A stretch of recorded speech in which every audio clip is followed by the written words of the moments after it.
national anthem.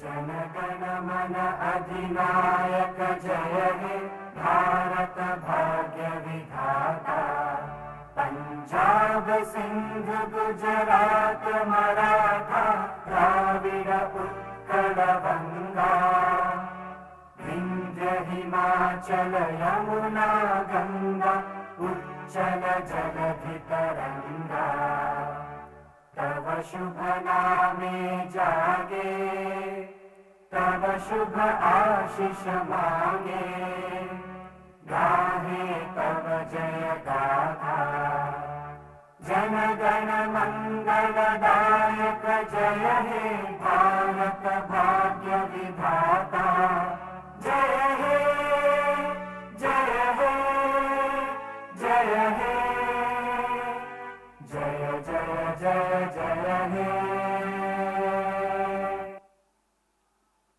Thank you.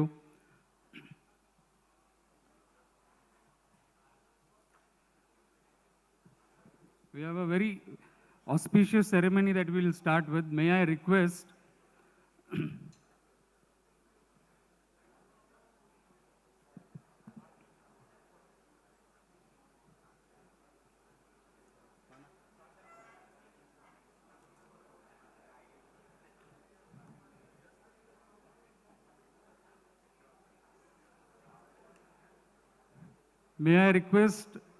Nevil Sanghvi and our President and our Vice President Ashish Gandhi to please come towards the dais. And also please escort our oldest President Mohan Bhai, Shri Sandeep Waslekar ji and Shri Phabhat ji, Shri Bharat Dhabolkar ji to please come and light the lamp.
Light symbolizes abundance, prosperity, and knowledge, and lighting of the lamp removes darkness, ignorance, and unhappiness, spreading the grace of Almighty and divine energy in the surrounding.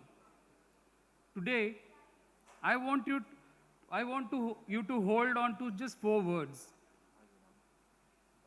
thought, emotions, feelings, vibrations. The thought we think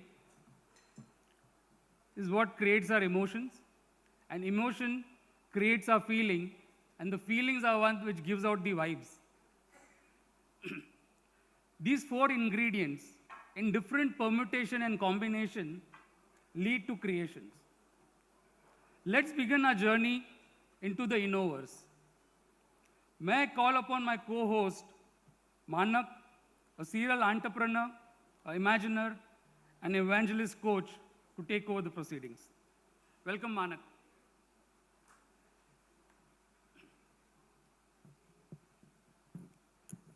Thanks, Rajesh. And congratulations to you, Nevil, and the entire BIA team for making Innoverse a reality. And good morning, friends. I think we need some energy in this room. So can we call ourselves innovators for today? Can we? Lovely. And that's true, because each and every one of us in some way is an innovator. But we'll discover more of that through the day. For now, welcome to this flag-off event of our journey into the universe of innovation. Why are we calling it a journey? Simply because innovation is an ongoing process, a continuous state of mind. And it's not a one-off activity or an event. There's a lovely Sufi saying, destiny is in the journey. And it is with this thought, with this mindset, that we looked at Innoverse and visualized Innoverse not as a one-off event of a single-day event, but as a multi-year ongoing journey to discover innovation and the various dimensions of innovation along this journey. So, fellow innovators, as we start on this journey, let's first get innovative. And let us log out from our regular thoughts today. And let us tune in our mental frequencies in a high receptive mode, because today what's going to come across you and for you are going to be some very interesting, diverse perspectives and insights from some very inspiring speakers. My request to each one of us is, let's connect with those finer perspectives, finer inputs that can change our perspectives as we move on to this journey. This purpose, the purpose of this video, this is going to go on through the day. This is a journey. It's a road trip into the universe of innovation. And as they say, कि nazar hati, durghatna ghati. So my request to all of you is, stay focused on the road. If you feel sleepy, look at the road. If you feel distracted, look at the road. Because through this journey, we are going to present to you, not just today, but through the years, some very, very interesting perspectives on innovation. So what do we have today? If you look at this lovely visual, the lovely rugged landscape, this is life, be it our personal life or be it our enterprise life. And today what we are going to bring out for the day is a view on the innovation highway by none other than our own Minister of Roadways and Highways, Shri Gadkari ji. This will be followed by two complementary views on inside-out innovation, followed by outside-in innovation. by two very, very inspiring personalities. We then have a very interesting business view on innovation in taxation. Can you beat that? Innovation in taxation. I'm sure all of us are now, our sleep is gone, right? But this will be lovely. Post-lunch, we'll navigate through the innovation roadmap. How do we innovate? And then followed by an exciting panel discussion that inspires us to innovate. This, friends, is the layout of the day for you. And my request to each one of you is stay focused, stay excited, and let's connect with all the key perspectives that are going to come your way. We are also going to be requesting each one of you, or as many of you, there is a lovely wall outside called the Innovation Wall. Like we said, each one of us are innovators. Can we please request each one of you, or as many of you, to go out there and describe innovation in 5 words. Get creative, get innovative there. And finally, there are going to be innovation takeaways that we are looking from each one of you that we'll pass on the mic through the session. So do come up with your creative best. I invite you all today to this lovely flag-off event for Innoverse. Welcome. Thank you. Rajesh, please.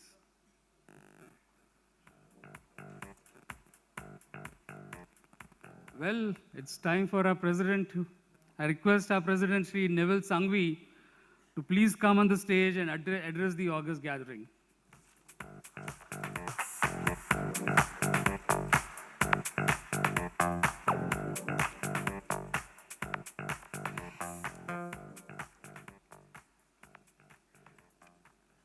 Good morning, everyone.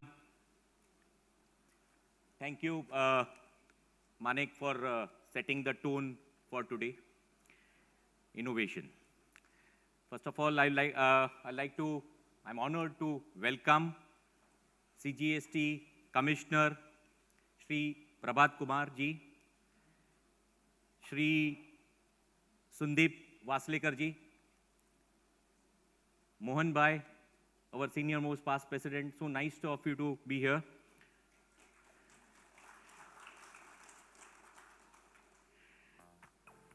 All the past president from yesteryears, 70s, 80s, 90s, and 2000 onwards, all of them, the dignitaries, esteemed guests, and colleagues from business fraternities.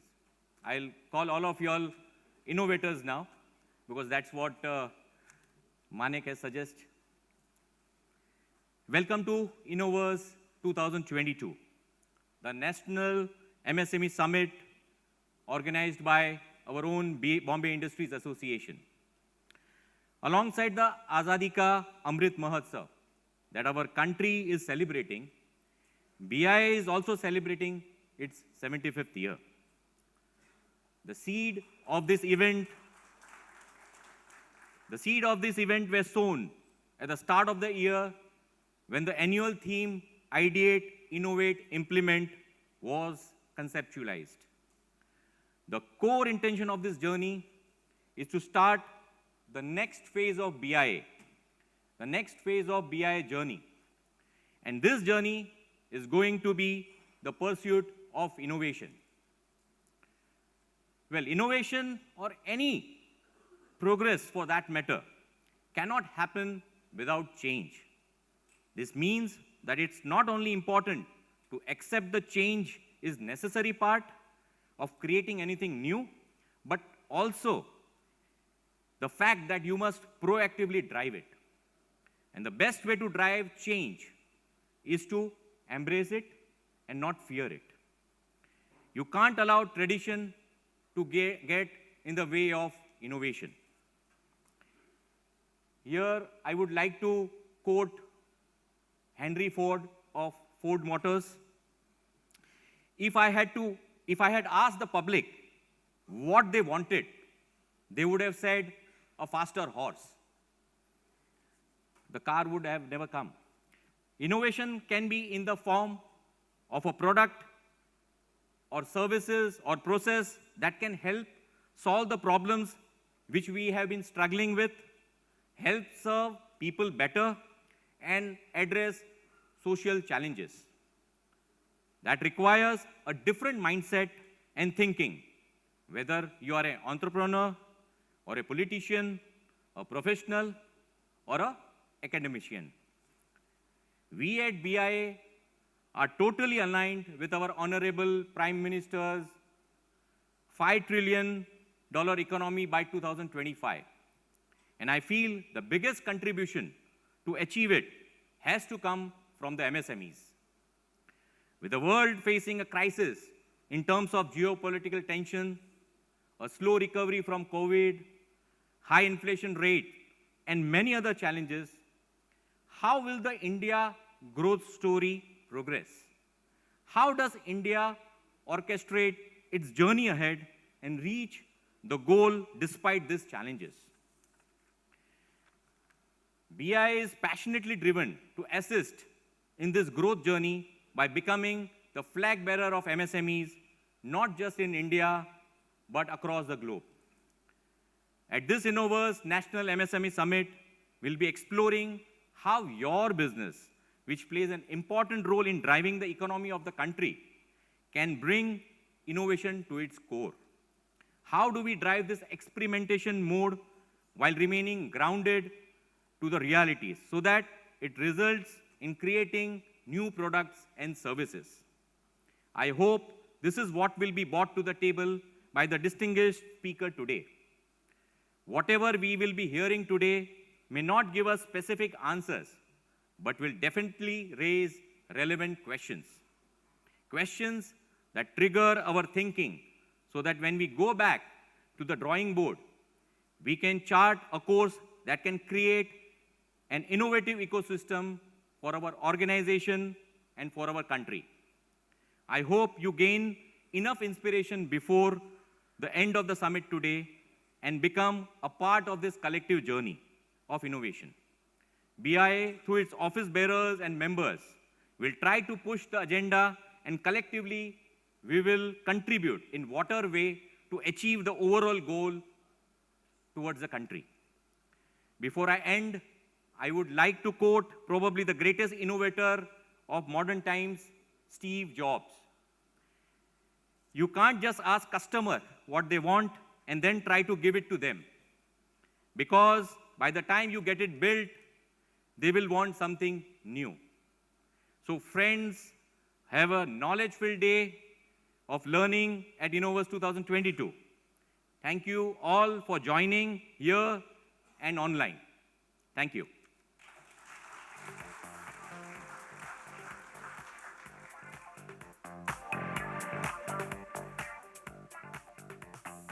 Thank you, Nevil, for the wonderful insights. I'm sure we have a nice journey planned ahead. American roads are not good because America is rich, but America is rich because American roads are good. Union Minister for Road Transport and Highways of India, Shri Gadkari ji, often quotes former American President John F. Kennedy to emphasize the importance of roads. Under his watch, the fastest highway construction rate was achieved, going from 3 kilometers per day in 2014 to about 37 kilometers per day. He remains committed to road safety, enacting a world-class Road Safety Act. A visionary and a deft executor, there is a lot more to Shri Gadkari ji, a follower of Dr. Deen Dayal Upadhyay's integral humanism and trusteeship.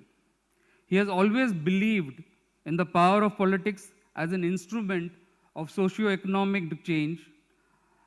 Antyodaya means the uplifting of the weakest sections of the society. It is a philosophy that drives Shri Gadkari ji and is reflected in his governance models. In the course of his fulfilling career, Shri Gadkari ji has introduced agrarian reforms in Maharashtra, including water conservation and several other farmer welfare projects. He adopted the PPP model, that is the public-private partnership model, popularly known as BOT, Build, Operate and Transfer, for executing infrastructure projects. Under his leadership, Maharashtra BJP contributed to the Annadata Sukhi Bhava Yojana, reaching out to the widows of those farmers who have committed suicide. His brainchild, Jal Kranti, is credited with changing the economy of more than 280 villages under this project. Soil is excavated from dried up water bodies like ponds and wells, and it is supplied for the highway projects. In this process, the water bodies in the areas like Buldana, where average rainfall is scanty, are all rejuvenated. Shri Gadkari gave top priority to constructing roads to tackle the problem of tribal malnutrition Malghat, Dharni Belt and Amravati district. Socio-economic conditions of the people in 91 remote villages were elevated. Shri Gadkari is also engaged in generating 5 million employment opportunities for the youth and women in the Ministry of Medium, Small and Micro Enterprises. A challenging assignment, it is nevertheless one that he is more than capable of. Well, friends, we were looking forward to meeting Shri Gadkari ji here, but unfortunately, due to certain commitments that came up, he had to, he sent his regrets, but he's still with us here. He has sent us a message, and I request to please play the message. Thank you. Dear friends, I am very glad that Bombay Industries Association, BIA, is hosting a national SME business conclave with a focus on innovation in line with the nation's focus. Jai Anusandhan, growth driven by innovation, and I will have loved to be present there in person. However, for some unavoidable reason, I could not attend the event. I compliment the BIA team for the good work done over last 74 years. Since BIA's establishment in 1948, the association has served as a catalyst between government and industry to solve the problems and promote growth of industries. I strongly believe in two philosophies, that is conversion of knowledge into wealth, innovation, entrepreneurship, science, technology, research, skill, and successful practices, we name it as knowledge, and conversion of knowledge into wealth is the future for the country. The second, conversion of waste into wealth. No one is waste, it is depending upon appropriate leadership, vision and technology by which we can convert waste into wealth. The concept of Innoverse, Innovation, Universe as a continuous 5-year journey and not just as a one-day event is very purposeful, and I am very happy to flag off this journey to explore the many dimensions of innovation to inspire millions of SMEs in our country. Indians have always been enterprising and innovative by default, but time has come that we approach innovation by design, and we have a rich heritage of both local innovations and have also proven our strength on the global stage. We have proven that no challenge, no matter how small or large, is impossible for Indians and Indian businesses. IT industry, space research, pharma industry are few of the examples. In my portfolio of roadways and infrastructure, we achieved a record-breaking milestone of constructing 37 kilometers of highways per day in year 21-22, which is unprecedented. And actually, in fact, I have recently proposed creation of an innovation bank for new ideas, research findings, and technology to focus on quality in infrastructure development. And we are also working on one innovative idea of tree bank. It will help infrastructure development authorities like NHI, NHIDCL, Port Authority to maintain an account and get credit of debit depending upon the trees they plant or cut while carrying out their work. We are working a provision of asking authorities to plant 10 new trees for every 1 tree cut by them, and similarly 5 new trees to be planted for every 1 tree which is successfully transplanted. I invite Innoverse and BIA to actively partner and contribute to the Innovation Bank. I appreciate you for highlighting the various issues faced by SME sector and taking it up with the relevant stakeholders. I have also noted that the association is actively engaged in promoting new technologies to improve productivity of SME sector. Our government is very supportive, flexible, time-bound and transparent toward the ease of doing business ecosystem in the country. Your contribution to our country's business ecosystem is very important. I congratulate you all for the good work done by the association. I wish you all safe, healthy and prosperous life ahead. I really giving you my thanks because the innovation, technology, research, Jai Anusandhan is the future for the country. If our dream is to make Indian economy as #1 economy in the world, for that purpose, our research, Anusandhan, is very, very important. The new, young, talented engineering manpower which is available in the country is the basic strength for all of us. I feel that your inspiration and motivation is very helpful for the young, talented engineers and research scholars, IIT students and engineering students to give you appropriate research for your products, by which we will improve the quality and at the same time reduce the cost of production, and we will be popular and we will be economically viable in the international market. This is going to increase our more export, and by increasing more export, we will create more employment potential, and by creating employment potential, it is to be a great dream for all of us, that is to be eradication of poverty.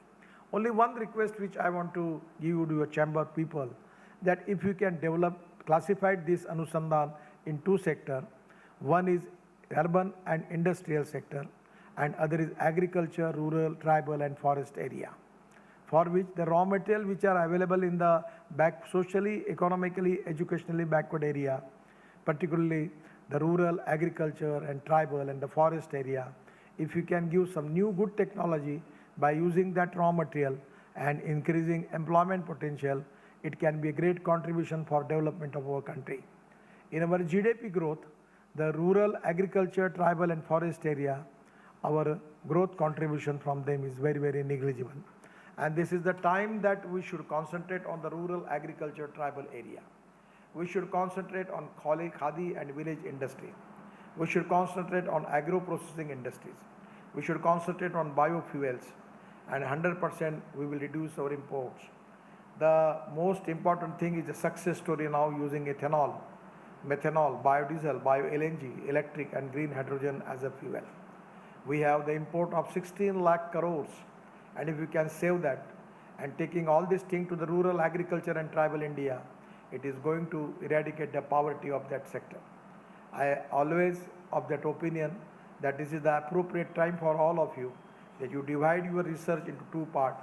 One is urban industry and one is rural industry, rural agriculture processing industries, and by using solar energy and using different type of technology, how we can make it to be economically viable and making good products in the rural India. The growth of rural India and growth of urban area should be same. For that reason, I will request all of you to give your more concentration and priority for rural agriculture, tribal and forest India. Once again, and thank you very much. God bless you. When I will get opportunity, I will come to Mumbai and I will try to meet with you, and even I will give time for interaction. Thank you very much. Namaskar.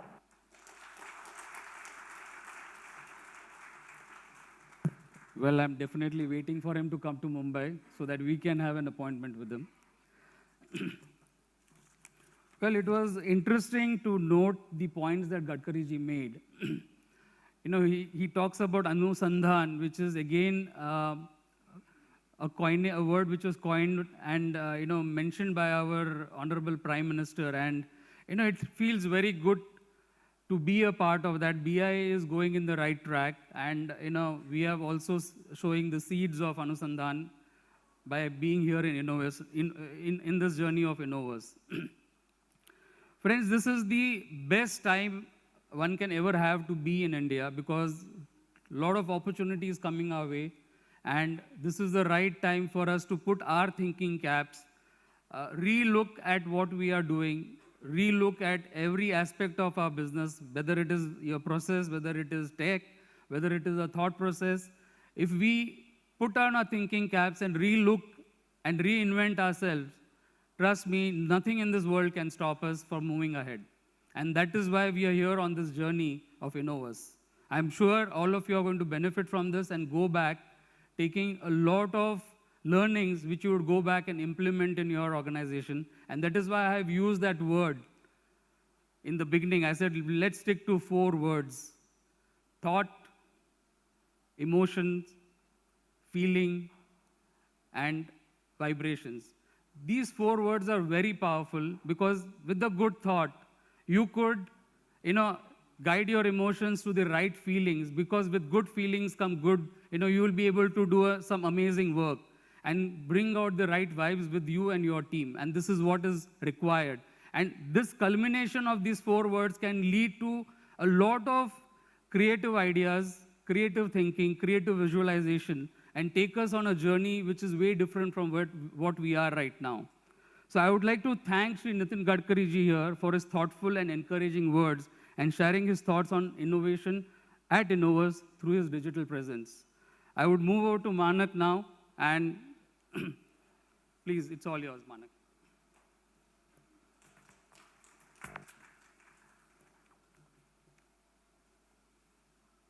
So, fellow innovators, from the highways, let's now venture into our heartlands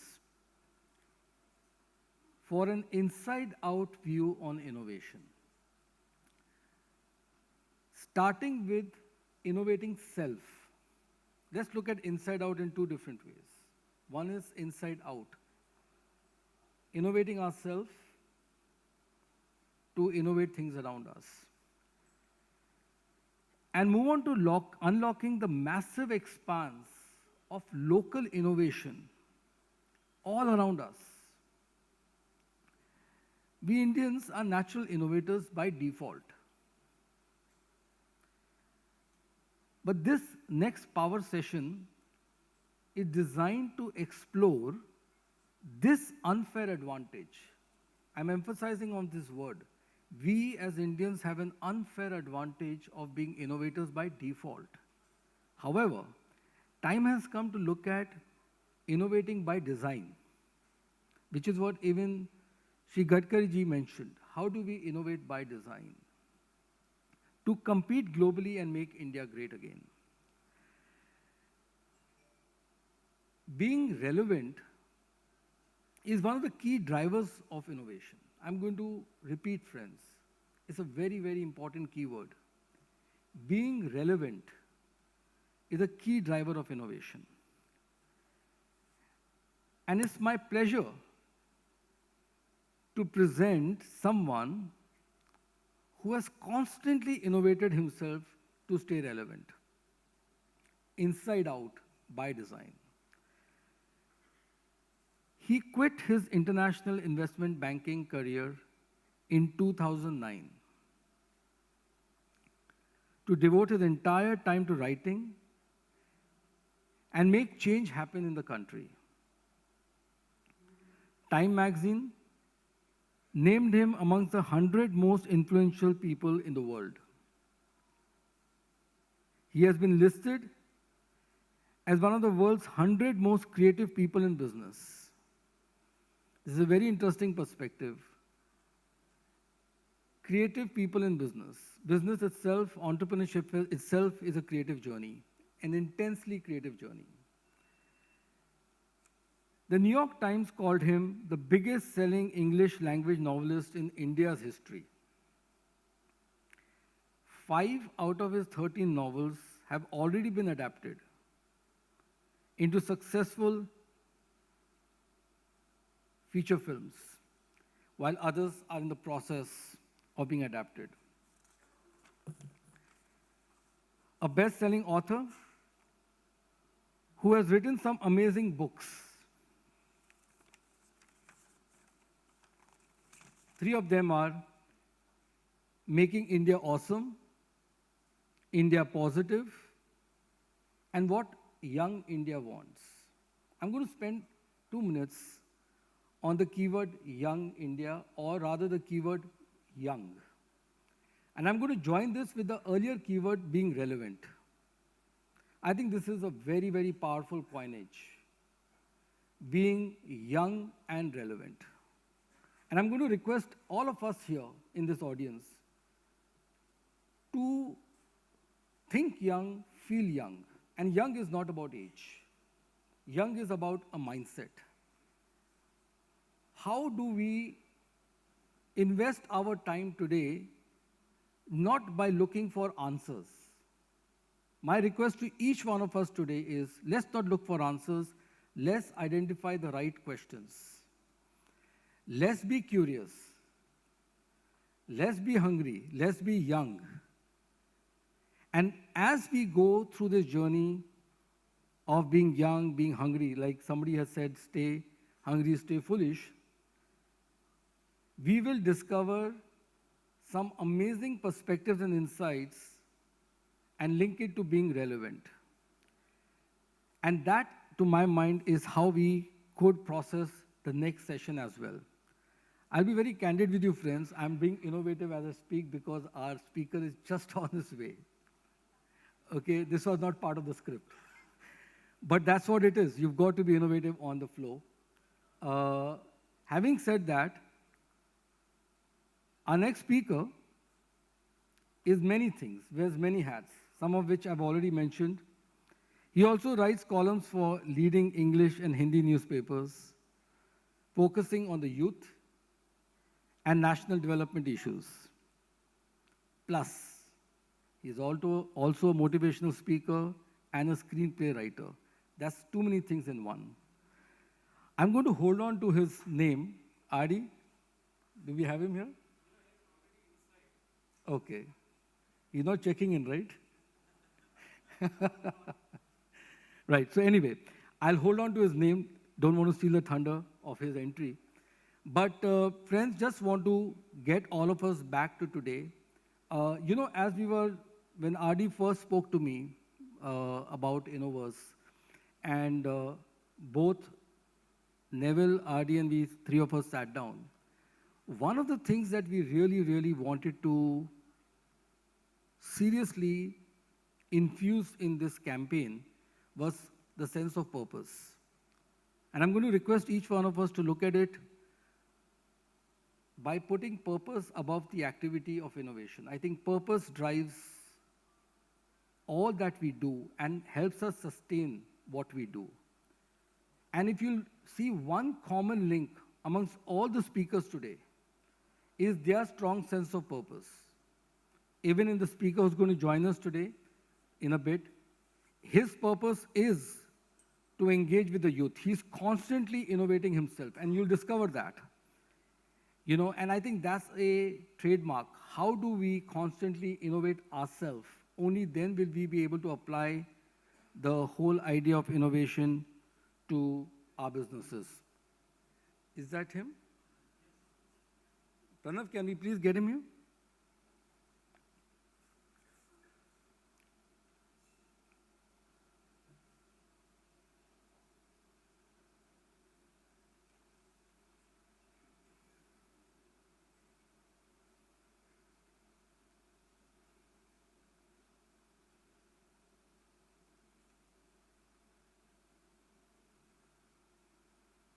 That's not a long distance to walk.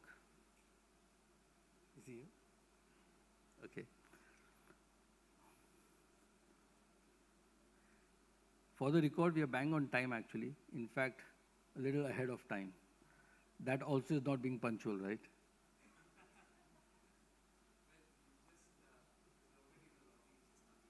Okay. So just bear with us for a few seconds.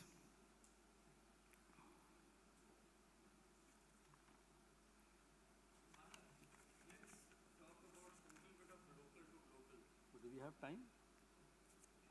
In the time He's very he'll be here any moment. Okay. Acha. So somebody's gesturing to me. Okay.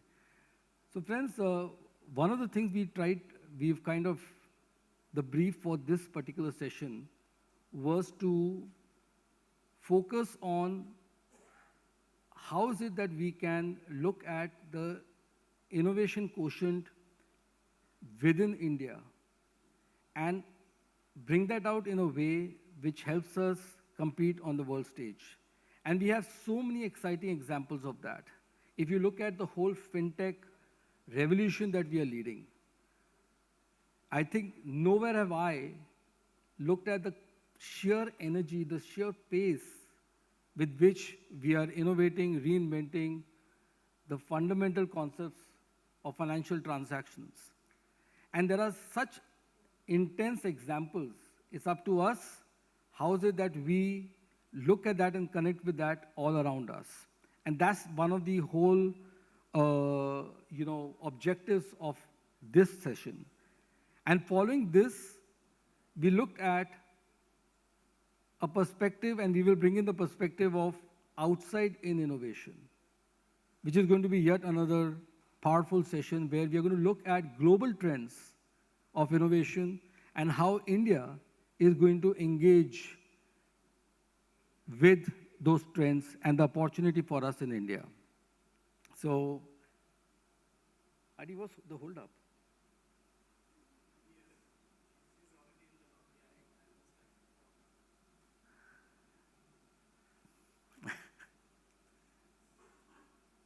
I'm tempted to take center stage myself now. I'm sorry? Thank you. Yeah. Do we have anybody in the audience? I think we've got so much. I know so many of us here who are powerhouses. We have a very, very dear friend of mine, Rajesh. And I'm just tempted to just pass it on to him and he can take the whole day. Rajesh, any thoughts from you on the day? Can we pass on the mic to Rajesh, please? Everybody? Does everybody know Rajesh? Rajesh Agnello? Inspiring conversations. Rajesh, would you like to give us your 5 words on innovation? I know those words are very less for him, but he can, if anybody can, he can. 5 words. It's not on yet. Yeah. Manek, thank you. Good morning, everybody. And it's such a wonderful pleasure to have so many people, so many interested, exciting, and passionate people in the room today. So the speaker has arrived, so I'll not take much time, but I think invention is over and it is the era of innovation. The difference between invention and innovation is only 5%. Whatever is happening today, you just twist it by 5% and it becomes an innovation. I'm sure the honorable speakers today will be giving some great insights and a lot of takeaways. And BIA is a fantastic ecosystem from which you can get to learn a lot of innovation. My dear friend, Dr. Rajesh Doshi, had jet black hair till 7 days back. And thanks to today's Innoverse, his hair has also innovated and changed colors. So, to that point, I have an unfair advantage.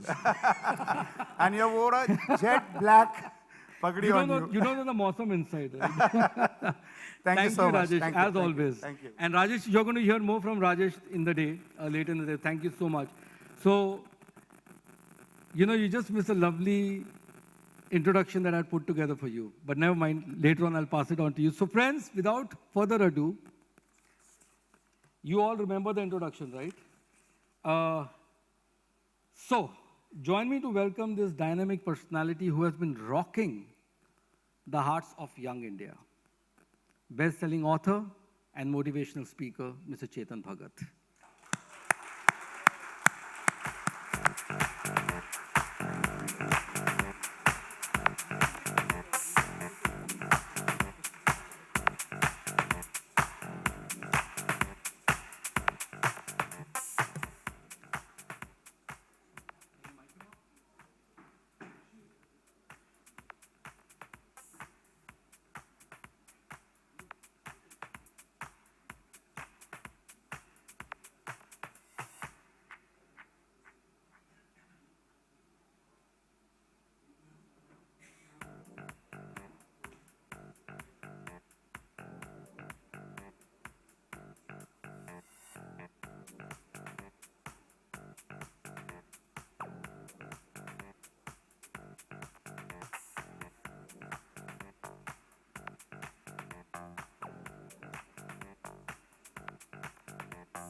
Hi. Sorry, guys. Sorry, I missed the introduction. I just was outside, but Not at all. अच्छा ही बोला होगा कुछ. अच्छा ही बोला. Thank you, बुरा sir. सुना नहीं अब तक. मैं चाहता हूँ ऐसे इंट्रोड्यूसर्स को ना अपनी सास के आगे लेके जाऊँ. Because like they never value me the way you guys value. कितना भी कर लो, you know, दमा ठीक है, okay, होगा. And anyway, my in-laws are Tamilian. Any Tamilians here? नहीं. Okay, you may be related, so sorry. अगर कुछ मैंने ऐसे बोल दिया बताना मत. But yeah, I mean, you know, they're like, okay, हाँ ठीक है, okay, writer and all, but Tamil तो नहीं है. Their game is over there only. So thank you for having me. I know I was a last minute change. I'm like the substitute teacher. है ना? पर कई बार substitute भी better निकलती है main teacher से. I don't know. I don't know who the main speaker was. I mean, I kind of have an idea. But thank you so much and thank you for starting on time. Bombay में ऐसे time पे चीजें start हो रही है, हो क्या है? The biggest innovation is this only. Just come on time. I mean, this city, this country, if people like really like, you know how they say German time or whatever, Swiss time. But yeah, that's really good. Are you guys set? A minute. Okay, they're getting set up. I heard Nitin Gadkari ji was speaking earlier. Is that right? A video. जो भी है यार, उसके बाद I am coming. Okay. Let me just, before I begin that formal thing, let me tell you what I'm here to tell you today. It is innovation. It is what has been the focus of my life. It is why I am who I am today, is because of this. And sometimes people associate innovation with like very high-tech things, like iPhones, iPhone 14, you know. One more iPhone, which is, at least a new number is the innovation. So what is the innovation is the new number, you know, or a new color, or a, you know, whatever, something, some notch is now teardrop or whatever shape. But people assume it with like electric cars and LiDAR and things like that. Okay, yeah, I think we are good, sort of, we'll see. क्या होता है? So, but it's not often that. I'm in a very old profession. Books have been there for 1,000+ years. And I'm still around in the land of social media and reels and YouTube shorts and everything. I'm still kind of around. Still going on. I mean, I'm 48 years old now. My first book came out almost 20 years ago. So it's been a long time, and I'm still kind of the keynote speaker, even if substitute.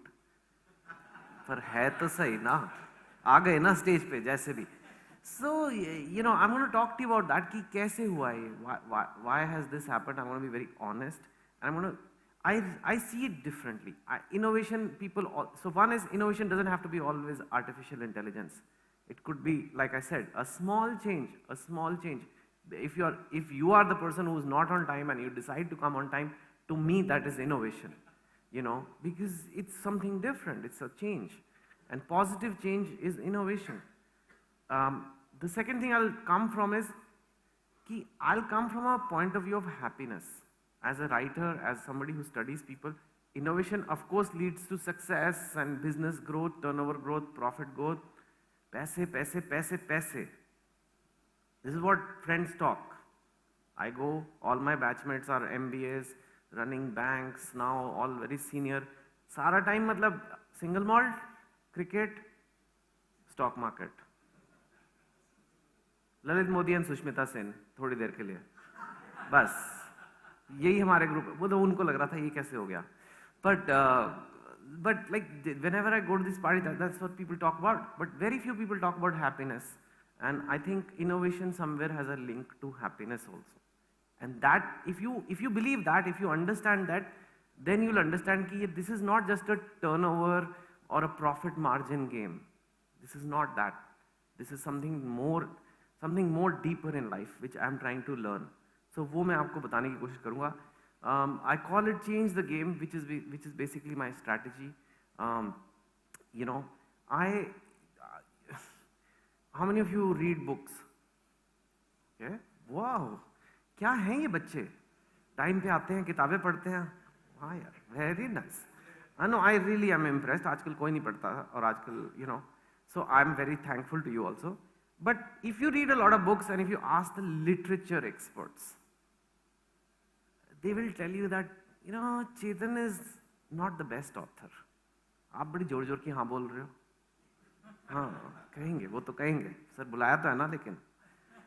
So, yeah, they are right actually. I mean, मैंने ही बोला है. It's my quote only. In India, there are two kinds of English. One is Shashi Tharoor English. One is Chetan Bhagat English. English एक नहीं होती. ठीक है sir, कोई बात नहीं, कोई बात नहीं. You know what? They are right. I am not the best author. मैं कैसे होऊंगा? I am mechanical engineering from IIT Delhi. I am MBA from IIM Ahmedabad. I have worked in a bank. मैं कैसे best हो जाऊंगा? There are people who study literature, who do literature in, you know, BA, MA, PhD, professors. How can I be best? They are right, right? I am best selling. I'm not best. That's the difference.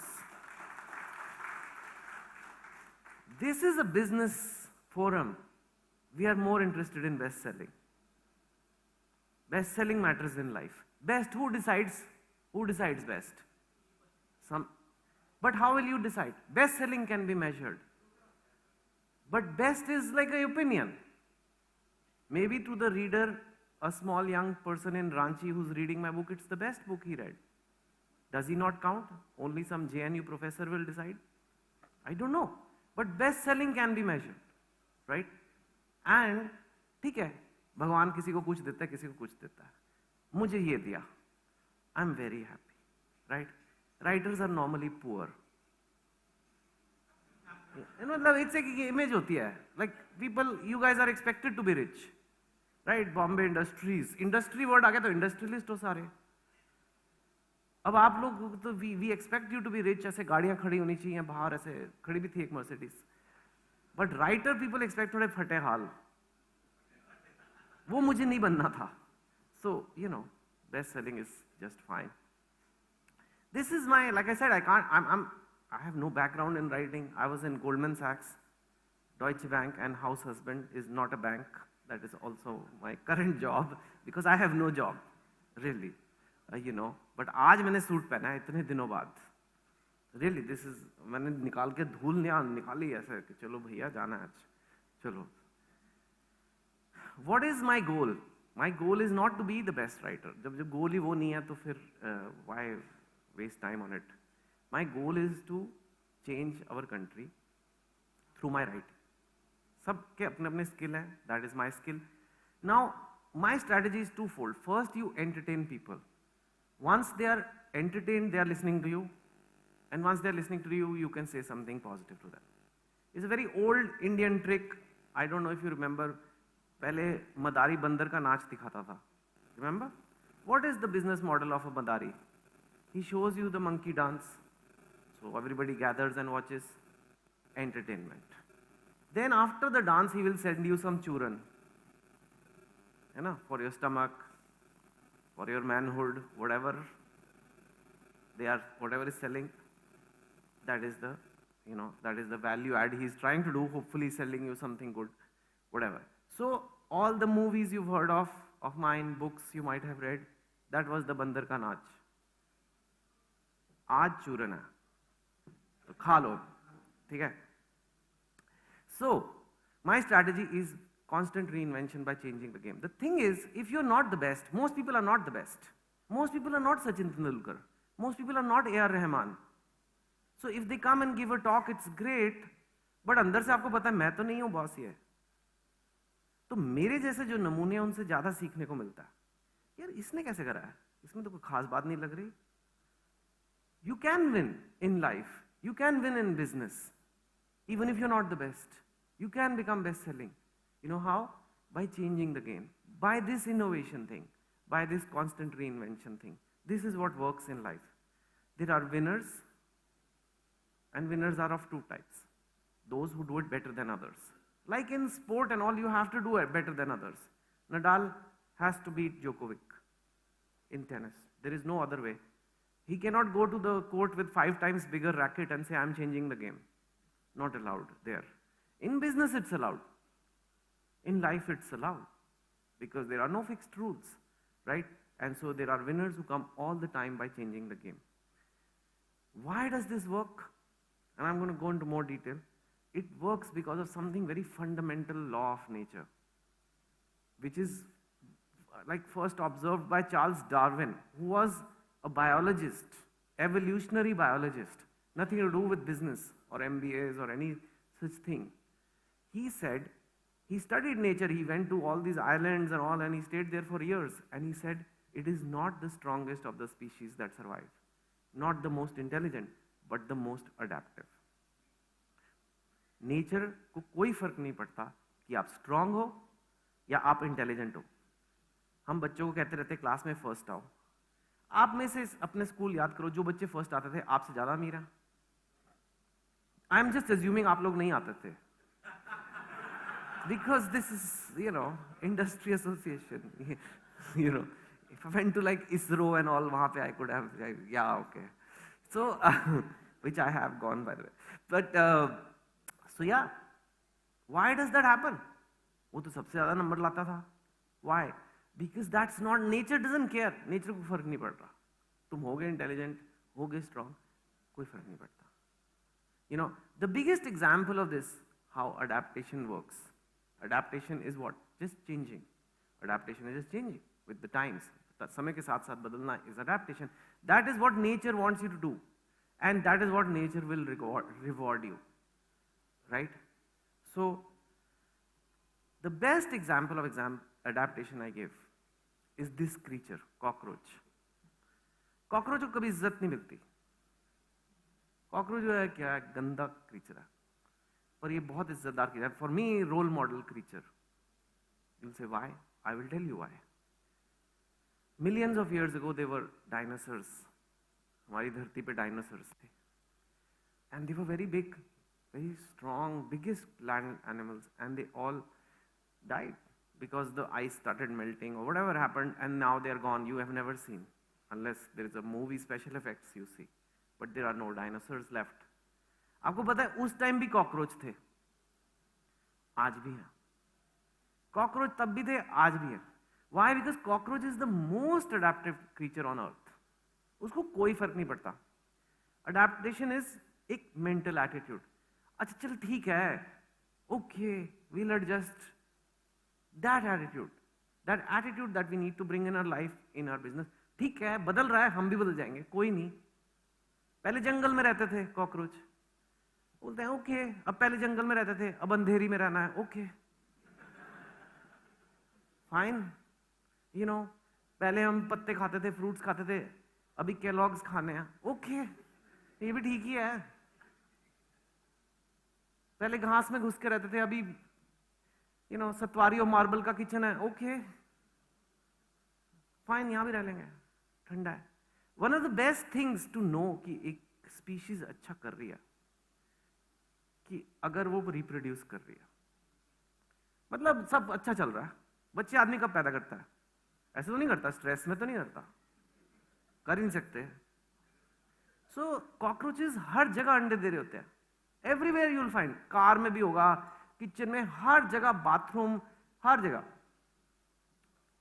Because cockroaches chill. Cockroaches doesn't care. रात होती है, male cockroach female cockroach को बुलाता है, इधर आओ तुम. यहां पे तो किचन है, इतना ठंडा मार्बल है, दिल में जगह होनी चाहिए, तुम इधर आओ. कहते अभी कैसे? आपको पता है कल चाचा जी मर गए हैं स्प्रे में. कोई नहीं, एक और बना लेंगे. That's how cockroaches are thinking. आप ये सोचो सर, कॉकरोचेस को मारने के लिए बड़ी बड़ी कंपनियां हैं, बेगॉन, हिट. वो लोग भी HR होगा, फाइनेंस होगा, कॉन्फ्रेंस करते होंगे, बोलते होंगे, ऑफिस से तैयार होते होंगे, पापा कहाँ जा रहे हो? ऑफिस जा रहा हूँ. क्यों जा रहे हो? कॉकरोच मारने. Basically, that's the thing, right? Which is fine. मार पाए आज तक, मार पाए आज तक, टाइगर नहीं बच सके बेचारे, जबकि उनको लीगल प्रोटेक्शन है, सोशल प्रोटेक्शन है, वी लव टाइगर्स, एवरीथिंग, ये वो, बेचारे 1100-1200 रह गए हैं। आया था अभी शायद थोड़े बढ़ गए। कॉकरोचेस आ जाओ, ठीक है। आपको पता है, ये आ चुका है रिसर्च में, उनको स्प्रे की भी आदत पड़ जाती है। दे एडजस्ट, उनके खून में it becomes like single malt to them. हाँ ठीक है, कंट्रोल मैं तो हैंडल कर लेता हूं, आने दे। It's like that. दिस, अब बताओ, this is not a small creature. It's fine, nobody likes them, but they are like whatever, हम तो ऐसे ही हैं जी, हम यहाँ रह लेंगे, हमारे लेंगे। This kind of thing, attitude, survival by adaptation is what is needed, and this is what is innovation really in business, okay?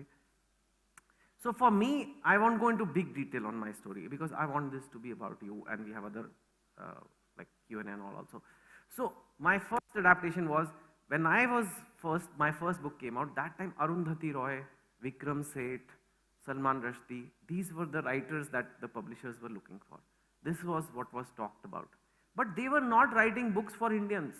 They were Indian, but they were not writing for Indians because Indians to nahi padhte the. But some people, or very few Indians used to read, but like mostly they were sold in the UK and all those things. I thought maybe Indians will also like to read stories in English. Really, as simple as that. And at that time, a lot of Indians were learning English, and it was just like the right place, right time. Sometimes that you do need that luck, and it worked. And this was my first book, 5 Point Someone, and it changed my life. And since then, I've written so many books. I've not put all of them here, but the first one was 5 Point Someone. Latest one is 400 Days. Lots of them in the middle, 10 to 13, 10 fiction, 3 non-fiction books so far. I've also done films. As you know, you must have seen at least one of these movies. Everybody's seen 3 Idiots, I'm sure, but maybe you've seen 2 or 3. These films are also in a way innovations only, you can say, because every book is a story. And for me, I am not in the paper or ink business. So what is the attachment with books? A story can be told in any way. I'm telling you on stage, I'm telling you on screen, on paper, it doesn't matter, right? So that's how I look at it. I started doing columns because now the churn time came. Once the entertainment is done, I wanted to help write things which help. Many of you may have read my columns. In fact, in this audience, probably more people read my columns than books, which is great because you guys are the leaders. Believe it or not, you are the industry leaders of India. And yeah, I try to write. I also made another innovation. No English author in India was seen talking in Hindi also. Because nahi karni hai, you know. But I started writing in Hindi. Hindi columns, of course, movie scripts and all are done in Hindi also. Because until I do local languages, and columns are translated now in some of the other languages, Marathi, Gujarati, Assamese, all that. Because until you do this, how will you reach your country, you know? And then I was invited to these, once you start writing columns and all. I don't go these places anymore. Abhi mere ko dar lagta hai yahan jaane mein. This is horror movies. This is very old. Now this guy has his own channel, as you know. So I haven't gone on that. So I'm looking very scared. But you know, when this happened, this is also different kind of innovation. Until books, movies, your name is famous. Face is never famous. This brought my face out there. In a way, I didn't realize at that time. Also, you have to speak. In a book, I can write for 1 year, script, article, I can edit. Here, you have to talk. I mean, you are not allowed to talk, basically. Right? I learned how to talk in this. I learned. I realized, let people talk, but they have to breathe. So let them talk. When they pause to breathe, this. But I want to say, like when the micro pause comes for the breath, that's when I used to talk. Very different style for a writer because I'm used to editing and all. Anyway, like I said, I stopped this. I don't think it helps the country to fight like this every night, but up to people, I guess. I also did a dance show. Anybody remember this? Nach Baliye. You guys were working, so you don't see all this. But it's one of the biggest shows in the country. And I did this because, again, entertainment, to make sure every corner of India, they know me, and then they'll pick up my columns, they'll pick up my other writings and things like that. It's only a few years back, but I look very young. I look like my own son. So I learned power of makeup, you know. But let me just say this. The power of makeup is not just on me. थोड़ी देर में समझ आता है, पर कोई बात नहीं. I started doing talks, I do these talks, and then social media came. All this came during my tenure as a writer, you can say. These things weren't there when I started, but I had to adapt from one whole novel of 300 pages to one tweet, from one whole article of 1,000 words to 10-word tweet. Sometimes one tweet could create more noise than a column. Now, many writers say, I can't do Twitter and all. We are intellectuals. We like to make a full argument. No, times have changed. Say it in 10 words or don't say. And then you're gone. So I built this following by adapting to this. I reach a lot of Indians. The reason why I'm best-selling, the reason why you've heard of me more than other writers, even though there are better writers, I won't tell you who they are, but I know, you know. But it's because I'm doing various things, books, films, print, stage, social networks, TV. Innovation never stops. COVID came and it created more challenges. A lot of things I used to do went to zero. I couldn't do talks like this because we weren't meeting. I couldn't do films, they were gone. Book launches went away. A lot of things went away. Time for more innovation. I tried doing other things. OTT platform came. So I said, I have to be there because I'm everywhere else. How can I not be there? So this Prime Video, I did one stand-up comedy there. I don't know if you have seen it. Please go see it if you want to. I started a YouTube channel. And that's something I did at age 47. I became a YouTuber. Very different. You have to learn lighting, that mic. It's weird in a way, but it's fun also because something new. Channel has grown. We have 1 million+ views a month. Very different from writing. Again, purely motivation. And it was done because I couldn't do students' motivation talks during COVID. And now it's taken a life of its own. It has a brand of its own. It is revenue producing because we have a lot of partnerships. And I have learned a lot. One of the things people told me is, I don't listen very well. So, again, like I said, innovation doesn't have to be very hi-fi. I was like, how do I listen better? How do I actually become a better listener? I said, okay, why don't I interview people? You know, best way. You have to shut up then. So, I started interview people. I interview a lot of entrepreneurs actually, billionaires and founders. She's Vinita, Shark Tank, if you've seen, you must have seen her. You know, Sugar Cosmetics. I am interviewing a lot of founders, taking them through a deep journey. It's called them Deep Talk, and it's being watched by people who are really interested, especially youngsters, and also something totally new that started. Also did acting in one Netflix show, Decoupled. I don't know if anybody has seen it. You know, I'm just not going to, now it's about you. This was my journey to show you that at every step, how innovation has played a part in my brand, and that has helped me, and that has kept me relevant till today. And if one just adopts this attitude, that whatever happens, we'll keep changing. Tomorrow there may be metaverse. I don't know. But I'll try to do something in the metaverse. I just don't know what it is. And it's for something like books, like I said. It's not the most, you know, high-tech business at all.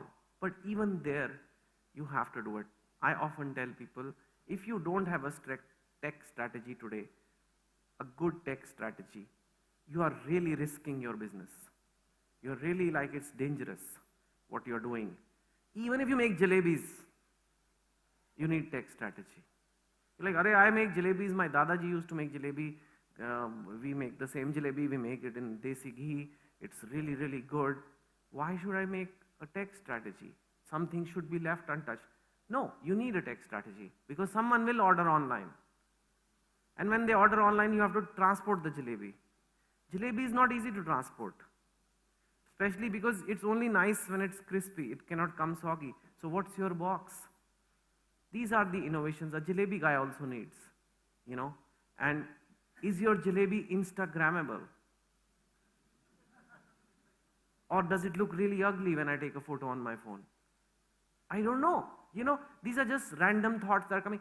But these are the kind of things every business must question, depending on what their business is. Everybody doesn't have the same thing. But yeah. But 3 quotes I want to give you. Again, like I said, बहुत ज़्यादा ज्ञान बांटना मुझे अच्छा नहीं लगता. But 3 very beautiful, छोटे-छोटे quotes, 2 words, 3 words quotes, I try to remember, and I want to tell you guys. The first quote, life is uphill. छोटी सी बात है लेकिन बहुत गहरी बात है. जिंदगी चढ़ाई है. हम लोग सोचते हैं आराम आ जाए, सुख आ जाए, कंफर्ट आ जाए, लग्जरी आ जाए, और आराम और गद्दे. बट जिंदगी ऐसी है नहीं. अगर हम ये मान लें कि जिंदगी एक चढ़ाई है, like there is a mountain, which means it's difficult. It's not downhill ki just roll down. Every day you have to do some chadhai. Every day. And it never stops. It doesn't stop because you got into IIT or you got into your business or your business makes money now or you're 45 now. All that is nonsense. It never stops till the day you're gone.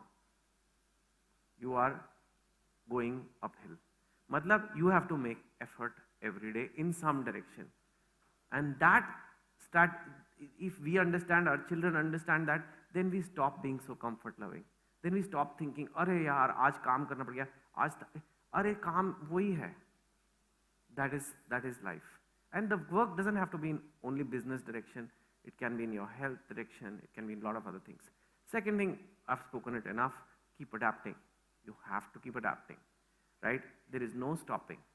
If you keep adapting, you will keep growing. Very simple.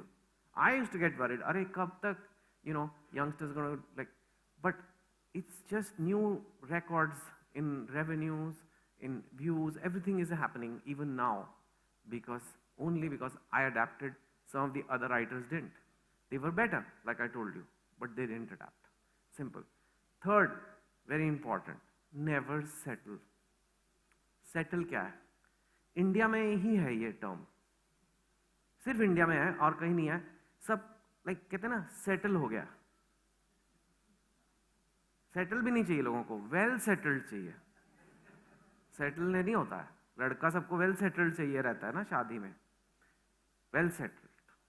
What does this settled mean? आपको पता है word कहां से आया है? ये word आया है, स्कूल में हम एक सेडिमेंटेशन का एक्सपेरिमेंट करते थे.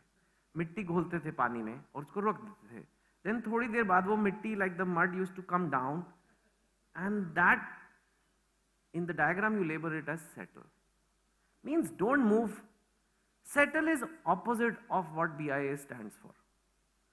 Settle is opposite of entrepreneurship. Settle is opposite of all these things because settle means opposite of risk taking. Settle means don't take risk. Government job, very well settled. BIA member, very unsettled. Don't settle. Don't settle. It's Indian culture है. बच्चों के पीछे पागल. I mean, little like, I'm just saying the truth, okay? Maybe little controversial. But बच्चे, बच्चे, बच्चे. बच्चे ही जीवन, बच्चे ही सब कुछ. And by the time you come 35, 40, अब तो बच्चों का टाइम है. हमारी जिंदगी तो हमने जी ली. अरे कैसे जी ली? You're breathing. Your heart is beating. You're 45. How can you say अभी हो गया, अभी हम सेटल हो गए. अब हम टाटा स्काई देखेंगे, अब हम नेटफ्लिक्स देखेंगे, सो जाएंगे. बेसिकली अब हम मौत का इंतजार करेंगे, क्योंकि अब तो बच्चे हमने पैदा कर दिए और बच्चे अपना पढ़ रहे हैं, ये कर रहे हैं, कॉलेज जा रहे हैं, जो भी कर रहे हैं, गर्लफ्रेंड बना रहे हैं, बॉयफ्रेंड बना रहे हैं. हमें क्या, उनकी शादी होगी तो हाँ हम नाच लेंगे थोड़ा. हम नहीं, हम सेटल हो गए. I can tell you one thing. This is the recipe for a very unhappy life. The most unhappy life is this settled life. It is nonsense. Don't do this. क्यों? बच्चे क्यों? एक aspect of life है. पर आपकी journey है। आप इस धरती पे सिर्फ बच्चे पैदा करने नहीं आए थे, नहीं तो लोग बच्चे पैदा करते ही मर जाते। हो गया बच्चा, ओके सर बाय, ओके, ऐसा तो नहीं है। सो why do we do this? And it's just silly. And I've also been prey to this, believing this कि हो गया अभी यार, अभी हो गया, अभी चलो हो गया अपना। But it's not true. And I say this at a time which is very relevant to me, because literally 1 week back I have twin boys and they are 18 now, and both of them went to college same time. Luckily कोई fail नहीं हुआ। तो दोनों को जमा करा के आया हूँ मैं यूएसए में। क्या वो क्या बोलेंगे, यहाँ तो यही बोलते हैं। जमा। So and everybody is like, अरे empty nest, घोंसला खाली हो गया। अरे मैं तो रह रहा हूँ घोंसले में, खाली कैसे हो गया? It's bigger nest. बॉम्बे में I have more square feet now, finally. मतलब, of course I love them and they mean a lot to me. They mean, the most important relationships I have maybe. But I am also there. But people don't live for themselves. जितना मर्जी motivation में दे दूं, जितना मर्जी ज्ञान दे दूं, जितनी मर्जी अक्कल की बातें बता दो, सब हाँ हाँ हाँ करते हैं, लेकिन फाइनली हम जाके क्या करते हैं? हम औरों के लिए जीते हैं। हम औरों के लिए, like everything is about others and not just kids.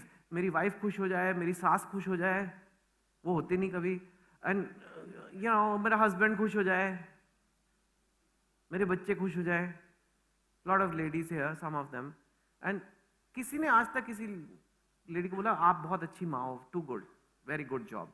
Nobody says. ये दरिया है, इसमें करते जाओ करते जाओ करते जाओ, वो खींचते जाएंगे, वो लेते जाएंगे।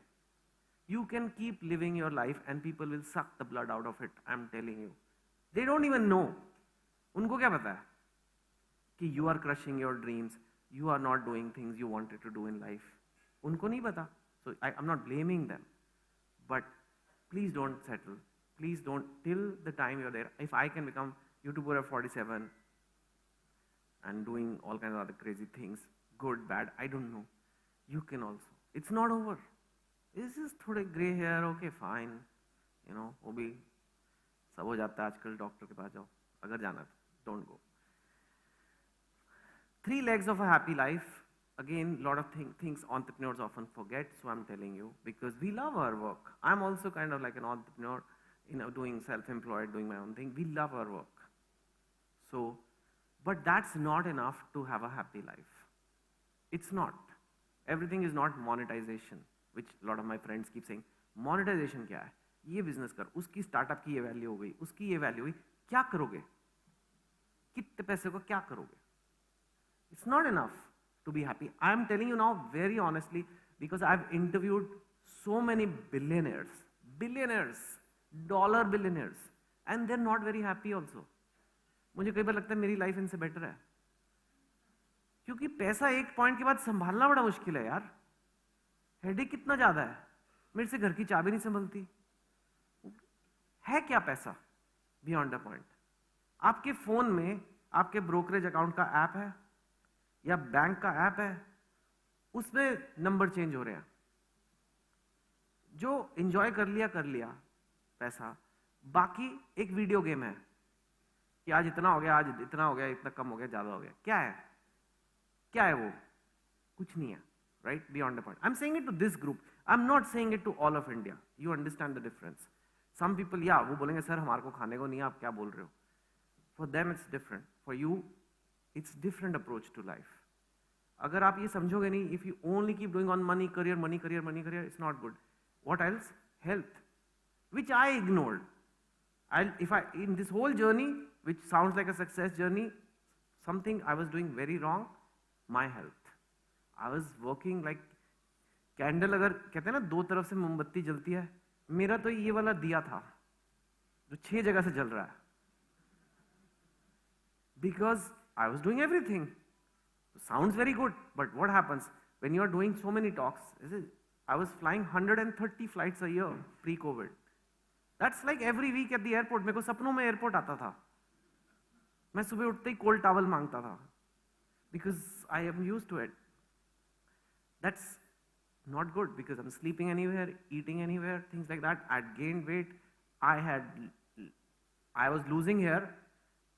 And then I said in COVID, you know what, I figured career is not the only thing. Health is probably more important. And then of course I lost some weight and my hair came back.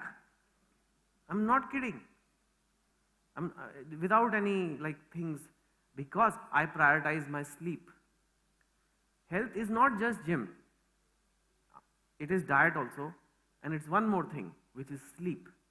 A lot of us don't sleep properly. A lot of us. We need a lot of sleep. Sleep heals everything. Sleep will heal your, of course, physical tiredness, restoration, whatever. But sleep, half your night is the physical restoration. Okay? Any cells which are dead, legs are aching, whatever, sab theek ho jayega. Half the night is emotional restoration. All the problems, all the stresses, all the emotions, all the breakups, all whatever, sleep is the best cure because that rewires your neurons. This has all been scientifically tested now. That sleep will make the brain reset. But we don't sleep, but you have to sleep enough, not like half an hour, 1 hour. So that's something that happens if you take care of your health. I started doing that. So it's different, So, and finally is the relationships. Of course, relationships are important. Please don't think when I said that, okay, for yourself, kids are not everything. Doesn't mean that kids are not something. They are still very important. Kids, spouses, friends, lovers, ex-lovers sometimes, whatever works for you. Relationships, colleagues, workers, they're all important. Think of life as a school with 3 subjects. Career, health, relationships. These 3 subjects mein, give yourself in your head, not out loud, marks out of 10. Where is it? Are you 8 out of 10, 6 out of 10, 10 out of 10 in your career, in your health, and in your relationships? 3 subjects composite grade. That is life. Now, if you are 8 out of 10 in your career, but 3 out of 10 in your health, and you're working every day to basically make that 8, 9, but that 3 is not improving, you are not going to be happier. Very simple. Because you have to take the entire thing ahead. At least try to make the 3 to a 6 or 7, and let the career be at 8. It's okay. Sometimes it's a better return on investment that way. So please always keep that in mind. And that's also innovation. Because you're looking at life differently from today. You're looking at life differently, and that's the innovation. That's it. It doesn't have to be, like I said, getting some high-tech screen in your office. It is that I used to live like this, now I live like this. Because that I am innovated to a happier life. I'm optimizing to a happier life. This is me on the left, how I was. And this is me now, as you saw. The fat guy is 20 years younger. See, and hair, you see the hair also has more, or this. This is the difference an optimized approach to life can make when you finally start, and I started living for myself. I don't care now. Okay, I'm telling you, I don't care. I first put myself and then rest. Because, like I said, the world will suck the lifeblood out of you. I'll end with one final quote, which again you need to think about. Be yourself. The world will adjust. That's it. Thank you so much.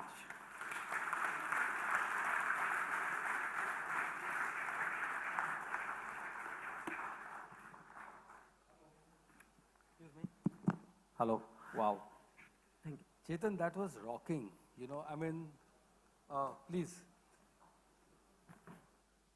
You have truly industrialized yourself, right? And I think the suit is really suiting you because while I was backstage, BIA just confirmed they are starting a new category called a one-person industry, right? So your point about BIA, but friends, before we start this interaction with Chetan, I'm going to request you all, We are going to pass on the mic for two things.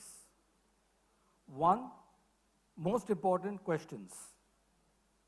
Like we said, please, let's not look for the right answers, but let's look at asking the right questions.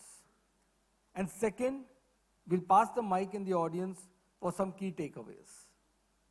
Now, I'm going to start with some key takeaways for me. And Chetan, आपने ना मुझे काफ़ी हिला दिया है, but I found some similarities between you and me. Okay. I mean, of course, different skills. One, you know, I love this cockroach analogy. My favorite role model creature was a mosquito. And I had a phobia for cockroaches. Thanks for shaking that up. It was beautiful. The diagram was really cute, but such an amazing perspective. Such an amazing perspective, right? And I'm very keen to understand from the audience in different contexts, what was your key takeaway for that? Few others, innovation is happiness. Positive change is innovation.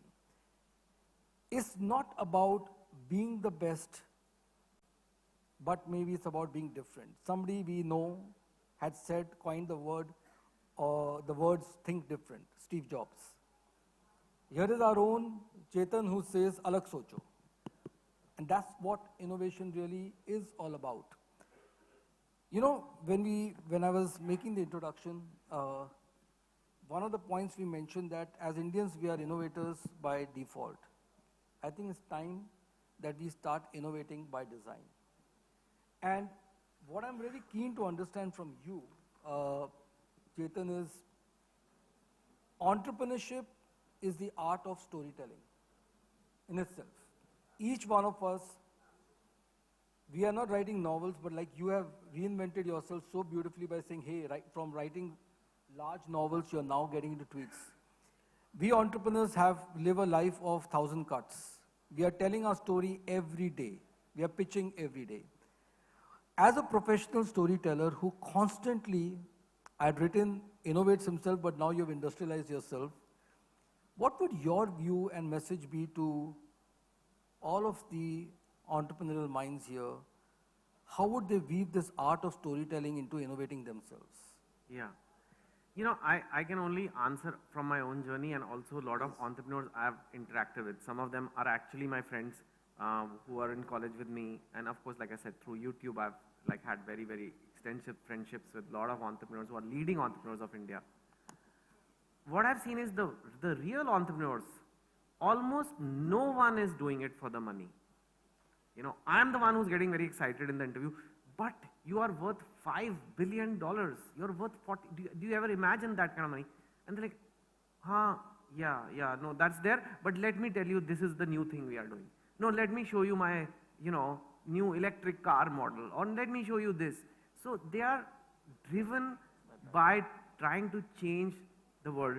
They are driven by trying to change humanity, by trying to make life better for humanity. And that's the story. What is a story? Why do you say story? What is a story actually? Let's go into the basics. Story is when there is a problem and the hero tries to overcome it. The simplest is there's a villain and the hero defeats him. You know, there's a love story, there's some problem in the love, and then there has to be a problem. Without a problem, there is no story. Always. You know, two states, parents' opposition to marriage, that's the problem. It's the fundamental design of a story. What is the entrepreneur journey? They are always trying to solve a problem. That is why they make money. That is why the business works, because there's some problem being solved. So fundamentally, there is the same approach. What is the problem? How do I solve it? Only difference is entrepreneur only is the hero, you can say, because a storyteller just tells the story, makes up characters, but the entrepreneur is trying to solve that problem. And I agree, India is innovative because India has so many problems. You know, where do innovation comes from? From necessity. When life is comfortable and there is no problem, how will you be innovative? Innovation comes when there is we sometimes call it jugaad, which I'm not a very big fan of, because jugaad doesn't give us quality. You know, jugaad sometimes can be like very makeshift, and it has some negative connotation also. That chalo kar lo, tuta futa, like if the roof is leaky, then put some tape on it. In a way, it's innovation, but it often doesn't turn into a great business. For business people, we must also take into account quality. So I think But yes, fundamentally, Indians understand innovation. It's not like we don't understand it. Lovely. No, you're absolutely right. I think perhaps Jugaad mindset is what I would say the spark, but you obviously have to go out there and light flames, right? So lovely. Now, when you talk about design, Chetan, 5 to 6 of your creations have become movies. When you write, what is your design? Like, and I'm now expanding this question after hearing your talk. It's no longer novels, right? You are now writing across channels, across mediums. And I'll also connect with another point I mentioned before you came in, and I was sharing that is purpose above activity. How do you weave in a purpose in your writing? Or is that something that drives you? Yeah, definitely. And I'm also seeing a change. I mean, first I used to write a lot to entertain because I really felt that people don't have good stories which are truly Indian stories, which like things like Three Idiots, where the message of education, or a Two States with the message of inter-regional marriage or whatever. It's still there. You always have good stories and people like to read entertainment, but I felt that times have changed. One of the big problems that worries me is a lot of our youth is addicted to their phones. These phones are designed to be really addictive. There are trillion-dollar companies with engineers working on algorithms to make sure you never leave your phone. And youngsters with impressionable minds, they don't realize the trap they are falling into. They are giving their attention away. So I felt they need guidance, they need motivation, they need to know from somebody who's lived a life at least, if nothing else, to tell them that how to manage your life, how to manage your time, how precious this time is, how precious your attention is. It's the attention war right now, basically, right? Facebook wants your attention, Google wants your attention, YouTube is Google, Instagram is Facebook. And look at your own life. What grew? What did well? Where you gave your attention? If you study, you will get into a good college. If you focus on your business, you'll make a business. And if you watch Instagram reels, you'll waste your life. All depends where your attention was. Where your attention is, that's what sees growth. So for me, purpose now is to make sure this youth is on the right track. Because it's really difficult, honestly, because I can't compete with like a curated algorithm showing you 1 million funny videos. But somewhere I feel I can prick them. I can say, what are you doing? Because somewhere people also know they are wasting their life on this phone. So yeah. Lovely. And I think what you've said is Ghar Ghar Ki Kahani. But I think that gets me to my last question, and then I'm going to open it up for the audience. You've written what young India wants. And I think many of us here are looking at young India as the big market. The world is looking at young India as the big market, not just to sell, but also to leverage. What, according to you, Chetan, does young India really want? I think young India wants a lot of things. They want the good life, to be very honest, because they are bombarded with images of luxury and cars and Bollywood actors taking vacations in Maldives. I mean, even a small, like a child in Aurangabad or Bikaner is seeing that now. So they are like, they want it. In a way, it's good because some hunger is there. That, okay, I also want this Honda, and I also want this jeans, and I also want this vacation. The problem they are facing is they don't have a path to get it. They don't see what they can do, that how can I get it? What should I do in my life? If I'm ready to work hard, if I'm ready to do whatever, what do I do to get it? And they feel that there is no path after a while. So that hunger turns into frustration. And then they say, you know what, I'll just lose myself in my cheap data. I'll watch 2 GB of data a day and escape. Because what Indians have done, even Bollywood always was an escape. We have always made escapist kind of cinema. That shouldn't happen. Now that we have this youth's attention, we have this desire in them to do well, we must show them a path to how they can also do it. That's why I feel like shows like Shark Tank are great. That's why my YouTube channel exists. That's why you guys exist. To make sure that new entrepreneurs are also born. It's not just about existing members, but it's like what's BIA you know, that's, how do I make a young kid say, you know what, mere ko karna hai. So that's I think very important now. Lovely. Great. I think we've got a lot of food for thought. So now, friends, I really want to hear from the audience. A lot of hands going up. So do we have the mics here? Mics, please. Sushil? Yeah. Can we keep the mics ready fast? Yeah, please. We'll request the questions to be very crisp, please. Right? And please say your name and what business you are in. So just to know. Yes. Your name Yeah, and your Chetan, business. my name is Rohit Rao. I'm into multiple business, real estate. We have a platform called Business Opportunities Club. And I resonated with most of your points because I have interviewed many people. Last 54 years, every day I'm writing some article. So my question to you is, my next logical step is to, writing a book. So how should I prepare myself to, write that book? And what should be the reasonable time given to write one full-size book? I mean, it depends whether you're asking writing Ramayana or like, but I'm guessing it's something to do with entrepreneurship or Yes, like yeah. It takes around a year, and you have to carve out time, like really, really carve out time. You have to decide 3 days a week ho payega, ya 7 ho payega, ya some people like to go away somewhere and write. But you have to have, it's like going to the gym. Actually, the mental energy is same as going to the gym because you don't want to do it. But once you start doing it, you really enjoy it. And once you finish it, finish your writing for the day, finish your exercise for the day, it feels really, really good. So realize that it will take some willpower in the beginning, it will take some discipline, and it is long race, marathon race. And before you start, see some books and read up on how to structure a book.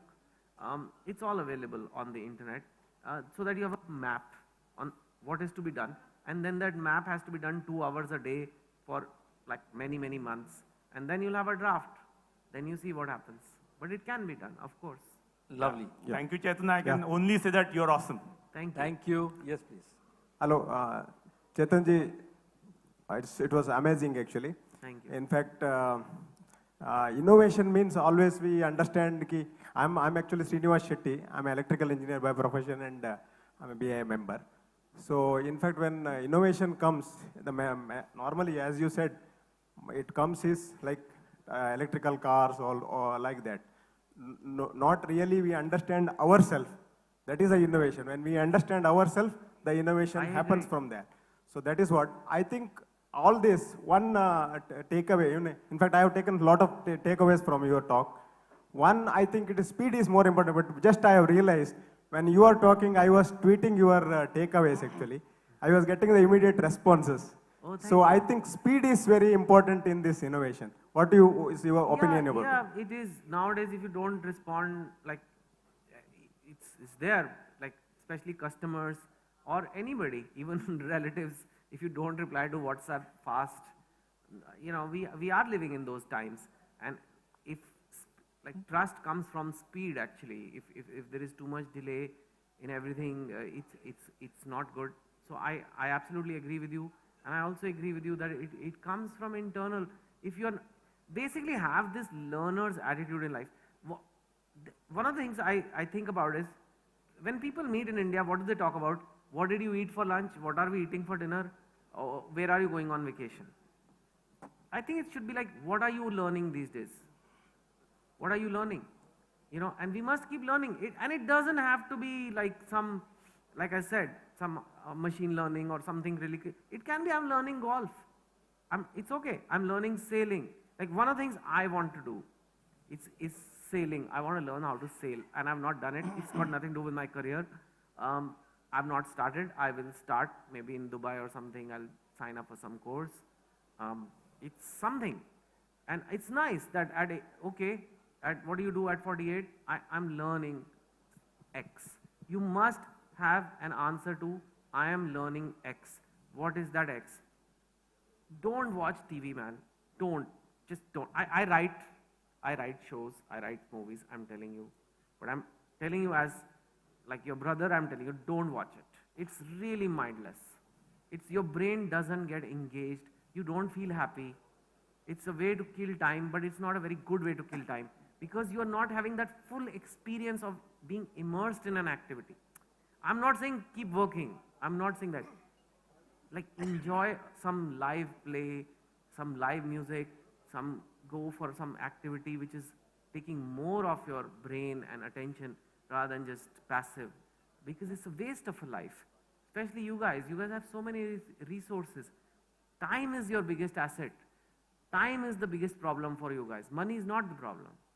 So enjoy that time properly with full immersion, not TV, and keep learning. Yeah. Yeah, you know, that's lovely what, just a second. I'm tempted to share this. We were in a very interesting discussion with Mr. K.V. Kamath of ICICI Bank. And he had said something, that if entrepreneurs need to manufacture something, they need to manufacture time. How do you manufacture time for yourself? So bang on. Thanks. The gentleman in the blue shirt with the brown, and then yourself, please. Can you pass the mic to him afterwards? Please, sir, ask your question. Chetan ji, I read your number of books. Aapka name, yeah, business? my name is Vishwas Tendulkar. I represent non-profit and last 40 years in the various, I'm certified independent director. My question is, rather is observation, I'm from non-profit. Bombay doesn't make anything. Everything comes from Bombay. Bombay is a market. Now, where it comes, rural India, where I travel, I find a lot of innovation. Innovation, what you mentioned, is everything is happening. They don't know English, but their innovation is highest. UPSC topper is from rural India. ID topper from rural India. What do you think that we should learn from rural India? With no resources, no water, no resources, innovation is the highest. It has gone to the level of Harvard level. What do you think? I mean, what you have mentioned is everything is happening rural India, not very far, just a few hundred kilometers from Mumbai. This is my observation. What do you want to say on that? I agree. I mean, if we are arrogant enough to think that, you know, Mumbai is like somehow more innovative or we are better than rural, that's not good. What is like Bombay? At the end of the day, we have not even been able to fix our roads. So we are not that great also. In fact, compared to some of the other Indian cities, we can do a lot better. So, of course, luckily Bangalore is in the news now. So, Bombay got saved. चलो भाई औरों के साथ भी ऐसा होता है, हमारे साथ ही नहीं होता है, you know. Otherwise, only Bombay is having floods, right? And every year, अरे यार, फिर से यार, Bombay is in the news for wrong reasons. Now it's Bangalore. So, but I agree, rural India is very innovative, especially when it comes to optimizing resources. They don't have a lot, but they're very good at optimizing. What they need to learn is this entrepreneurship thing, raising capital, scaling, becoming bigger. Those are some of the things they've not been able to do because they're in that trap. They never have that startup capital. They never have that knowledge of, you know, and nowadays that can be done because it's all tech driven. It's all location is not as important as it used to be, that you have to have a headquarter in Nariman Point. There is nothing like that anymore. So I agree, and I think that will happen. More and more stars, and even, who knows, maybe we'll have a rural unicorn one day, very soon. Because looks like rural India at least doesn't get flooded like Bangalore. So you can shift there only, better. Okay, we'll go for the last question, please. Yeah, I'm Mr. Jaypal Shah, past president of BIA. I'm an entrepreneur for the last 46 years in the engineering industry. So today, the two takeaways which I've learned and the whole audience has learned, this is said in such a simple and a subtle manner. And such great authors we have read in our life. But the personal thing which you advise, the pursuit of happiness and be yourself. Believe you me, this means a lot. And you have opened so many floodgates in eyes today that if a person concentrates himself also, there is going to be a better life. I think today the message which you have incurred is just great. Your way of communication is so simple and so even a layman can understand. You speak in both the languages, English and as well Hindi. And sir, really, we are proud and we are happy that you are here today. Thank you so much. Lovely. Thank you.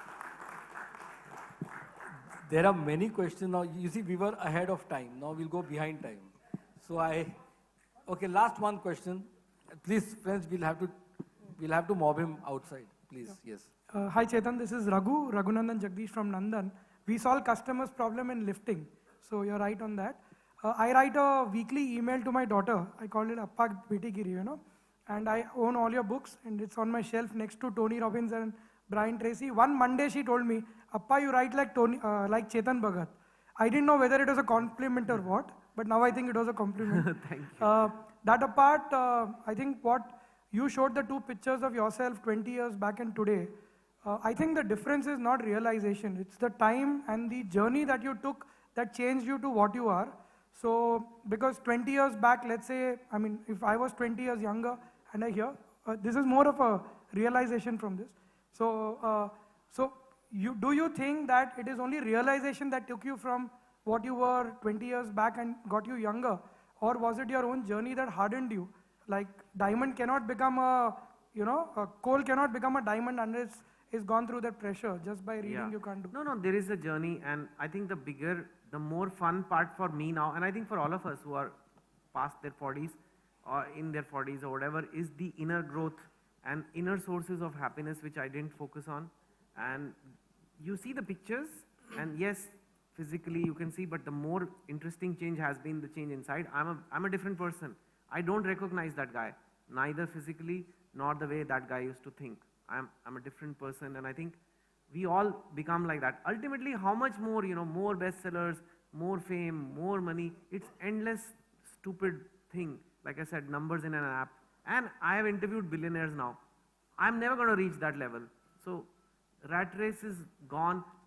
And then you realize that, again, it's another talk itself, that neurologically, internally also you can generate the same things that create happiness that those external achievements create. Same dopamine, same serotonin, same oxytocin, everything can be created internally also. So why not, as an entrepreneur, why not make the factory inside only, than depend on so many outside people to tell us you are good, you know, by fame or by money or whatever. So that's been a more interesting journey for me last few years, and that's what I'm very excited about. Unfortunately, there's no visuals for that. There's no achievement. There's no picture of Salman Khan movie. So that's for all of us, I think. No, friends, this has been awesome. Like Chetan said, best selling, not the best. And bang on the coin. We are really out of time, right? We've made up time like Indian Railways, but now we should not get late. So with that, friends, thank you so much. Thank you, Chetan. guys. This was Call me rocking. again. Thank you. This was rocking. As always, you rocked. Thank you.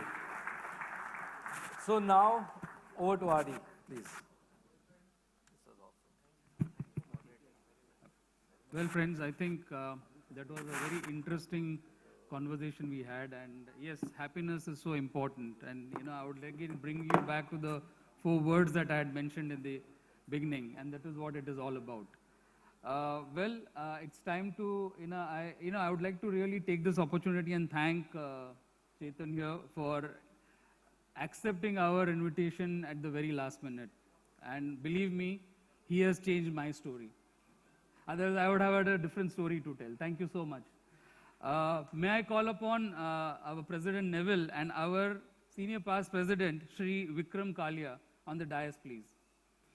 We would like to felicitate Chetan.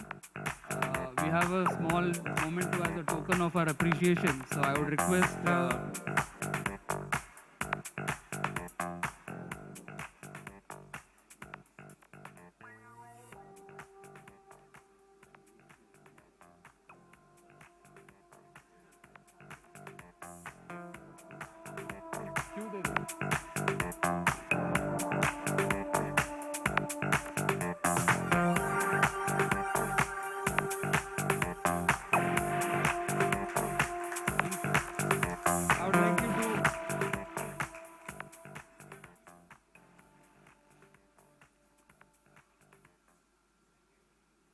Thank you. I would like you to stay there, please. I just have 2 more moments, please.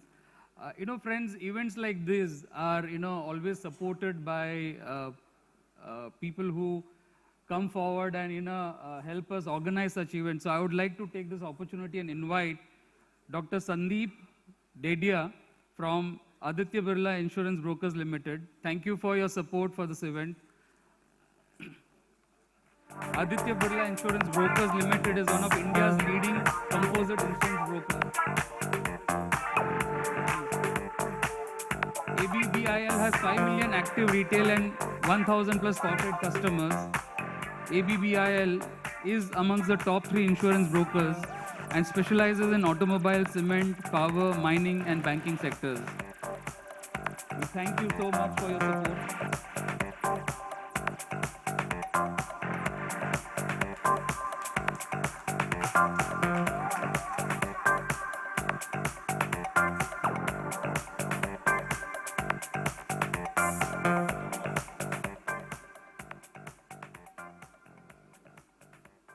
Next, I would like to call upon Mr. Nirmal Bhattacharya from AHI and Mr. Chetan Lade from Auto Hanger India Private Limited.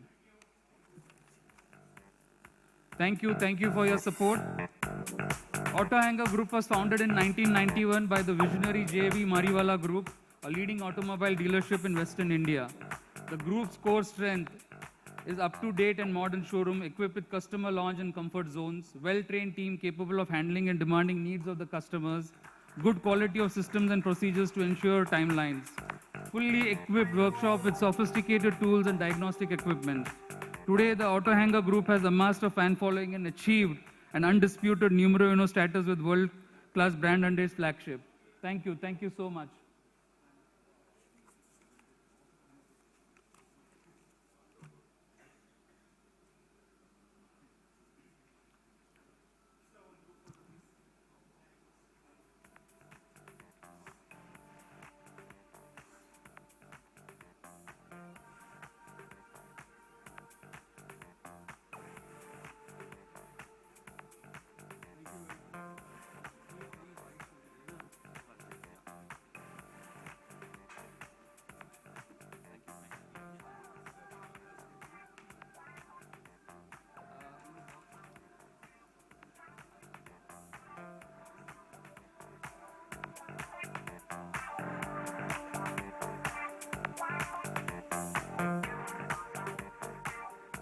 Friends, we've had a very interesting session and continuing the same,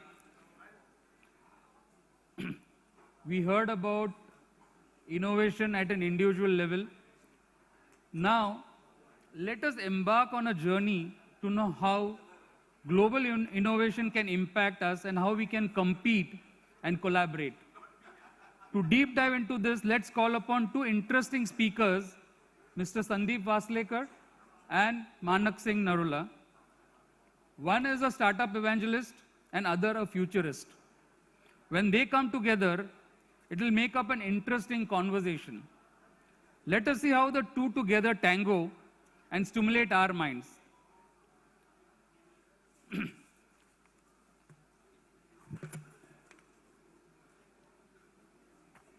I request the audience, we have a very interesting conversation happening now. I would request you to please take your seat so that we can move forward.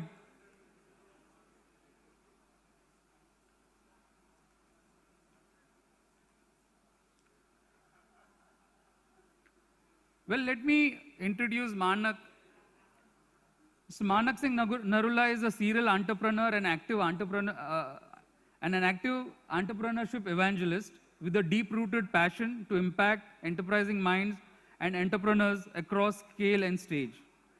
He co-founded Yonomi, a unique B2B2C consumer tech platform to drive consumer behavior and engagement using principles of gamification, R&R, and social commerce. He has been a co-creator of some path-defining platforms and initiatives impacting thousands of entrepreneurs. These include the Sounding Board for the Growth Ready, Ascent, a peer-to-peer network for entrepreneurs, co-created with Harsh Mariwala, chairman of Marico, Enterprising India, Changing the Nation, Leading the World, a campaign of TIE, Fostering Entrepreneurship Globally, and Isha Insights, for which he has been a resource leader for over 6 years. With over 25 years of building BizTech enterprises across various domains, CRM systems, BPMS, e-commerce, and platform for entrepreneurs, Mr. Singh excels in the science and art of facilitation. He is also a certified leadership coach with the Leadership Circle, a global network of leadership development coaches. He is an active advisor, coach, mentor, for large and young enterprises. He has been actively advocating Ask and Inspire as a paradigm shift in the leadership style, along with a complementing cultural shift in making organizations and entrepreneurial outlook young and relevant. An avid cross-country roadie, he is a firm believer in the Sufi adage, destiny is the journey. Ladies and gentlemen, I present to you Manek Singh. Over to you, Manek.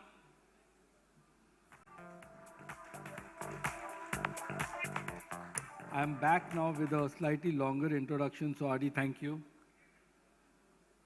Friends, अजीब दास्तां है. Our earlier session was about inside-out innovation, focusing on local. But I think the speaker, the way this came across was so much more suited, booted. Who we have next is a powerhouse. I would like to refer to him when I first, unki jab bhi maine jhalak dekhi, I would call him strategy ke Gulzar.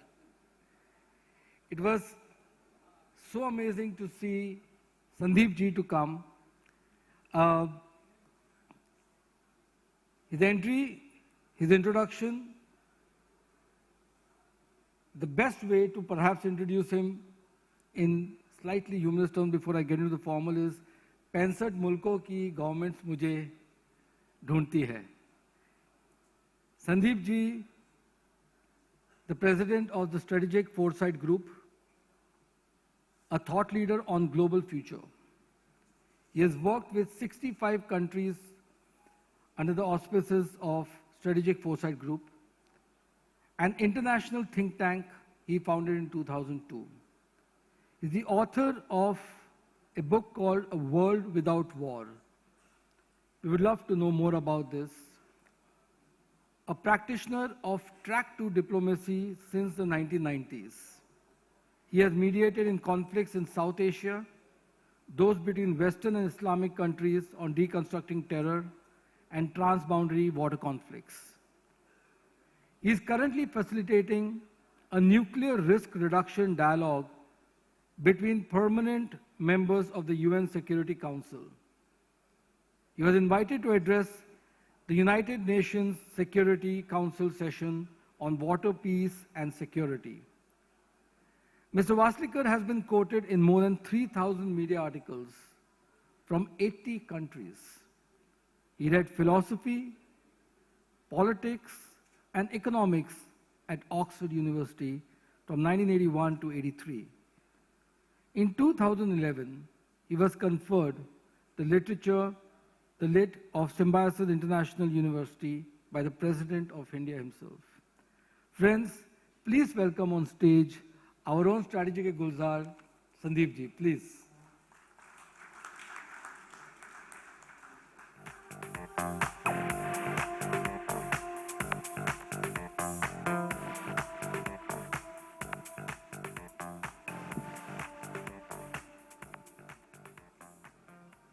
Thank you, Sandeep ji, for taking out your time and being with us today. And for a change, being in India from the many other countries that you engage with. Friends, this is a very, very different perspective. As I shared with you in the morning, the way we designed the conversation first was inside out. What I personally am really, really looking forward to is to get perspectives from somebody who's not just global, but is engaging the globe with a very deep-rooted Indianness. We are going to learn more from Sandeep ji. The starting point of this conversation is going to be his perspectives with his vast global experience on what are the innovation trends and patterns globally. Sandeep ji, can we just start with your opening thoughts, please? Thank you.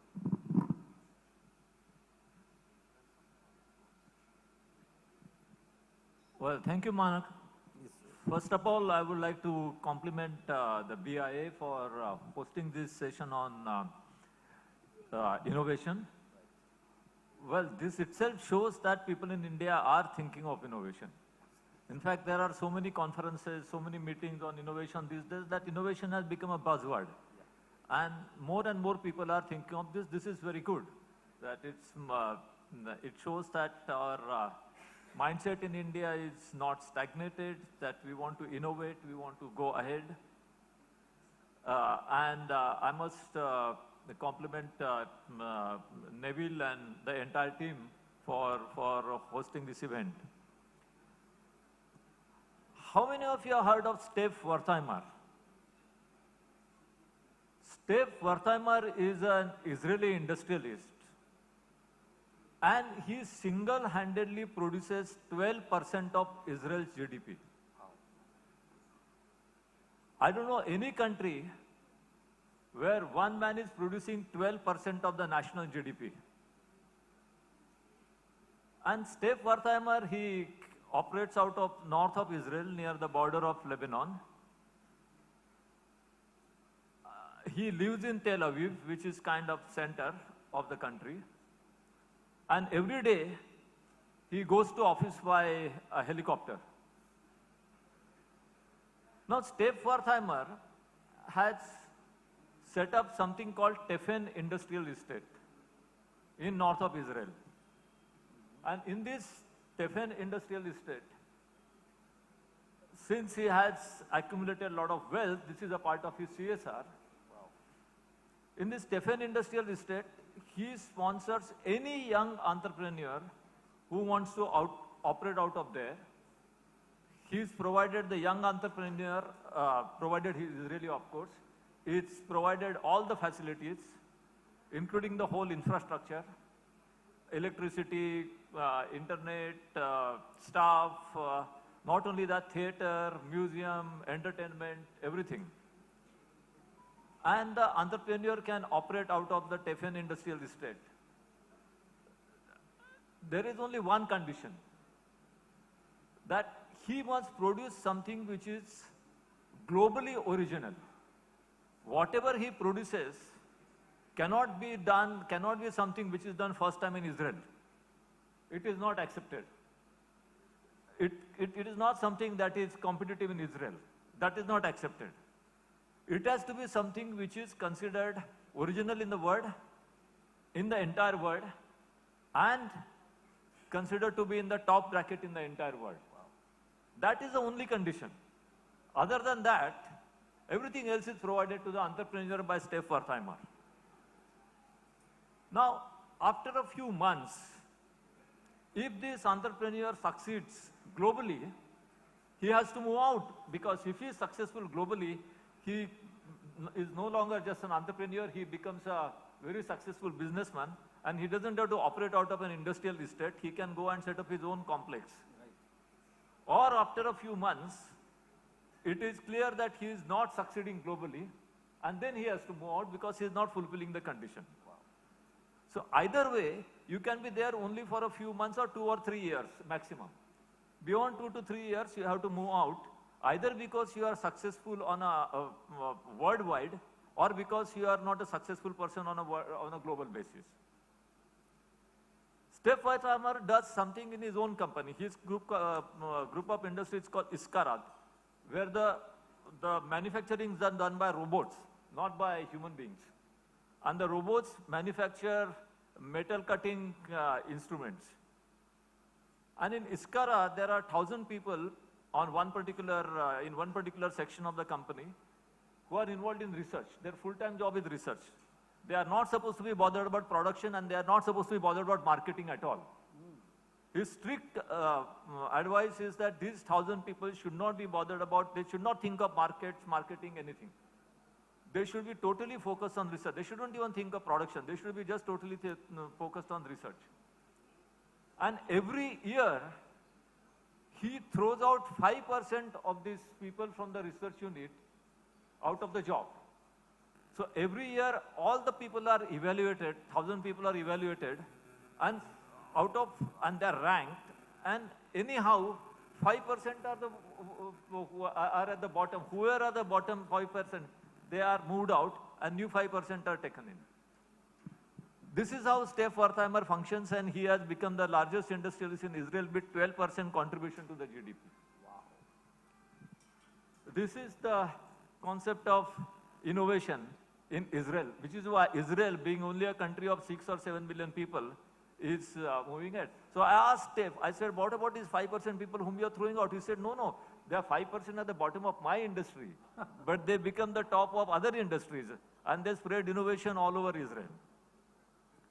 In 2002, I set up a think tank called Strategic Foresight Group in Mumbai. I operate out of Andheri, Lokhandwala complex. Most of the think tanks are in Delhi. They have huge buildings.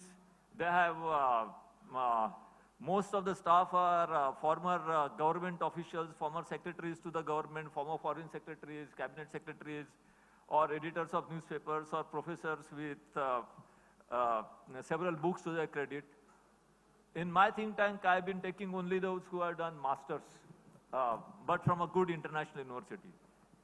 But the rule in my think tank has always been that whatever work we do, whatever research we do, has to be done first time, not in India, not in Asia, but in the world. I tell my researchers, if I find anything you have done has been produced anywhere in the world, I'm not going to accept it. You have to start work all over again. And in the last 20 years, we have resolved many conflicts in the world. We have contributed to the policies of 65 countries. And never once in last 20 years I have ever gone and asked for an assignment. 65 countries have come to us, a small office in Lokhandwala complex, asking for solutions.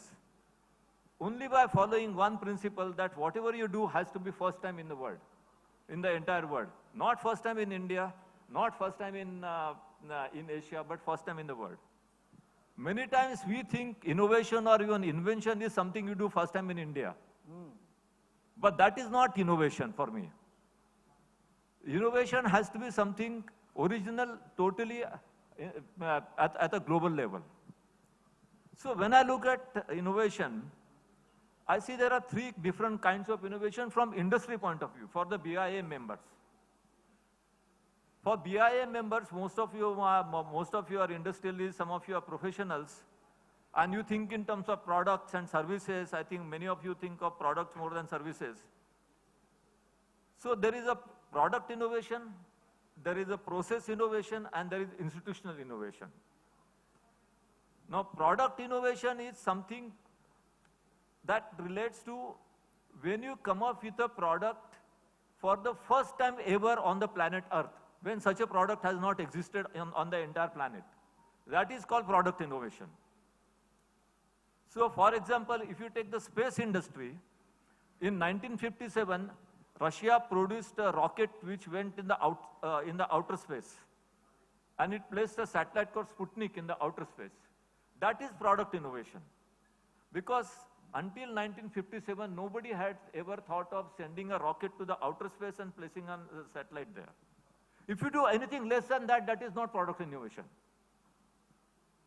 If you are doing this first time on the planet Earth, in the history of the planet, then that is product innovation. So product innovation, so stick to the space industry. So the Russian invention of the rocket was the product innovation. American development of Apollo rockets, everything that came later. So that is innovation of different type, but that is not product innovation. Now, what is process innovation in the same space industry? Elon Musk and his company SpaceX, they manufacture rockets which go at a very low cost to International Space Station, deliver cargo and come back. And you can reuse those capsules. Now, that is process innovation. So he is taking the product called rocket, which has already been in existence for a few decades, but he is making it cost effective, and he is making it reusable. So he's introduced a process whereby earlier the rockets used to get wasted. Remember, the rockets would land in Pacific Ocean or Atlantic Ocean, and then you can't use them again. Now rockets can be used again, thanks to Elon Musk and a lot of other people. So that is process innovation. So process innovation, you take a product that is existing and you innovate the process whereby you make it.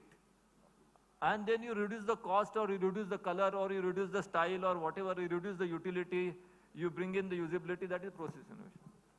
Then there is institutional innovation. Now in space industry, what is institutional innovation? One of the best examples in the world is ISRO, Indian Space Research Organization.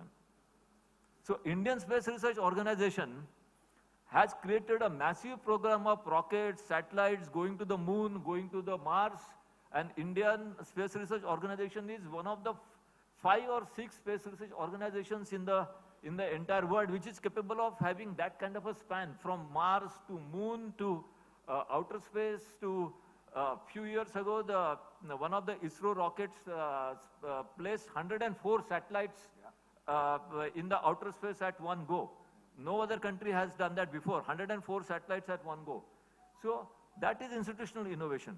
So ISRO did not invent rockets were already there. ISRO did not invent satellites were already there. But ISRO introduced institutional innovation by creating a program at an extremely low cost, operating in a country like India, which has got so many economic constraints, commercial constraints, financial constraints, and emerging as only one of the 5 or 6 organizations in the entire world which is capable of reaching various dimensions of outer space. Wow.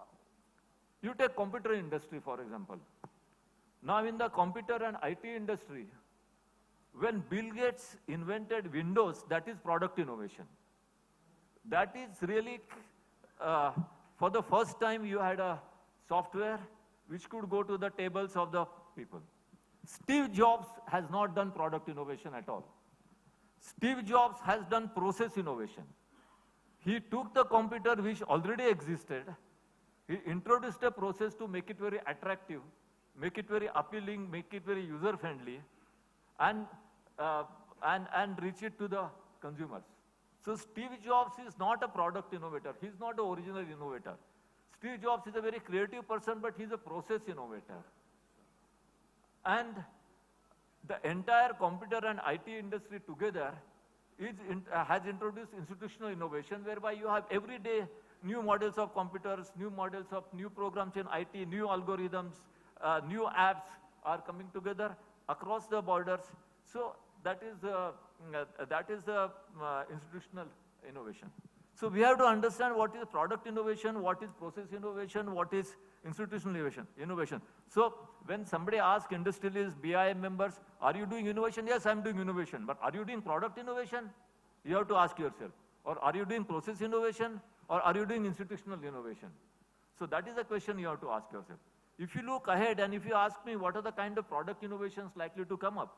So for example, if you take, I don't know if any of you have had a heart problem or your relatives have had a heart problem. So in the heart you have a valve. And that valve, when you replace the valve today, the body immediately doesn't accept that valve.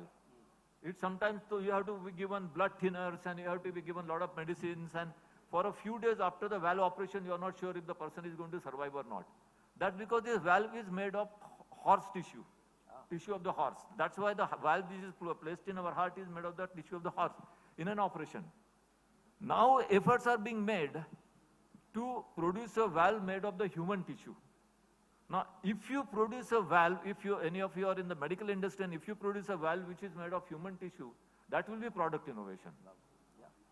If you reduce the cost of that horse tissue valve, if it was 22 lakhs last year, and if it is 12 lakhs now, and if it is 6 lakhs next year, that is process innovation. See, in pharmaceutical industry, if you are developing a new antibiotic for the first time, which doesn't exist, which has never existed, that is product innovation. But if you are just producing products, medicines, or antibiotics, or even regular medicines, remedial medicines, which are just low cost, you are just lowering the cost. And that itself is a great service to humanity, because if a medicine is available for $1,000 and if you are making a medicine available for 10 rupees, it's a huge cost. Aspirin is a big process innovation, because aspirin used to be very expensive. Now aspirin is available for hardly 10 rupees or 5 rupees, so it's a big process. But you have to know that you are doing process innovation, you are not doing product innovation. So I would say when you organize a conference on innovation, you have to first of all understand the difference between and appreciate the difference between product innovation, process innovation, and institutional innovation. Sir, I think this was a master class already. I want to make one request with the audience. Friends, there's a lot of crosstalk happening in the audience. and it's creating a buzz which is actually distractive. Excuse me, everyone. Please, for me, this was mesmerizing. Like we said right at the beginning, I am requesting all of you, there's enough time to network later. Right now, let's please tune in.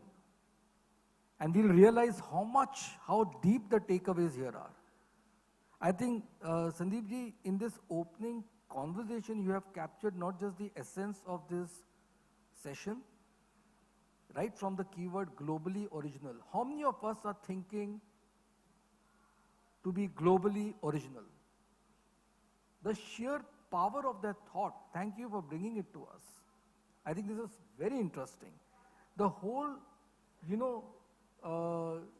flow of asking yourself the question, are we into product innovation, process innovation, or institutional innovation? The whole perspective of how you can look at being globally relevant, and in some way also, Sandeep ji has so beautifully weaved the whole idea and the thought that the strength of Indians can also be in institutionalizing. You may not be original in product, we may not be original in process, but we can be so original in institutionalizing something that's already been innovated. So this is amazing start, and my only request to the audience is, please friends, let's tune in right now. We have enough time to go and network outside. Thank you so much for your cooperation. So this is an amazing start. For me, I think you have not just defined the essence of this session. In many ways, I'm going to share this with RD. You have laid out the roadmap for Innoverse moving forward as well. And I'm sure we will talk more about this.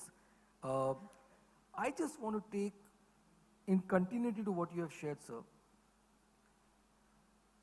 when I was reading your profile, and we said, and Nevil said in his opening speech, and we also somewhere alluded, that innovation is not just about, anything tangible necessarily.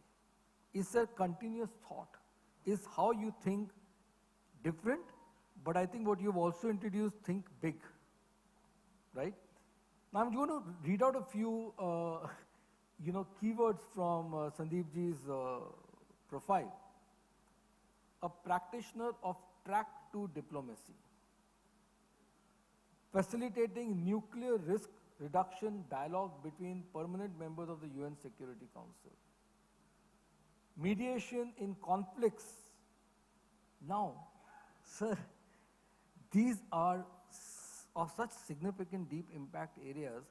I would love to know, what is your innovation mantra and process when you are looking at something as abstract, as deep impact as these things? I mean, just your mantra, your process, your thought process. Well, as I said, my approach is always that we have to be globally original. I'll give you an example. Sometime back, I was negotiating between Turkey and Iraq on the river dispute between them. There are two rivers which are flowing between Turkey and Iraq, Euphrates and Tigris. Now for last 30 years, these negotiations have been going on. United States government is negotiating, EU is negotiating, so many other countries were negotiating, Germany was negotiating, UN were negotiating, and nobody was succeeding. So when they invited me to negotiate, to mediate between them, now you have big powers like US, EU, United Nations, everybody, and then we have a small think tank operating out of Mumbai. We looked at the situation and we came out with an original thought. And we said, look, for 30 years you are taking Euphrates and Tigris rivers together and you are negotiating and you are not finding a solution. And especially the last 7-8 years, this was 3 years ago, Euphrates river mostly flows through Syria and Tigris flows more or less directly from Turkey to Iraq with only a small portion from in Syria. Why are you blending these two rivers? Which is not necessary at all. So all that I did, I walked in and I separated the two rivers and I said, we'll just focus on negotiating the Tigris river flows. And I organized the talks between Turkey and Iraq, and my scientific team produced alternative options on how to solve the Tigris River problem, and soon the government negotiations started, and the two countries have now entered into various treaties. So simply something going on for 30 years, big powers like US, EU, everybody involved, and they were just not able to see that they are unnecessarily combining two rivers which was not even required. And all I did was, and that was the advantage of being a small player rather than a big player, that I just looked at the narrow picture and minute picture, and something else I did in water which I'll explain to you. Also for last 25 to 30 years, the successive UN Secretary General, starting with Boutros Ghali, Kofi Annan, Ban Ki-moon, they were trying to bring in the issues about water wars to UN Security Council. And they were constantly getting opposition. Russia was particularly opposing them. But also sometimes US, UK, France, the permanent members of the Security Council were opposing them. Then when I was involved in the water issues and I was negotiating with some 20, 30 countries, a lot of countries suggested that maybe I should now play a role in trying to bring this issue to the Security Council. So what did I do? I didn't talk to the Americans. I didn't talk to the Russians. I didn't talk to the Chinese. I didn't talk to the Brits. I didn't talk to the French. India was not then a member of Security Council. Today India is a member, non-permanent member of the Security Council. It will complete this term in December. What I did, this was 2015, and I saw who are the countries elected for the next year. And out of those countries, I found Senegal, which was a small country in West Africa. And Senegal has an outstanding track record in management of river. It's the best in the entire world.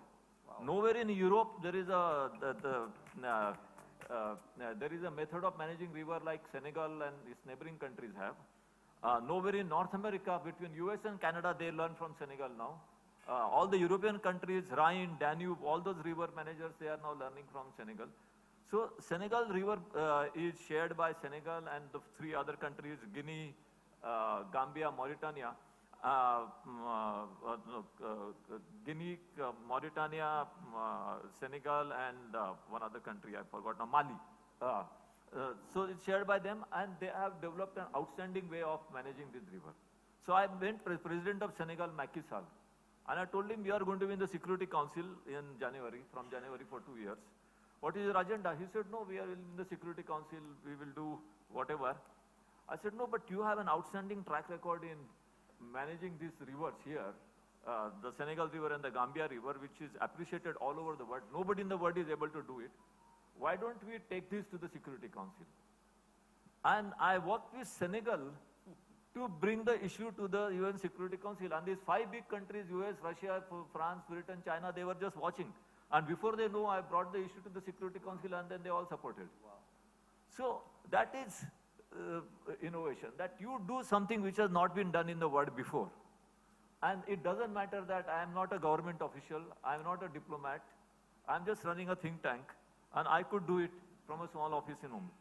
But if you look at innovation from a BIA point of view, from the business point of view, these were all experiences in diplomacy. You will later on hear from Mr. Phabhat Kumar about innovation in taxation and government matters. So these are different matters, whether it's diplomacy, whether it's taxation, or other policy issues. But if you look at from industry point of view, there will be 3 or 4 sectors where maximum innovation and invention will play a role in the next 20 to 30 years. So 3 or 4 aspects. One will be with regards to speed. Second will be with regards to automation. And third will be with regards to sustainability. Now with regards to speed, what's going to happen in next 20 to 30 years? You see, the average speed of a train is about 200 kilometers an hour on an average, 150 to 200 kilometers an hour. Now already Japan and China are introducing trains which are magnetic levitation trains, which are 500 kilometers an hour. 500 kilometers. So that's the speed. Not even Europe or North America, they don't have these trains. Japan and China are just in the process of introducing magnetic levitation trains of 500 kilometers an hour. Now fast forward India 2047, 25 years from now, we just celebrated 75th anniversary, Azadi Ka Amrit Mahotsav. Now you look at the centenary of the Indian independence in 2047. If by 2047 the successive governments, the present government and the future governments, they make a decision to have this kind of a speed introduced in the Indian transport, and Mr. Gadkari, whose video we played in the morning, often talks about speed, the importance of speed in the transport sector. And if you have 500-kilometer trains which are running at 500 kilometers in 2047, in the India of the centenary year, you will have Nagpur about 3 to 4 hours from Mumbai, Bhopal about 3 to 4 hours from Delhi, Pune about 1 hour from Mumbai, Aurangabad about 2 hours from Mumbai.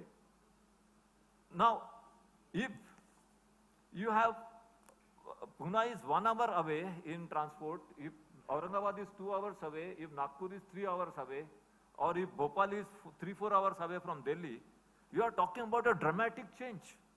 You don't any longer need to live in Mumbai or in Delhi to work in these cities. You could be living in Aurangabad. Correct? You could be living in Nagpur and running the industry there and so on. Now, is even the government thinking of this kind of a speed? Yes, already. Already there is a consideration at the Maharashtra state level of introducing a hyperloop. A hyperloop will take about half an hour for travel from, which is even faster than the magnetic levitation. The same thing is happening in the aviation industry. Right now, I don't know how many of you remember Concorde, which used to exist 20 years ago, 30 years ago, Concorde. Concorde used to travel 4 hours from New York to London. Now new supersonic aircrafts are being manufactured today, which will take 2 hours to travel from New York to London or London to New York. So in 10 years from now, or 15 years from now, you are looking at 4 hours from Mumbai to London and another 2 hours from London to New York. So basically you can have your breakfast in Mumbai and you can go for lunch to New York. So that is what you are looking at in about 10-15 years from now or in India of 2047. That's the kind of future that you're looking at. Are you prepared for that future? So you are manufacturing ancillary industries, you are manufacturing nuts and bolts, you are manufacturing parts. So are you manufacturing all of that for today's India? Are you manufacturing, or are you also preparing yourself for tomorrow's India? Are you manufacturing only for today's exports market, or are you also preparing yourself for tomorrow's exports market? And it's not just you. Your younger brother, your son, your daughter, they may be getting into business. Are you training them to think about today's India? Are you training them to think about tomorrow's India? If you have a son or a daughter, 15-year-old, who wants to get into business, are you telling them that the plane takes 9 hours to fly from Mumbai to London? Are you going to tell him that the plane will take 4 hours to fly from Mumbai to London? What are you telling your children? Especially those who plan to enter industry. Children may not necessarily your children, could be your nieces, could be your cousins, could be your nephews. So speed is something. Similarly, sustainability, environmental sustainability. Dramatic changes will take place. Automation, where artificial intelligence is really the core of automation. Dramatic changes are taking place. Recently, artificial intelligence produced an antibiotic. For last so many decades, those of you who are in the pharmaceutical industry, you know that antibiotic has not been manufactured. A new antibiotic has not come on the scene for last several years. And now the first antibiotic which has come out after several years has been produced not by any human being, but by artificial intelligence at MIT. So this is the kind of changes which are taking place, and the 3 mantras are speed, sustainability and automation. Wow. Wow. Friend, that deserves an applause. I mean, I was looking at my 11-year-old son who's in the audience, and sir, you have laid out the generational roadmap for us to think and change our thinking. It's amazing, sir. And I don't know how many of you all are familiar with the whole idea of blue ocean strategy. I think what Sandeep ji has really done is laid out the blue ocean for us. We can either swim in the red ocean today or few years from today, or look at preparing ourselves by asking this beautiful question of being globally original, and look at defining blue oceans for ourselves moving forward. You know, this is really, really interesting. And sir, your whole point, from where the question was, where you introduced the whole thought of innovation and negotiation. Now, of course, Your clients are countries. We are dealing with different vendors here. Your vendors are different. But to be able to learn from the smallest of vendors and not just look at the big players is another very strong message. And this is amazing, sir. Thank you for sharing all this. This is, I think, going just as we had envisaged, outside in perspective on how do we look at innovation and bring about change within ourselves. So from here, how do you've already said that in some ways, but if you could possibly build on that a bit more, sir. The journey from today to say what the crystal ball gazing you just gave us, say 20 years from now, whatever that time period you would like to put in perspective, how do we out here really look at building a roadmap? Yes, I mean, the Hyperloop is definitely there. In fact, we wrote it, you said it and I wrote it at the same time. But what does that mean for us? How do we now chart out this journey of preparing ourselves, say in the short term, mid term and the long term? Hyperloop is done by the government. Let's think what we can do as entrepreneurs, industrialists, professionals, etc. If you really want to be globally original, if you want to be inventive, if you want to do something new, if you want to think in terms of creating a huge intellectual capital, and of course that will then get translated into financial capital, you really have to have passion for wanting to do something original. It has to be a passion. It's not something that you think one day and forget about it the next day. It's something that you have to keep, you have to be very passionate about. And that passion has to also create a liking and an interest for research and development. How many of you have research and development departments where you strictly instruct that unit that don't bother about production and don't bother about marketing? How many of you have such divisions? Show of hands, how many do we have? Where the...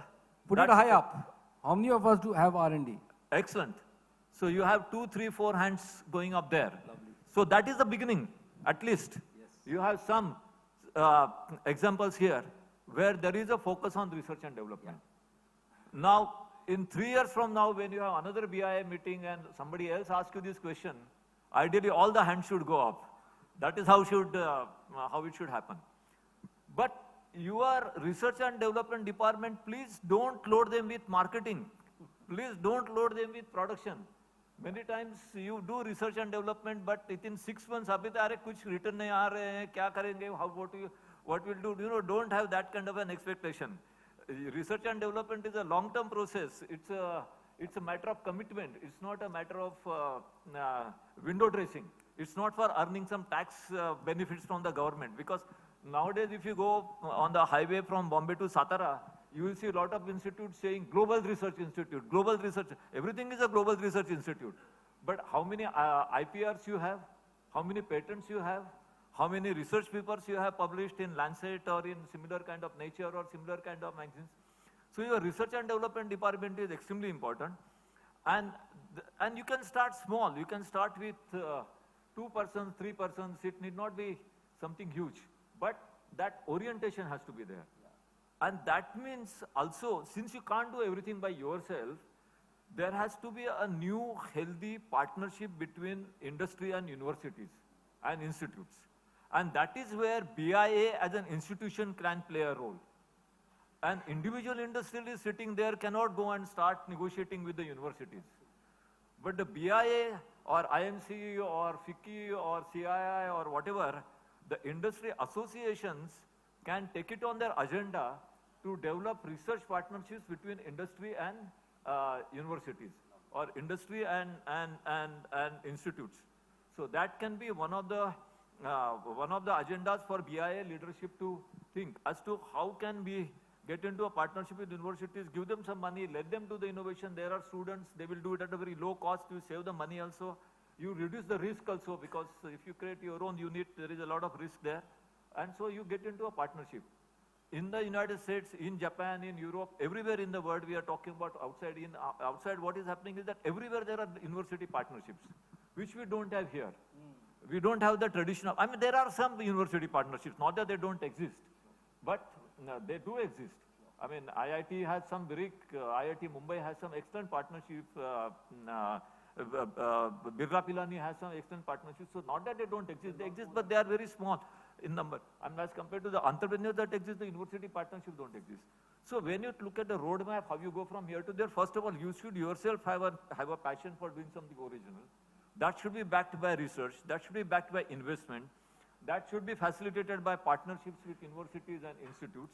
And you can even think of trilateral partnerships between university, government and private sector. Our government actually is quite progressive. A lot of people think government as a stumbling block and as a regulatory body, but the government can be very progressive. Government is very progressive.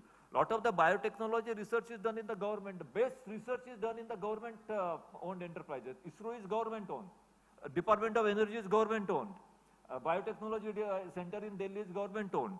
So actually, a lot of the research which should be done in the industry is done in the government.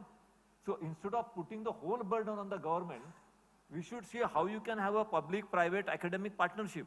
That should be the new orientation. When James Watt discovered steam engine, there was no UK government giving him any support. When Thomas Alva Edison discovered a light bulb, there was no US government giving him any support. IBM did not give any government support. It got government contracts later on, but it did not get any support. When atom was discovered by scientists, when neutron was discovered by scientists, none of them got any government support. All this was done in a laboratory called Cavendish Laboratory at Cambridge University, which was funded by the private sector, by the entrepreneurs, by high net worth individuals. So you don't have to look at government or everything, but you can have a constructive engagement with the government. You can have partnership with the government. You can ask government to give you some enabling frameworks, which can give you certain advantages. And not only Indian government, you can look at governments abroad also. So for example, EU has a budget of more than 50 billion euros for research partnerships with other countries, whereby EU is willing to put 75% and the other country has to put 25%. So if you get into a partnership with a research center here, they only have to put 25% and the EU will put 75%, wow. The European Commission. So you can, but again, it has to be globally original. It can't be like trying to do something small, some small change here, some small change there, getting some tax benefit from the government. Don't look at the research as a tax window. Yeah. Look at research something as a core activity. No, this is amazing. Question, answer, direction, all rolled into one. You know, I just want to pick up a point and a complementary point when Sandeep ji said, do not burden R&D with marketing. You see, it's an observation I have, it's not an opinion, that the mindset within India is still very transactional. For something like research and development, you've got to get non-transactional. I was talking to a VC friend of mine the other day, and he was sharing the basic difference in the investment philosophy of investors in US versus here. The question they ask there is what can be. The question we are still asking here is what will be. When you ask what will be, you're forced to get transactional. But when you ask what can be, you are actually thinking very, very differently. And I think what Sandeep ji is really alluding us is to look at asking what can be. But yes, there are challenges which I think is laid out. Now it's up to us as either as an organization or as individuals, how do we ask the right question? The answers will come forward. And I think that is so beautifully put. And to my mind, if we truly can, why should we always look at the IITians? I mean, they are there. But an SME can take that initiative of thinking original, and there are amazing, brilliant resources across India, right, with whom we can partner. And I think that's the whole direction that you're laying out. No, you're absolutely right. I mean, there is innovation taking place globally. There is innovation happening in India. Some of it, even product innovation. Of course. Now there is a, I came across a group of students the other day, young people now, they're no longer students. And they have developed a solar conduction dryer. So it's a dryer which is run with solar energy and it dries vegetables. Now for rural India, it has significant implications. Because if you can dry the vegetables, and the idea is you dry the vegetables and after say 7-8 months, you just sprinkle them with water and they're fresh vegetables. So imagine what kind of market implications it has for the farmers. So if farmer is growing crops or vegetables, he has no compulsion to go into the market today when the prices are bad. He can dry the vegetables and the dryer is available for 25,000-30,000 rupees. It's not something very expensive. And you have the vegetables stored there, and when the prices are going up, you just bring the vegetables out from the dryer and you sprinkle them with water and you are ready to go to the market. Now who has developed it? These are young boys and girls, average age 25, from Ambejogai, Marathwada area in Maharashtra. Wow. These are not from IIT. Yeah. These are not from IIT Delhi. These are not from IIM Bangalore, IIM Ahmedabad. These are from Marathwada district in Another group I met recently. If you go to Paris or London or Berlin or wherever, mostly in Europe, I'm not talking about the US cities, but if you go to European cities and if you go to a supermarket, next time you go, please remember this. You go to a supermarket and you buy grapes. And you check out 2 or 3 packets of grapes of 100 grams or 200 grams, something that you can consume yourself. Not bulk grapes, like just small packet for your consumption for tonight or tomorrow morning for breakfast. You look closely at the packet. Grown and packed in Wakad, I forgot the name of the village, but in a village in Nasik district. So there are 8,000 farmers in Nasik district. They have come together and formed a farmers producing company called Sahyadri Farms. And this Sahyadri Farm you must have heard of, you might have read about them in the media. So Sahyadri Farms exports grapes worth 600 crores. Grapes alone worth 600 crores, and not wine grapes, but the table grapes. The eatable grapes worth 600 crores every year, every season to Europe. And they don't just sell them to the wholesalers. They sell them to the supermarket chains, and the grapes that you buy in London or Paris or in Frankfurt are packed in Nasik, and not even in Nasik city, in a small village outside Nasik. And from there they go all the way to the supermarket. So so whether it is a solar conduction dryer or whether it is the grapes packaged in district of Nasik, there is a lot of innovation taking place in the 2-tier, 3-tier cities or even in the districts and in the villages. So there is a certain kind of innovation that's happening globally. There is certain kind of innovation which is happening in India. But most of what the global innovation is globally original. Yes. Most of the Indian innovation is institutional innovation. And this is a tremendous strength that India has. India itself is an example of institutional innovation. Otherwise, imagine managing a country of 1.4 billion people. And for a government, for our political leadership, for our civil service, for our police forces, to manage a country of 1.4 billion people is itself an example of institutional innovation.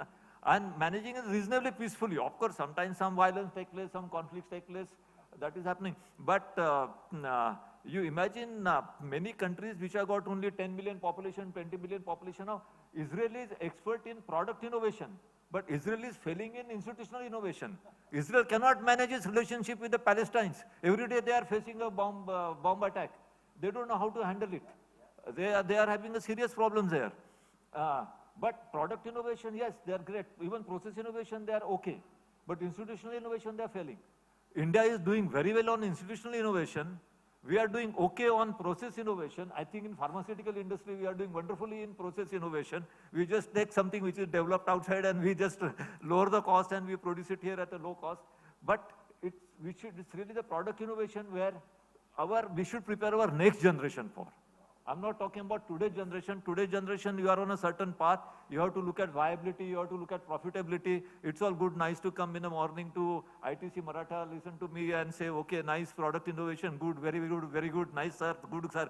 Oh, then finally you have to go home and you have to pay your taxes, you have to pay your GST, you have to pay your electricity bill, you have to manage your children. And then you say, now where is the time for, but for your children, when you grow them, when you educate them, when you prepare their mindset, you prepare them in a different mindset. You deal with your current situation, but where possible, if your age still permits, fine, make a transition. I once met a businessman, like you, SME businessman, a Chinese man. He was exporting garments in Hindi, chadar. You know chadar, what is the bed sheets, what you put on the, not garments, it's the bed sheets.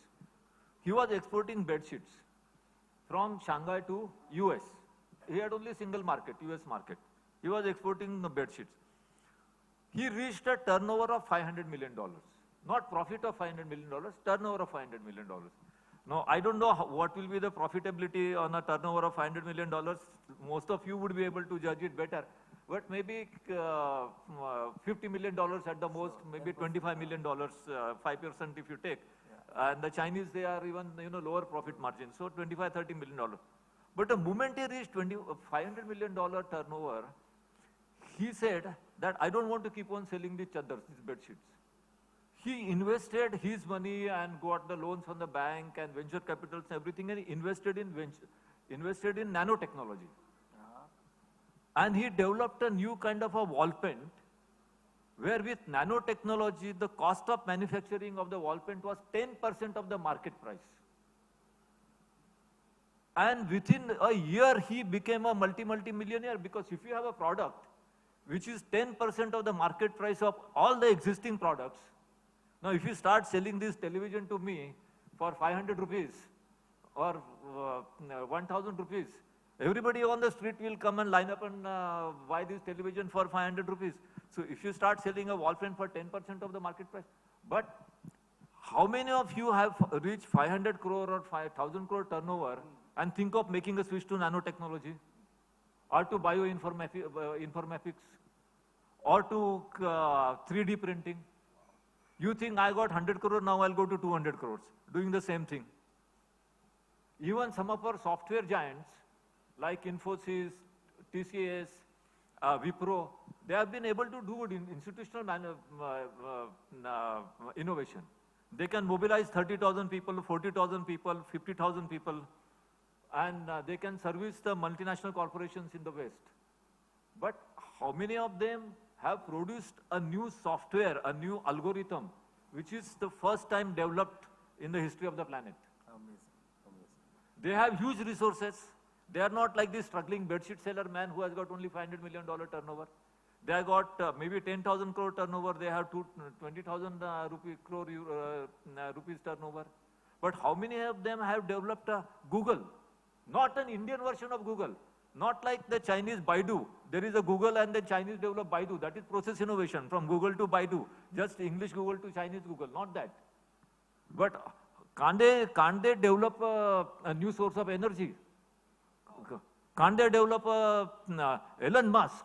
His space business is process innovation, but his communication business is product innovation. For example, he is developing Starlinks. Yeah. Elon Musk is putting 15,000 satellites in the outer space to develop a new kind of internet which will not run with fiber optics, but which will run with the satellites. Yeah, yeah.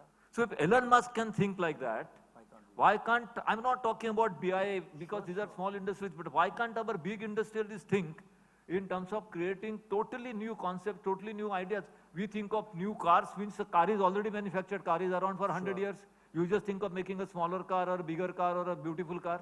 Yeah, but sir, in fact, I would say, why not BIA? Why not any one of us here? Because the example of the Chinese, I think it's a thought. It's not about being small, it's about how big you think, right? And I think that's the key message that's coming in. This is amazing.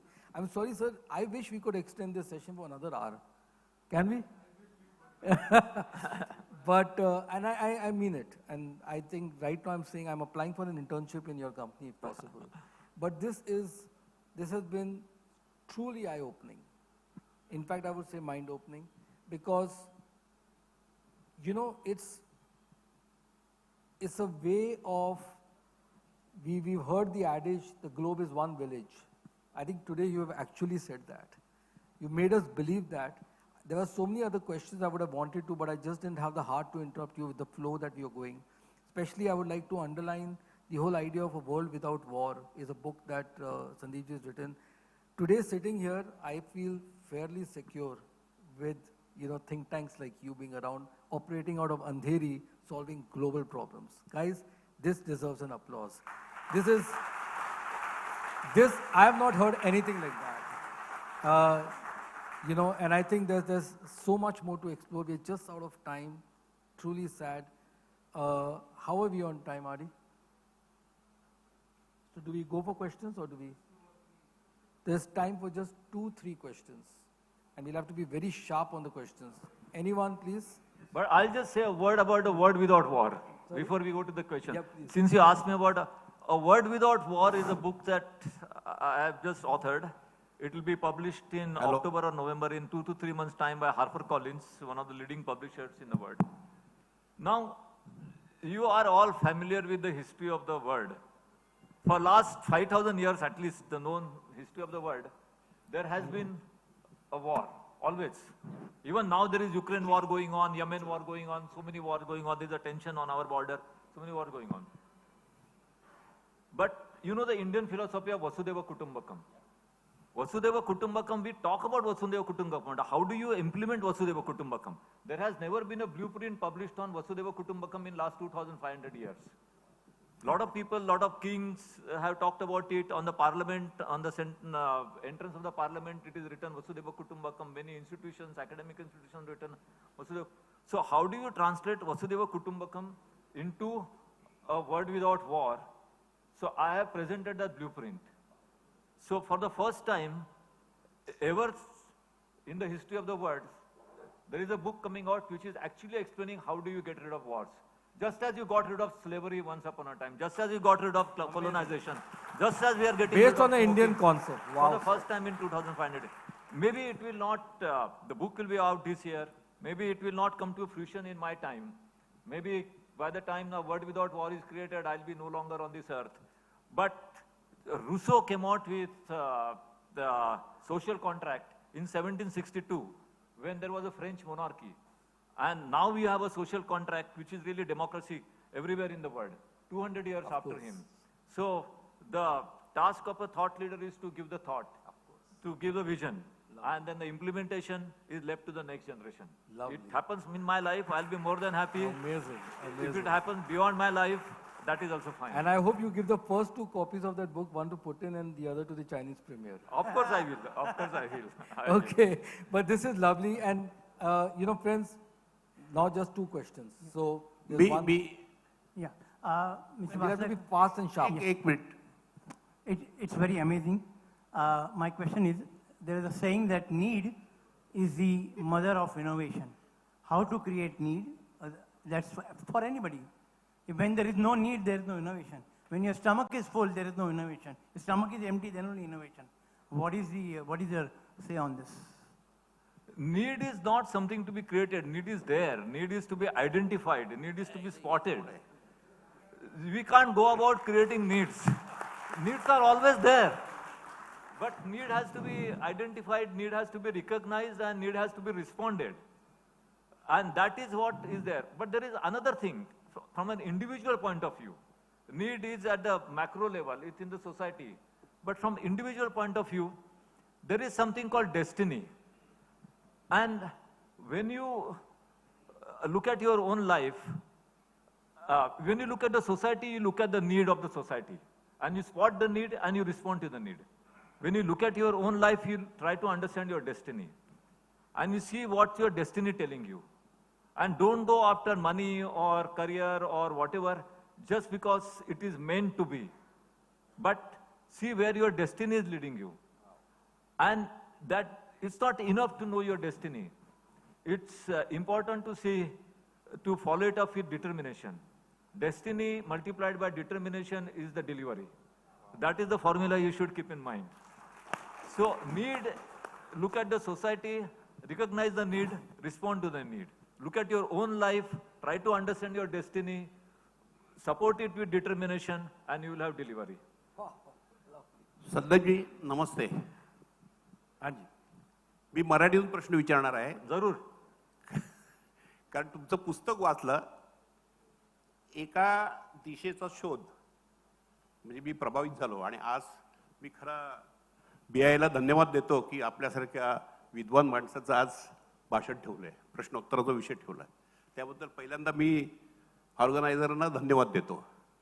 प्रश्न एक की आपण सर्व राज्यातले प्रश्न सोडवता शांतता मार्गाने.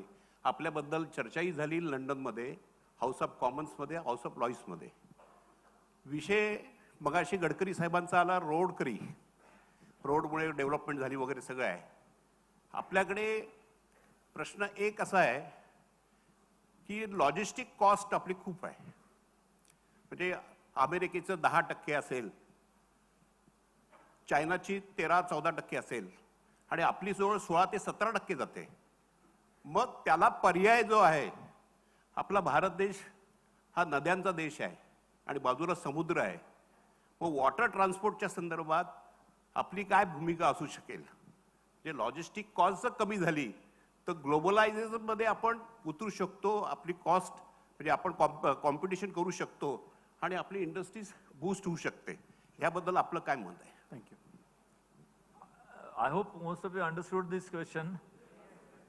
So why? नाही, कसं आहे, वॉटर ट्रान्सपोर्ट जर असेल तर त्याची खर्च कमी येतो. म्हणजे रेल्वेचा खर्च हा 10 रुपये असेल तर वॉटर ट्रान्सपोर्टला 1 रुपयाचा खर्च येतो. आणि आपल्याकडे नद्या आहेत, पाऊस पडतोय पण पुराचं नियंत्रण नाही. आणि ह्या संदर्भात सरकारने काहीतरी करणं आवश्यक आहे. यात स्टडी केलं पाहिजे. याच्याबद्दल आपलं काय मत आहे? नाही, वॉटर ट्रान्सपोर्ट हा स्पेशलाइज विषय आहे, त्याला मी सांगतो. पण त्याच्या आधी माझा प्रश्न आहे की लॉजिस्टिक्स कॉस्ट तुम्ही ऑफिशियल लॉजिस्टिक्स कॉस्ट म्हणता का अनऑफिशियल लॉजिस्टिक्स कॉस्ट? कसं आहे, कारण आपल्याकडे सगळ्या प्रकारचे लॉजिस्टिक्स कॉस्ट आहेत. खरं आहे, ऑफिशियल गव्हर्नमेंटचे लॉजिस्टिक पार्क असेल. आता गव्हर्नमेंटने निर्णय घेतला, JNPTच्या 3 टर्मिनल्स ओपन करायचा निर्णय घेतला. मला जर माझ्या कॉस्ट किंमत कमी झाली तर मार्केटमध्ये मी कॉम्पिटिशन करू शकतो. आणि आज त्यामुळे आपण जगामध्ये इंडस्ट्रीजवाले सगळे कॉम्पिटिशन करू शकत नाही. याच्यावरती कुठेतरी निर्णय होणे आवश्यक आहे. याच्याबद्दल आपलं काय मत आहे? नमस्कार, थँक्यू. तर नाही, कॉस्ट कमी झाली पाहिजे ह्याबद्दल प्रश्नच नाही. Cost has to be reduce, cost कमी झाली पाहिजे त्याच्याबद्दल प्रश्नच नाही. ॲज आय सेड की रिसर्च हा एक कॉस्ट कमी करण्याचा खूप मोठा मार्ग आहे. आत्ताच मी उदाहरण दिलं ते चिनी उद्योजकाचं. तो चादरी विकत होता. He invented in nano technology and he brought the cost from 100 rupees to 10 rupees by innovation, by invention, by using a totally new technology. आपले जे जीन्स आहेत, the human gene, the genome code, only 2001 human genome code was for the first time measured by Craig Venter. That time the cost was $1 billion. Today the cost is $600. Human genome code, आपला human genome code measure करण्याची cost आहे ती $1 billion वरून, आणि खूप म्हणजे 200 वर्षात आलेली नाहीये, 20 वर्षामध्ये. म्हणजे from 2001 to 2022 or 2021 cost has come down from $1 billion. So maximum say जास्तीत जास्त म्हणा $1,000. So but mostly $600-700 you can now go to Oxford, you can go to California and you can get your genome code mapped. Just a mapping of the genome code, you can get it for $600. Anybody can afford $600. Even the गरीबातले गरीब लोक असतील ते पण afford करू शकतील. तर सगळ्यात मोठा कॉस्ट रिड्यूस करण्याचा सगळ्यात चांगला मार्ग म्हणजे नवीन नवीन प्रकारचं रिसर्च, नवीन नवीन प्रकारची टेक्नॉलॉजी काढा, नवीन नवीन प्रकारचे मार्ग काढा, प्रॉडक्ट इनोव्हेशन करा, प्रोसेस इनोव्हेशन करा, ते करा. आणि secondly institutional innovation. Institutional innovation मधून तुम्ही बरेचसे कॉस्ट कमी करू शकता. Friends, don't have the heart, but we have to stop this session right now. But I think this deserves a standing ovation. This is amazing. So thank you so much, Sandeep ji. This has been just mesmerizing. Thank you. Thank you for taking out your time and coming in. Thank you. Pleasure. Honestly, Manak, I have, dil mange more, but I really feel that even the whole day would be not enough. I had the privilege of spending some time with Sandeep ji, and we've had some amazing conversations, and today was so deep. We could go on, but I'm really sorry that we had to stop this and we had to end this. Well, I would like to now take this forward, and I would call upon our president, Nevil Sanghvi, and our past president, Ajay Amin, to please come on the dais and felicitate Shri Sandeep ji for taking his time and spending the time with us. Believe me, friends, we are very lucky to have him here. He travels a lot, and had we been a little late, we would have not had the opportunity to meet him. Thank you, sir. Thank you for being here with us.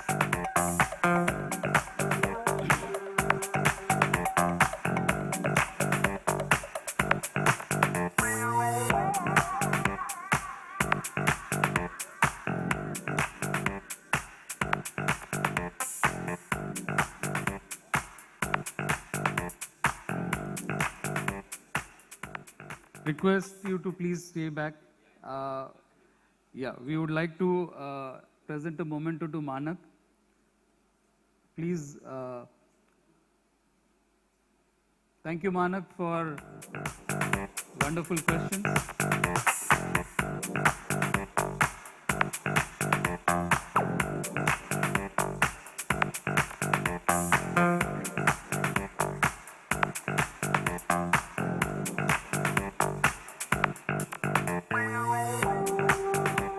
Yeah, as I said, events like these are always supported by our sponsors. So I would like to call upon Shri Kapil Chopra of Tally Solutions. Tally Solutions is Kapil Chopra. Tally Solutions is a pioneer in the business software products industry. Started in 1986. Tally's simple yet powerful products have been revolutionizing the way the business runs, making it the industry leader in the enterprise resource planning domain, providing seamless accounting, inventory and tax compliance solutions to the SME and the new age entrepreneurs. With over 2 million activated licenses worldwide, it caters to more than 7 million users across industries in over 100 countries. Thank you so much for supporting us. I would also like to call upon Anand Shah of IPCON.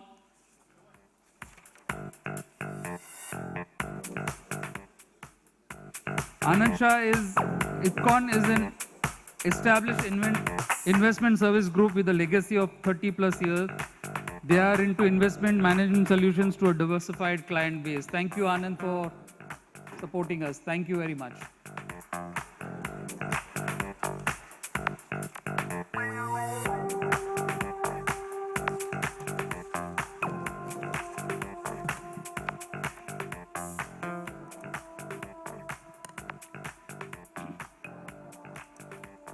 Well, friends, thank you very much.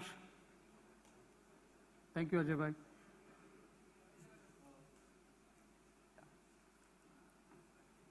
We'll back. Anna.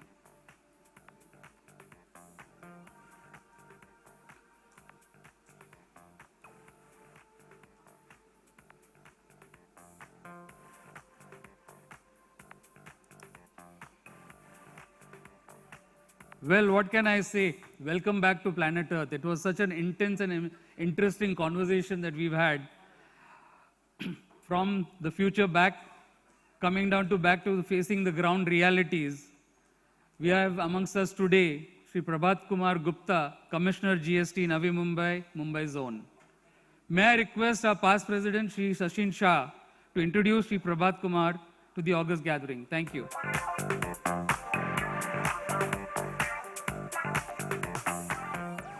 Good afternoon, friends. It gives me immense pleasure to introduce Shri Phabhat Kumar IRS batch of 94 CNC, and presently posted as a commissioner CGST Navi Mumbai, Mumbai CGST zone since 26th of July 2021. Prabhat Kumar sir holds a bachelor's degree in engineering as well as a master's degree in management from IIT Delhi. His professional experience, I mean, I can go on all day long reading it out. I'll just keep it slightly crisp and short. As a commissioner of CGST Navi Mumbai, he has detected fake invoices and frauds to the tune of rupees 539 crores, and over 129 cases have been booked, which includes 15 arrests. During the period 2021-22 in Navi Mumbai Commissionerate, the GST revenue achieved was 4,592 crores, which was around 814 crores more than the previous year. As the Commissioner of Customs Appeals of Mumbai, Sir has the unique distinction of disposing of more than 9,500 appeals. From August 2008 to September 2015, Sir worked on a deputation with the Government of India at the director level and handled many sensitive investigation cases. As the Joint Commissioner Central Excise and Service Tax of Ahmedabad from 2004 to 2007, a total of 184 cases were booked, which involved detection and recovery to the tune of 22.35 crores, including a spot recovery to the tune of 1.25 crores. As the Deputy Commissioner, Central Excise, Delhi, Unit 1, the officer has issued a show cause notice to Messrs. Amar Jyoti Packers having a Gupta brand called Raj Darbar, and a recovery of the tune of 33.2 crores is also done. As the Assistant Commissioner from 1997 to 99 Customs, New Delhi, many cases were booked under Sir. One major case was involving Cyberspace Private Limited, wherein CD-ROMs were being exported, claiming DPB to the tune of 2.25 crores. In this case, a seizure of 15.41 crores was made. Sir has excellent investigative skills and has spearheaded several search and seizure operations regarding tax evasion matters and booked cases resulting into recoveries of huge amount of revenue for the government. Sir is also experienced in handling a large-scale computerization project for remote filing of customs documents, as we all know the Gateway project, while working in the Systems Directorate. Prabhat Kumar sir is highly experienced in handling matters of international cooperation with international agencies like the World Customs Organization, UN Environment Program, and countries like Nepal, Bhutan, and Maldives. Sir has successfully led a delegation of Indian customs officials to Maldives in May 2008 for imparting training in search and seizure operations to Maldives customs officials. Prabhat Kumar sir has also served as a president of IIT Delhi Alumni Association during 2017 to 18, which represents 46,000 alumni of IIT Delhi. I can probably go on all day long. Sir has a huge list of accolades and accomplishments. Friends, we've seen actors like Ajay Devgan and Akshay Kumar play hardcore bureaucrats. But today amongst us, we have a real hero sitting amongst us who could probably be an inspiration for a movie to come in a few years down the line. So without much ado, would like to invite the dashing, dynamic, yet down-to-earth Commissioner, Shri Prabhat Kumarji. Please welcome, sir.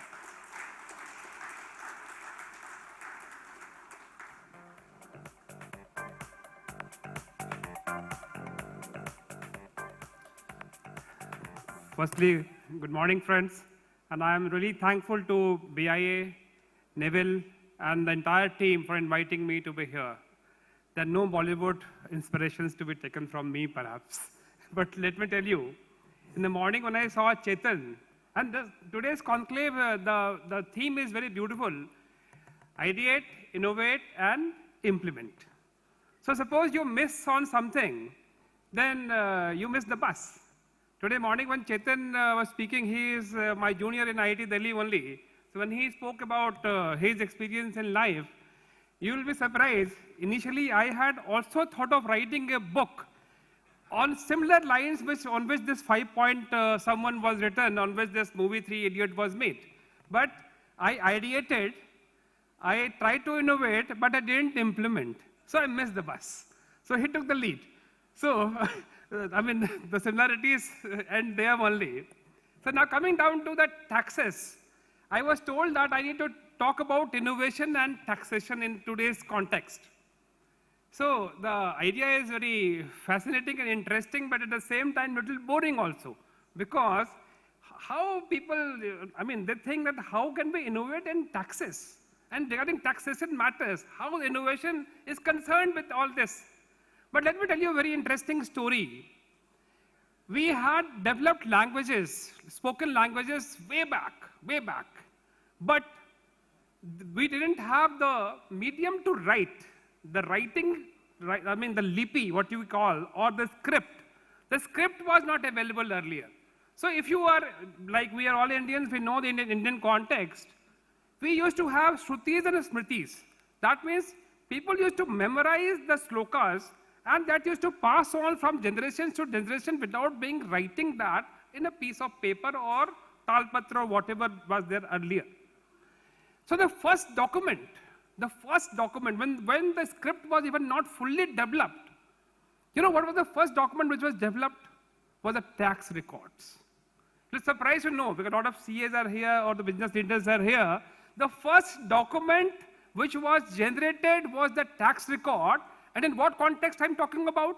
I'm talking about when the societies grow and become at the level of the country or nation. To run the nation or to meet the expenses, you require taxes. And what is the most important taxes which was there earlier was the land revenue taxes. Like whatever you grow, from that you have to share a part of that to the king of the day as tax. Now, to keep that record, what you should do is that they used to have a kind of tablet baked in the clay in which they used to mention in a pictorial manner how much has to be collected from one person. Suppose somebody has to give a 10 bundle of food grains. So they will make a pictorial representation of 10 bundles in that clay tablet and keep it with them. So similarly, they used to keep the tax records of all the farmers in their jurisdiction, and whenever the time of taxation comes, they will be shown that tablet that this is what you have to pay. So starting from that point, coming till today, taxation are very important matters. In fact, I was just thinking about one advertisement of a cellular brand, that wherever you go, our network follows. So what I want to say is that since you're all business people or the chartered accountants or the people concerned with any kind of manufacturing or a taxable activity like services or whatever, so wherever you are going, our network is following you. And let me tell you one thing. There is a lot of innovation in the taxation matters. Government innovates later, the private entities innovated much earlier. And there is always a cat and mouse game being played between the tax evaders and the tax administrators. When the biggest tax reform in this country, GST came, a lot of people took it as an opportunity. And what that did is perhaps known to many of you. We are still struggling how to streamline those things and to recover the taxes which has been lost. So many fraud, fake entities created across jurisdictions, so that people, what happens is that tax department has certain kinds of limitations. They have got certain jurisdictions. And it is not always easy to surpass those jurisdictions and go after the tax evaders. So somebody will start a unit in Bombay, in different Bombay commissionerates, Pune, Nasik, Delhi, Andhra Pradesh, here and there, and keep on doing the circular trading and passing on the fake input tax credits. Result is that thousands of crores of tax is involved in these matters, and it is getting very difficult on the tax authorities' hands to really, get hold of these people. And many of these people become super duper rich. Some of them have gone to Dubai. Some of them are sitting in Singapore at the moment. You will not be able to understand that just like your underworld dons, we had these people like underworld dons in taxation fields. And Just like the underworld, they have their front man to bear the brunt of the law. Here, these fake entities have been created in the names of very, very small time people. When you go and search a person, you will find that person is just living in a chawl, and they have already done business in hundreds of crores. So even if you pick up that person and arrest that person, put the person behind bars, what you are basically achieving is nothing. He will say, sir, I do not know anything. Some people came to me some time earlier, and then they just wanted to take my credentials, Aadhaar number, PAN number, or whatever numbers, and then they left. They gave me some 25,000 rupees, and that is how the story ends for me. So that innocent guy is put into trouble. So what I want to say is that there has been a lot of innovation, but I am suggesting please avoid such kind of innovation which is detrimental to our country's growth. That should not be the inspiration, you know. We are not underworlds. We are respected people. We have to live in this society with a lot of respect and pride, with our head held high. So what is the problem? Or how do we come to such kind of situations? When I was a small student, a small school student, like suppose we have to fall in a line. How the teacher is to tell us to fall in a line? All the students are standing here. They will say, extend your left hand and just watch your left hand, it is straight or not straight. So just watch your left hand. The chain will be completed in a straight line. So in the context of GST, I want to say, if all of us are watching our suppliers, our left hand, all of us can ensure that our suppliers are genuine, they are not fraud, then ITC chain will not be having any bogus entities. The ITC chain will be complete. The GST chain is complete. Because you all are business people and you are all paying taxes, you all paying GST, perhaps all of us must be paying GST. So you all know what I mean. What happens is that majority of people, they are doing businesses through agents. They say, I have never met my suppliers. I have never met my agents. I have never met people from whom I am taking and doing so much of business. So if you are not sincerely looking into the affairs, you are not knowing your suppliers, then it is bound to have problems in your supply chain, in your input tax credits. And earlier, the government was little soft because government has introduced this mega reform and they all wanted to bring the people to the chain, to the tax platform first, and then only start the enforcement actions. Because if in the first place only they would have started the enforcement action, the GST would have completely failed. But now today you see, GST has been such a big and mega successful reform. Every month on month now, from last 6 months, we are getting revenue of more than 1.4 lakh crores. So, why it has happened like this? Because the platform is very robust and it has given proper facilities to the people who are the genuine taxpayers, who are the scrupulous taxpayers.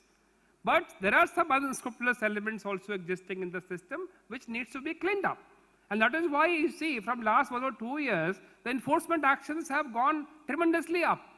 Like, I will just tell you, within a span of a month, I had arrested 3 people.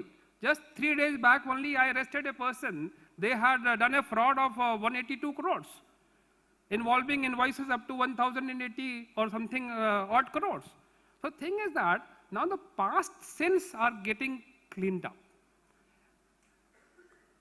Coming down to this thing, why the GST is growing? Some people ask me that apart from the robust platform that the government has created for GST, why the GST is growing? I have answered that the way the digital payments in India has increased, especially after the demonetization. You see, for every little thing we are paying only through the digital modes, UPI, BHIM.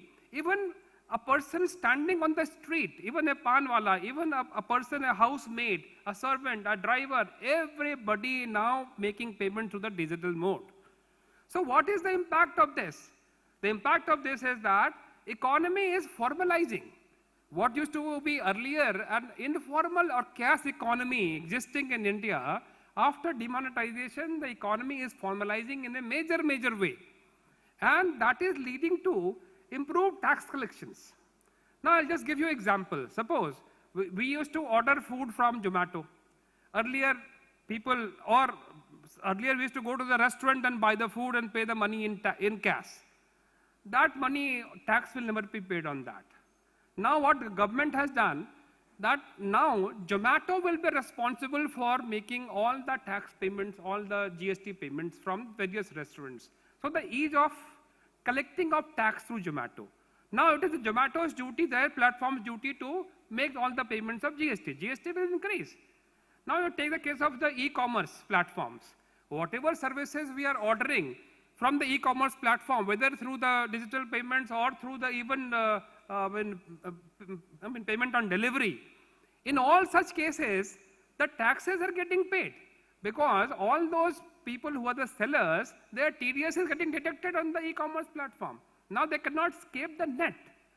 So with simple solutions like this, or with the improved digital payments, the economy is getting formalized every day. And the tax collections are improving. So all of us are part of this revolution.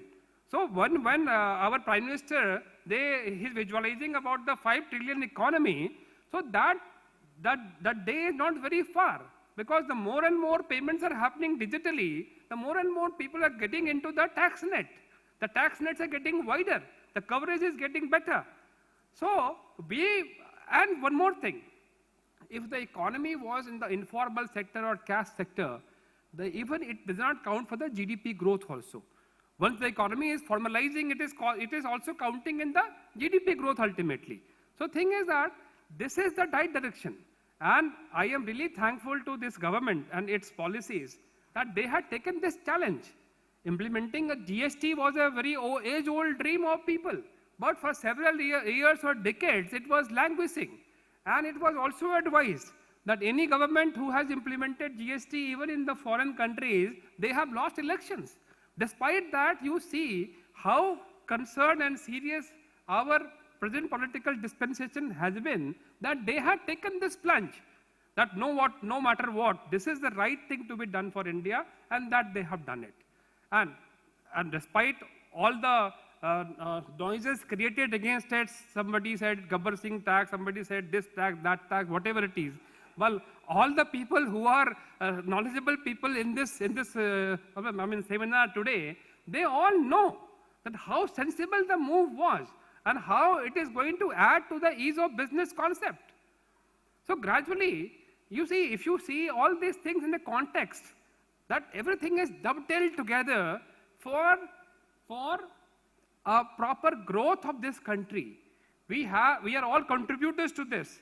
You see, when we started with this Jan Dhan Aadhaar mobile combination, JAM, what is called, and started delivering or sending the money to the beneficiaries, it was unthinkable earlier. But with the help of technology, we have been able to do it. So the driving force for anything like this is the technology. We have to leverage technology in all these, for all these major reforms, mega reforms. So, let me just,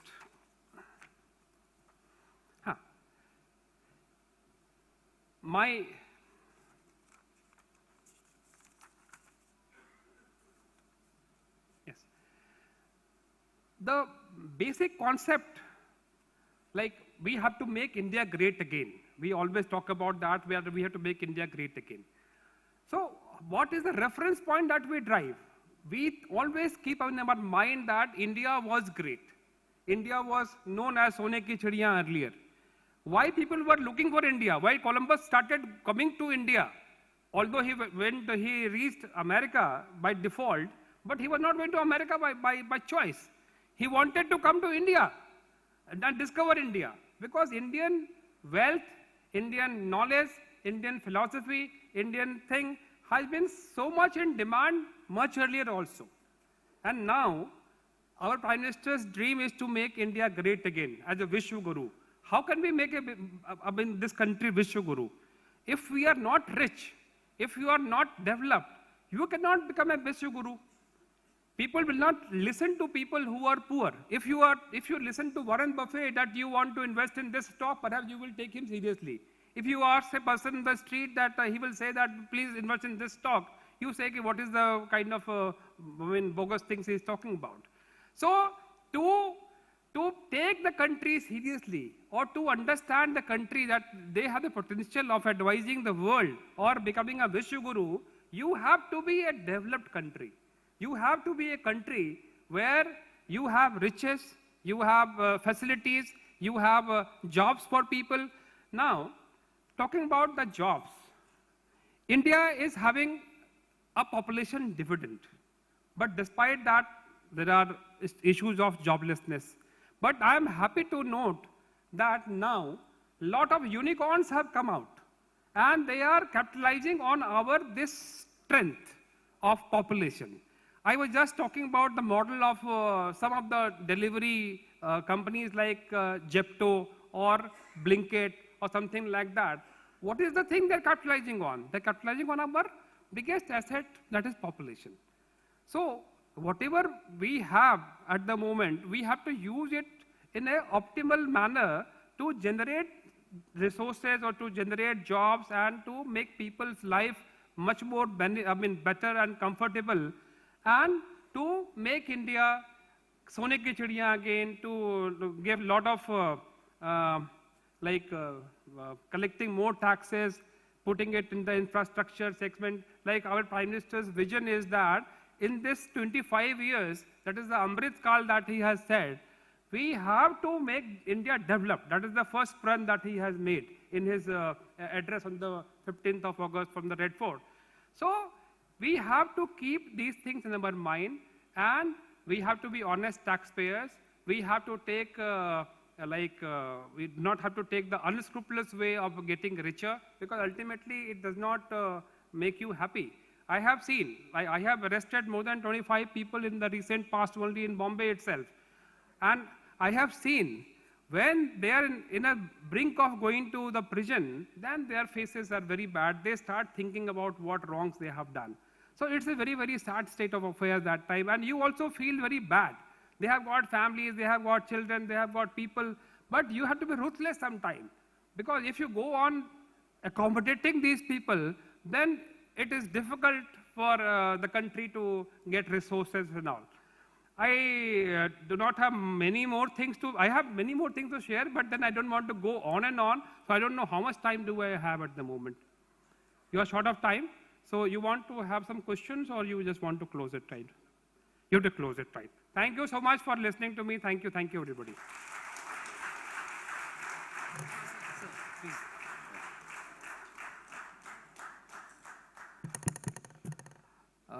May I call upon our President Nevil Sanghvi. I would also request Mr. Sanjeev Latia to please come on the dais, and Mr. Chirag Mehta. Please, we would like to felicitate. Thank you, sir. I'm very sorry we are short of time, but we would definitely like to.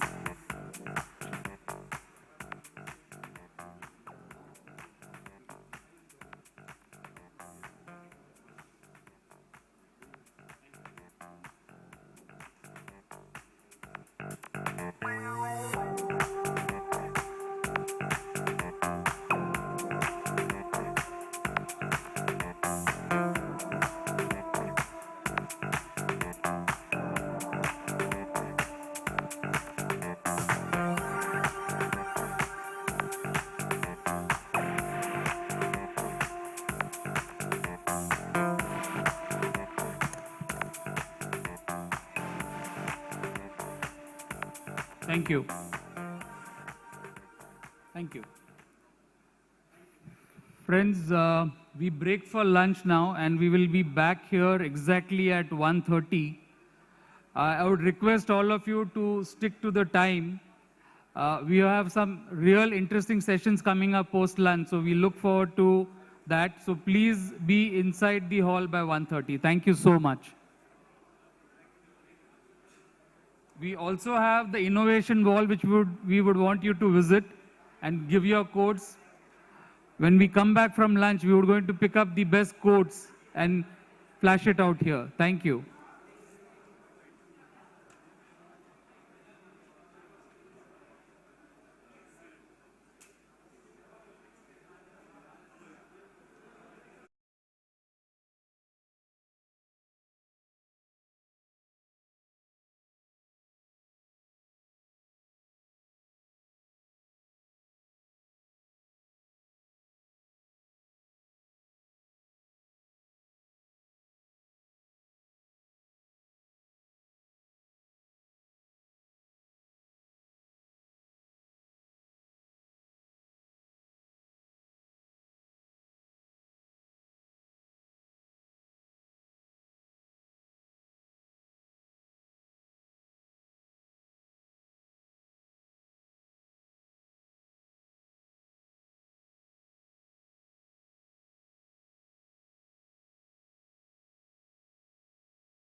Stories couldn't have happened without imagination. Art, music, and literature couldn't exist without imagination. To tickle our minds and to stimulate innovative imagination, I would like to invite Mr. Bharat Dhabolkar and Kunal to please come on the stage.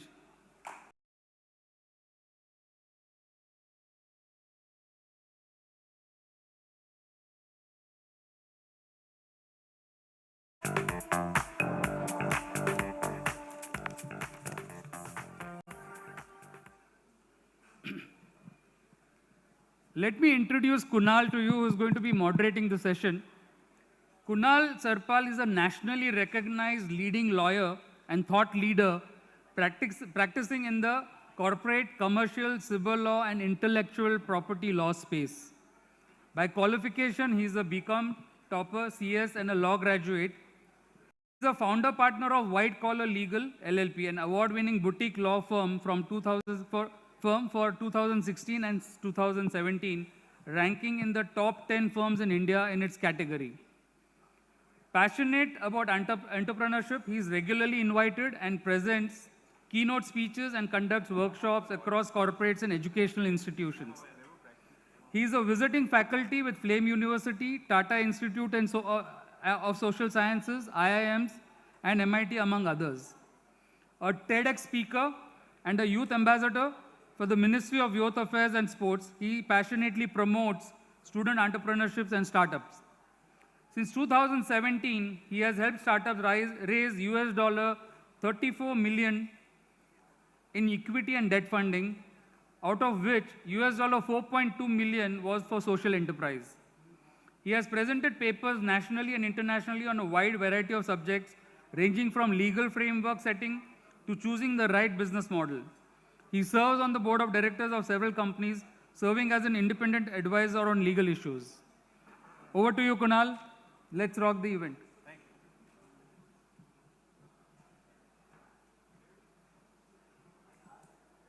you. Good afternoon, all. I often say who is slated to be the speaker for the post-lunch event, and I can say with a lot of confidence that having heard Mr. Bharat previously at many occasions, I think is the perfect personality for this. I can promise you the session is going to be extremely fun, very insightful, and super humorous. I'm sure most of you, if not all of you, are familiar with Mr. Bharat Dhabolkar and his work, which spans across decades. He is an ad guru, playwright, and a director, a theatre personality who occasionally acts in movies. He was also the main man behind many of Amul butter ads and billboards. Before he slipped into these roles, Mr. Dhabolkar did his management graduation, studied law, and started his career as a trainee in Philips. During his time at Philips, Mr. Dhabolkar always felt that he could do a better job than the campaigns created by the brand's agency. And he quit, of course, and his defining moment came when he joined Dacuna Associates in 1977. The agency's head, Sylvester Dacuna, took him on client servicing team. At Dacuna Associates, he soon started writing copy as well, and recognizing his talent and creativity, Mr. Dacuna was encouraging him and his English use in writing copy. These included most of the Tata brands, Bank of India, Videocon, Fruity, Appy, Mineral Water, Bailey, and many other products. His interaction with theatre also grew as he was with Dacuna Associates. In 91, after 14 years at Dacuna Associates, the last 7 years as president, along with his colleagues, he quit and started Zen Advertising. 10 years later, Zen was merged with the Publicis Group in India, and Mr. Dhabolkar headed the Publicis in India office until 2003. Now, let us start the session on Innoverse, and I request you to give a thunderous applause to Mr. Dhabolkar.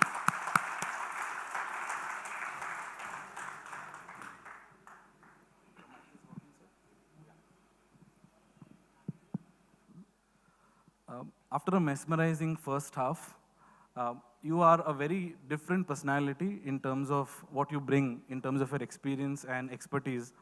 What is innovation for you, and how do you define it across? Yeah. You know, innovation, if you're in the manufacturing line or technology or something, innovation is different. In my kind of work, innovation means just doing something differently. Because in creative field, we are not creating any products, we are not creating any services, we are just looking at things differently. And I feel that somehow innovation gets intellectualized very much. People talk about various definitions of innovation.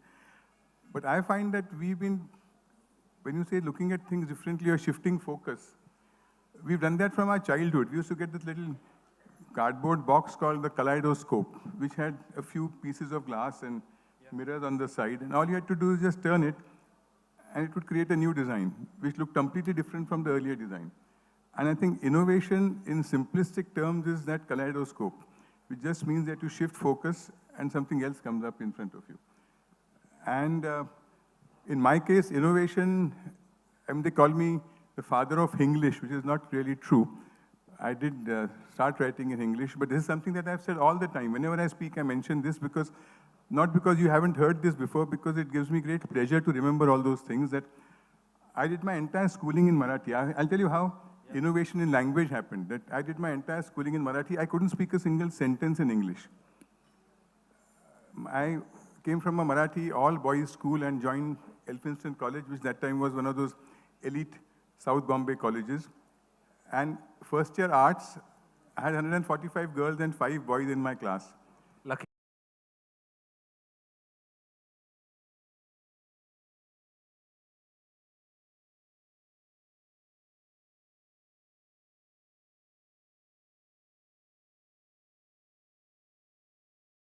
They're all shiny, beautiful packs. So the only advantage that you have now is the advertising or the creative advantage. And with all products being similar, unless you can innovate and create a new image for yourself, you can't sell that product. I'll give you an example that Coke and Pepsi spend billions of dollars every year, world over. In the US, some years ago, they did a blind test. A blind test meaning you don't show them what the brand name is. You make them test the product and say which one is which. And I think more than 48 or 50% people could not tell the difference between a Coke and a Pepsi. And I think over 35% couldn't tell the difference between Sprite and a Coke. Wow. Which means that when people say that I am a Pepsi drinker, there's no difference in the taste. It's an image that Pepsi has created. And that image comes out of innovation, that you sit and think that if Coke is doing this, what can we do that is more innovative? Then Pepsi would say, we are the drink for the next generation. Yeah. So that's an innovation as far as they are concerned. Yes. Selling the same product in a different way is innovation for us. Amazing, amazing. You've often spoken about certain brands you enjoyed working with.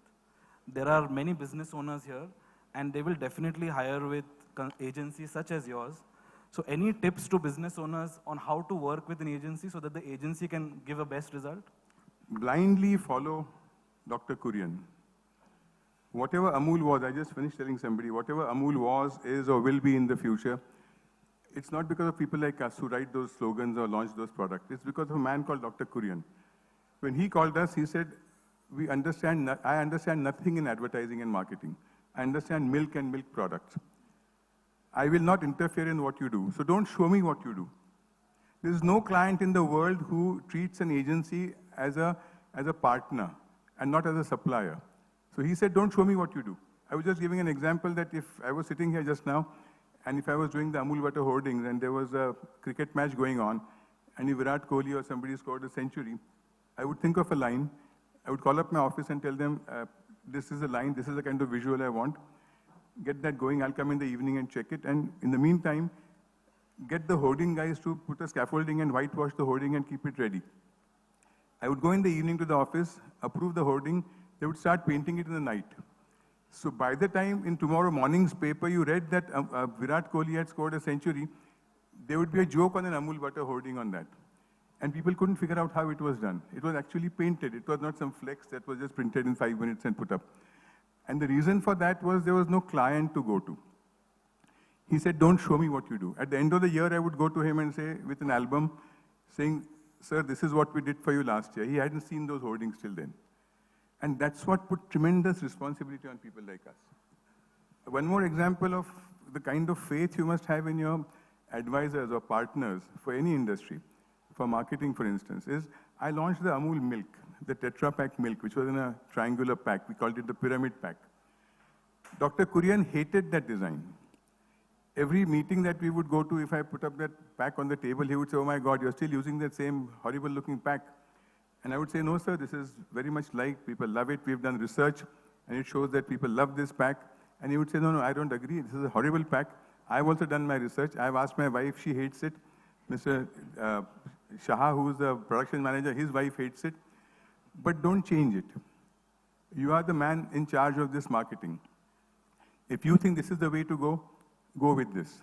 He would give me a Malayalam, there was a Malayalam saying, which I think says, a crow finds his children white and beautiful. So he would say, you are like that crow. This is your design, so you find it beautiful. It's a horrible design, but don't change it.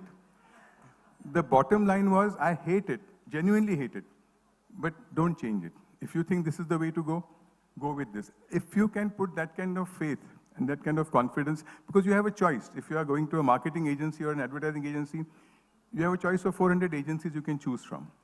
Nobody is forcing an agency on you. But once you choose your partner, don't tell him what to do. You've chosen him because you think he's good at what he is doing.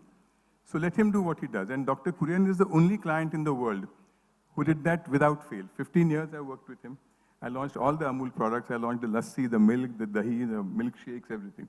And integrity. When innovation is one thing. We were launching milkshakes for Amul in Mumbai.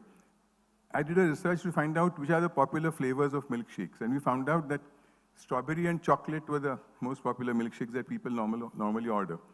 So we went and made a presentation to him and said, sir, we'll need a strawberry milkshake and a chocolate milkshake. And Dr. Kurian said, chocolate is no problem because we have Amul chocolates, we have Nutramul, which needs cocoa. But strawberries I can't get right around the year. And I said, but why do you need strawberries? We just use strawberry essence. And he said, no, if we can't give the real thing, then we can't give it the Amul name. So I will not give you strawberries. I said, but that's the only popular flavor. He said, no, I have elaichi because we do Shrikhand. So launch one chocolate and one elaichi. And I said, that won't work. He said, as a young man, he said, listen, integrity is more important than profits. So we launched Amul chocolate milkshake and we launched Amul elaichi. It didn't work. But he said, doesn't matter if it doesn't work. I will not tell lies and say, this is genuine strawberry if it is not genuine strawberry. That kind of commitment, see, innovation comes out of all this. If he had told us that launch it the way you want it, we would have created a campaign for him. But that is not the way. That's how it works. It's pretty different from international brands, I suppose. Yeah. Where they lie. International brands lie all the time. MNCs, I worked with MNCs. I worked with all MNCs. MNCs tell you, I think there are, Hindustan Lever tells more lies than they produce products. Every product that they have, they create some symbols for. I have said this in front of marketing directors of Hindustan Levers. So I exercise, so I'm not worried, you know.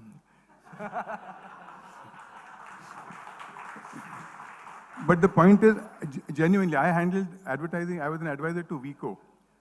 And Gajubhau Pendarkar, who was the man behind the Vico thing, I remember once I went to him and I said, Gajubhau, I use Vico toothpaste, but the new tube that I've got, it's so watery, it doesn't even stay on your toothbrush. It sort of keeps on falling up. So can you put something in it? And he said, no, hello, listen, we don't add anything artificial in this. In the bark that we got, maybe there was some more moisture, so one batch could have had this sort of more liquidy toothpaste. But we will not put something else to make it uniform because we are not artificial, we are all natural. So that kind of commitment and that kind of honesty, multinationals don't have.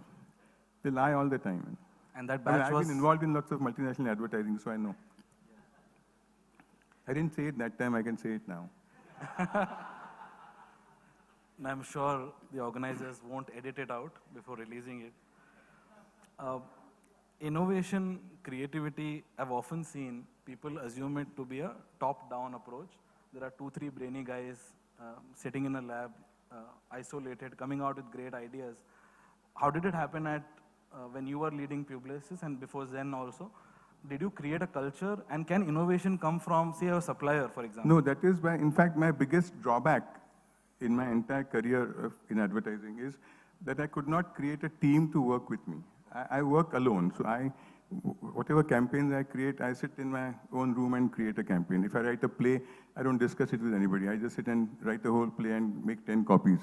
So I think that's not a great thing. That's a drawback that I have, that I should be able to create people who could work with me and, maybe take some creative tips from me, and I could take some creative tips from them.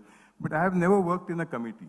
In fact, if I ever send any one of you an email, there's a permanent line on my email which says, camel is a horse designed by a committee.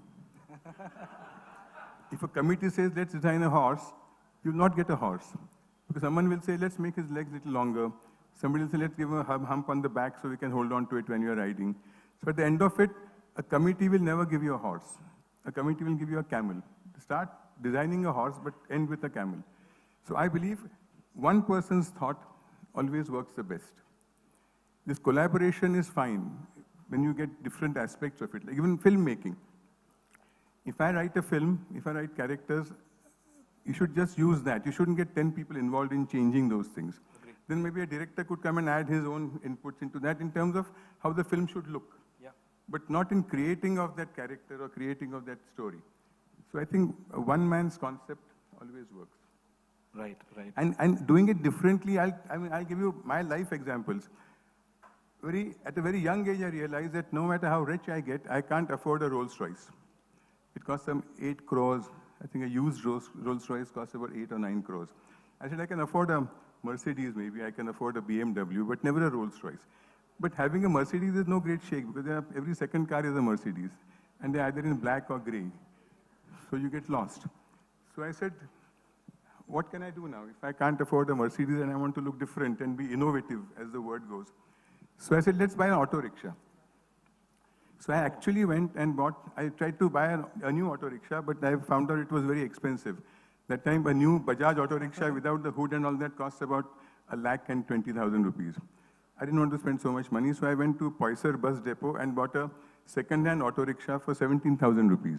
The three-wheeler auto rickshaw. The three-wheeler. I got a license. I'm an auto rickshaw license holder. Oh, God.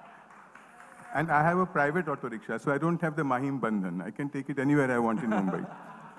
So I can sit in the front. I bought a Maruti seat from Chor Bazaar, put that in the front. 3 people can sit at the back, although my friends don't come in that. They say, don't come to a house in an auto rickshaw and things like that. And then I had a house at Worli.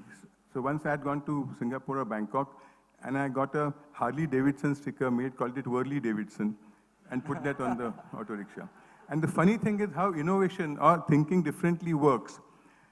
You know, the Navy Nagar in Mumbai, they have a beautiful hall, and every year they have what they call the Admiral Soman Memorial Lecture. They call an outsider, and whoever the top brass of the Navy in city that time, they and their wives attend. So you have admirals, rear admirals, vice admirals, commanders, and it's a big function on a Sunday morning. And an outsider comes and gives a talk. So they told me, sir, you're coming next Sunday, 10 o'clock is the function. I said, I'm never late, I'm half an hour early. So I'll reach there at 9:30. And they said, no, sir, you can't do that. We have a protocol that once all the top brass of Navy have an army, whatever, they've gathered there, and they're having their tea and things, we herald in the chief guest. We have motorcycle riders who bring him a convoy, yeah. A sort of a convoy that brings you in. So I said, okay. So they said, where are you coming from? I said, I'm coming from Chembur. So they said, okay, you wait at Regal Theatre. We'll send our riders there. I went in my rickshaw. And I called up that Commander Vasan, I still remember. I called him up and I said, Commander, I'm here. He said, my riders are waiting there. Which car are you in? I said, I'm in the rickshaw.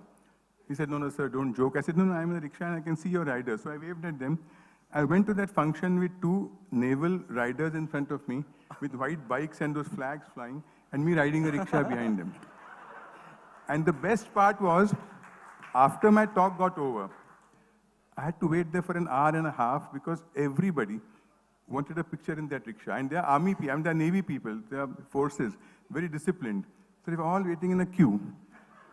Then the admiral would sit in the front, his wife would sit at the back. Then the wife would sit in the front, the admiral would sit at the back. And they all wanted pictures. I said, if I had a Rolls Royce, they wouldn't have done this. But with the rickshaw, they did that. So it means that if you can be innovative, innovation is very cheap. 17,000 rupees for a rickshaw. And some 5,000 rupees for that second-hand seat. Modification. And it works. So I think on similar lines, people often assume that advertising is a big budget game. You need a Shah Rukh Khan, you need I mean, a huge budget. So is there a rickshaw example where a smaller budget did a huge impact? Yeah, in fact, all the, see, Amul, when they started, there was a big brand called Polson. Polson butter was the biggest selling butter in India. And there were some New Zealand brands called Anchor butter and things like this. And here was this cooperative from Gujarat, which nobody had heard of. Yeah. Coming and advertising a new product. Now, 90% people didn't know what Amul stood for. Amul stands for Anand Milk Union Limited, AMUL. That's why it becomes Amul. Nobody knew that. When you come with a new brand, which doesn't have international lineage, which doesn't have the kind of money that big players have, unless you are innovative, you can't work. So we decided that we won't put, when I started working on it, that time they used to make some hoardings, they used to change it once in a month or something, and they would put the balance money in some press ads, color press ads in magazines and things. I said, let's not do that. Let's put the entire budget that we have only in hoardings and change it every week. Now that small budget, only on outdoor, only on hoardings, worked brilliantly. Wow. Because somehow that little girl caught the fancy of people. Yeah. And in advertising, like any communication, if you can make people smile at what you are saying, they like you. They would buy the product from you because you make them smile, you make them laugh. It never fails to work. That's why in advertising, little babies work, dogs work, because people love to see those kinds of things happening on screen. So Amul did that. Amul made you smile. And that's why you don't need big budgets. You need small budgets. There's an example, I don't have slides to show you, but David Ogilvy, who is the owner of Ogilvy and Mather earlier, he had written a book called Confessions of an Advertising Man. And in that he had given an example, which could only be done in France, I think, it can't be done anywhere else, that he said there was a company which put up a hoarding with a girl standing in a two-piece bikini. And the line said, next Monday, the top goes off. And David Ogilvy writes that people who had no business to be on that road would make it a point to drive from that road to find out what happens. And next Monday, the top did go off. And the line was, next Monday, the bottom goes off. And he said people who had nothing, even on a Sunday holiday, no reason to be out of the house, they would drive down that road to find out what happens. And that Monday, the bottom had gone off, the lady had turned, and it was an ad for an advertising agency. And it said, we keep our promises. And Ogilvy writes in that in a spate of 2 weeks, without spending millions of dollars, they made a point that if we say we'll do something, we will do it. Wonderful. So that's how advertising works. Amazing, amazing. I think I won't forget that example. If you buy the book, you'll get to see the visuals also. What was the book again? Confessions of an Advertising Guy. Done. I feel you are lucky that you got to operate with full freedom, full control. Yeah. A lot of us operate with partners. Yeah.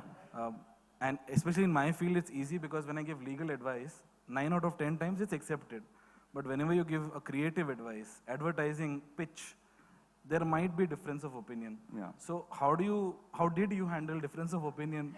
And I'm sure it must be frustrating. No, you couldn't. I mean, I'm giving you the good side of advertising. Amul was the best of advertising. I launched all the Tata tea brands that are in the market. I launched Tata Salt. Now, I had the most wonderful experience with them. Mr. Krishna Kumar, Mr. Darbari Seth, who was the chairman of both the companies, they gave me complete free hand. But I've had some bad examples, if I could tell you. When I joined advertising, I handled Britannia. We didn't handle the biscuits, we handled Britannia bread and cakes.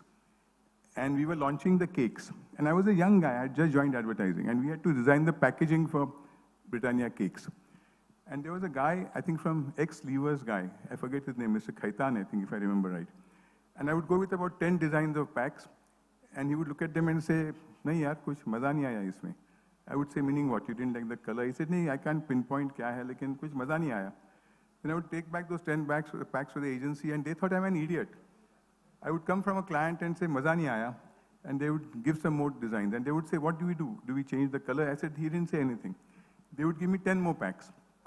Again, I would go to their office. Again, he would go through that and say, ठीक है, ये थोड़ा ठीक है, लेकिन कुछ खास मजा नहीं आया, और कुछ दिखाओ. We must have made about 35 to 40 packs, and he kept on rejecting them. And at that time, for one of Vijay Mallya's company, she shouldn't be talking about this, but Vijay Mallya's company, Herbert Sons, we were launching a sanitary napkin called Freedom. And we had a presentation to their people, and they approved one pack and one campaign, and I came back with the rejected packs. And next day I had a meeting with Britannia again. So while they were making other pack designs, I told the art director, I said, काम करना, ये Freedom sanitary napkin का एक pack है ना, उसका sanitary napkin word निकाल दे, Britannia cakes डाले उस पे, और वो भी मैं लेके जाता हूँ. And along with the other 10 packs, he removed that Britannia delicious cakes, and he said, Freedom sanitary napkins. I took that pack, and I put those 10 packs in front of him, and said, this is it. This is the pack I was looking for. This pack says, eat me. And I kept on coming and said, Britannia cake mat khao, it's packed in a sanitary napkin pack. But we had to go through these kinds of clients also, so we had all kinds of clients. Amazing, amazing. Are there more examples? There are lots of, thousands of examples. But I'll tell you also thousands, where innovation can go wrong, or creativity can go wrong if you don't know who you're talking to. See, in advertising, the most important thing is to know who are the people you're trying to sell your product to. Everything could fail if you can't judge that properly. I mean, there are lots of examples. I'll just give you one. I launched a tea for Tata Tea called Agni. And this was much before the word women empowerment became powerful or fashionable. Yeah. My whole campaign was about women who achieve things in life. So in the whole jingle, my 2 lines were, शक्ति का है रूप यही, अग्नि है यही, नए समाज की उम्मीदों का प्रतीक है यही, अग्नि चाय. And I had created we do research all the time before we launch a product, and we had lots of examples that picked up from films. A woman police commissioner, a woman judge, a woman pilot, a woman social activist, and all that, woman lawyer. And we tested that jingle and that rough film in Mumbai, Pune, Delhi, and women loved it. The whole thing of women, achiever women. And then we started showing that same film in smaller towns. And with the research team, I went to a place called Chandosi, which is, I think, on the borderline of UP and Bihar. Yeah. So I went to that place, and the women there had a completely different take on this. They said, ये क्या औरत है? ये सिर्फ बाहर विमान उड़ाती है क्या? घर में बच्चों की पढ़ाई लेती नहीं क्या? ये घर में पति देव के साथ बैठ के चाय नहीं पीती क्या? ये करवा चौथ नहीं करती क्या? And we suddenly realized that we were looking at women in Mumbai and Delhi and Pune. There are other women that are supposed to be buying our tea, and their whole take of what a good woman is different than being a police commissioner or a thing. So we had to redo that whole ad, and we had to have that police commissioner. We had the police commissioner, we had the judge, but we also added a lady who's taking her children's studies, who's making tea for the family and having tea with the family.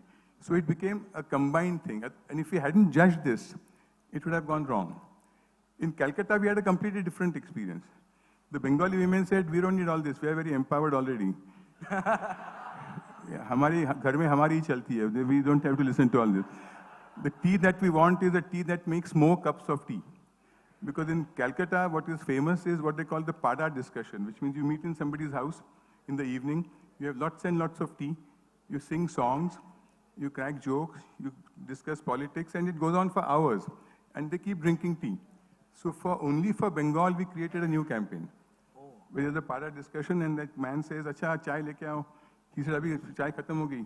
उनको बोला अपने घर से चाय लेके आओ. And he said, अभी मैंने अग्नि चाय लाई है, तो इसका तो ज़्यादा कप बनते हैं. Right, right. So when you do something very different like this, you have to be aware of the fact that it's not what you think is different, what you think is innovative. Does your audience think the same way? Because that's the most important thing. Does your audience, what we call as a target group, does that think that this is applicable to them?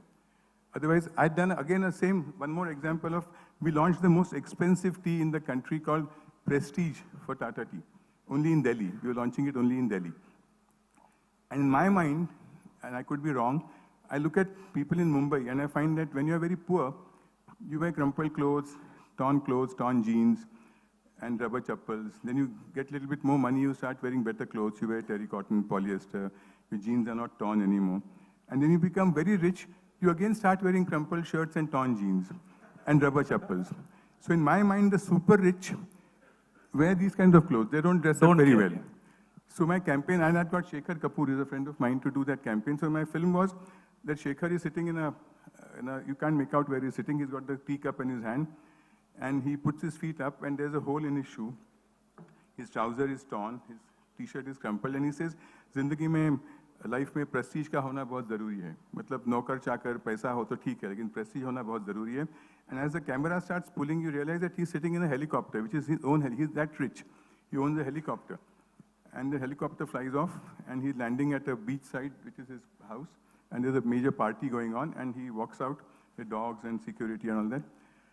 I thought that was fantastic as an example of the super rich drinking prestige.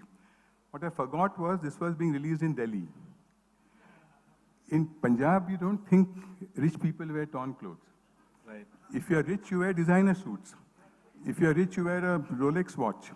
So they said, "Ye bhikari hai aadmi. Aisi chai kaun lega?"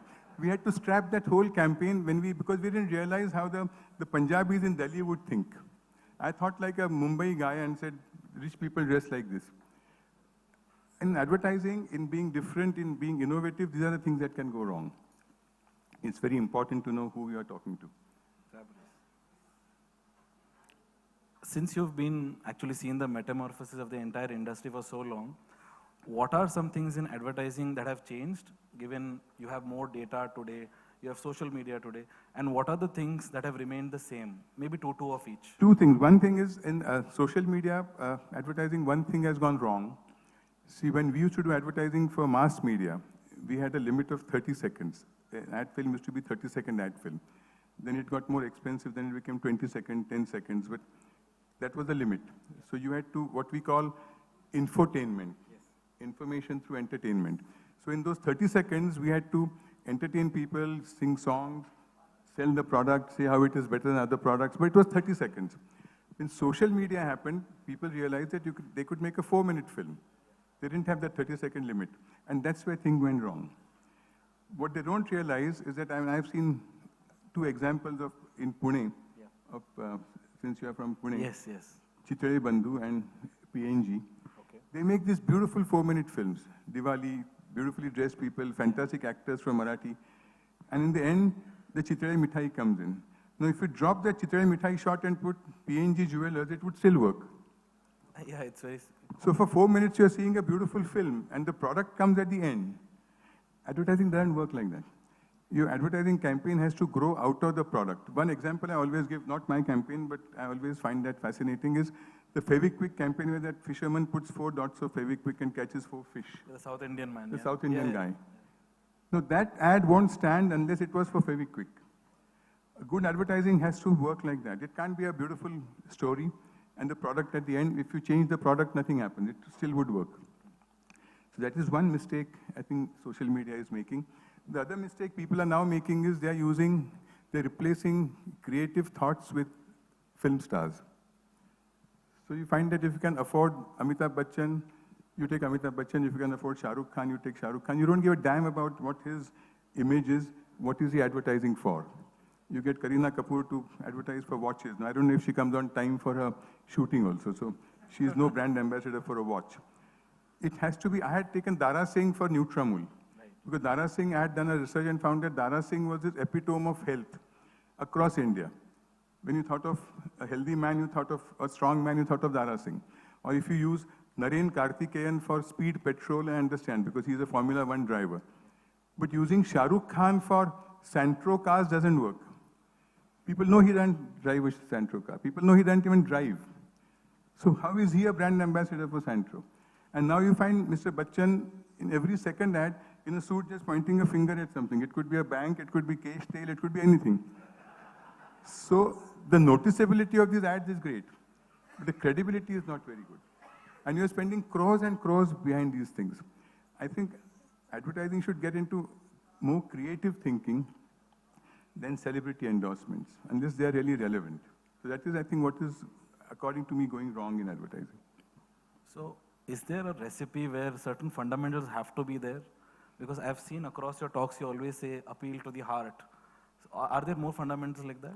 That depends on the product. Appeal to the heart, if it's a product that is not, if you are selling a refrigerator or an air conditioner, you don't appeal to the heart, because that's a 30,000, 40,000 rupee product. So there, scientific things have to come in. Why is it better? Does it cool faster? Is it more power efficient? So that's not so it depends on what product you're advertising and to who you're advertising. That's extremely, as I said, target group person you are talking to is, I always give this example. I used to do a play called Bottoms Up.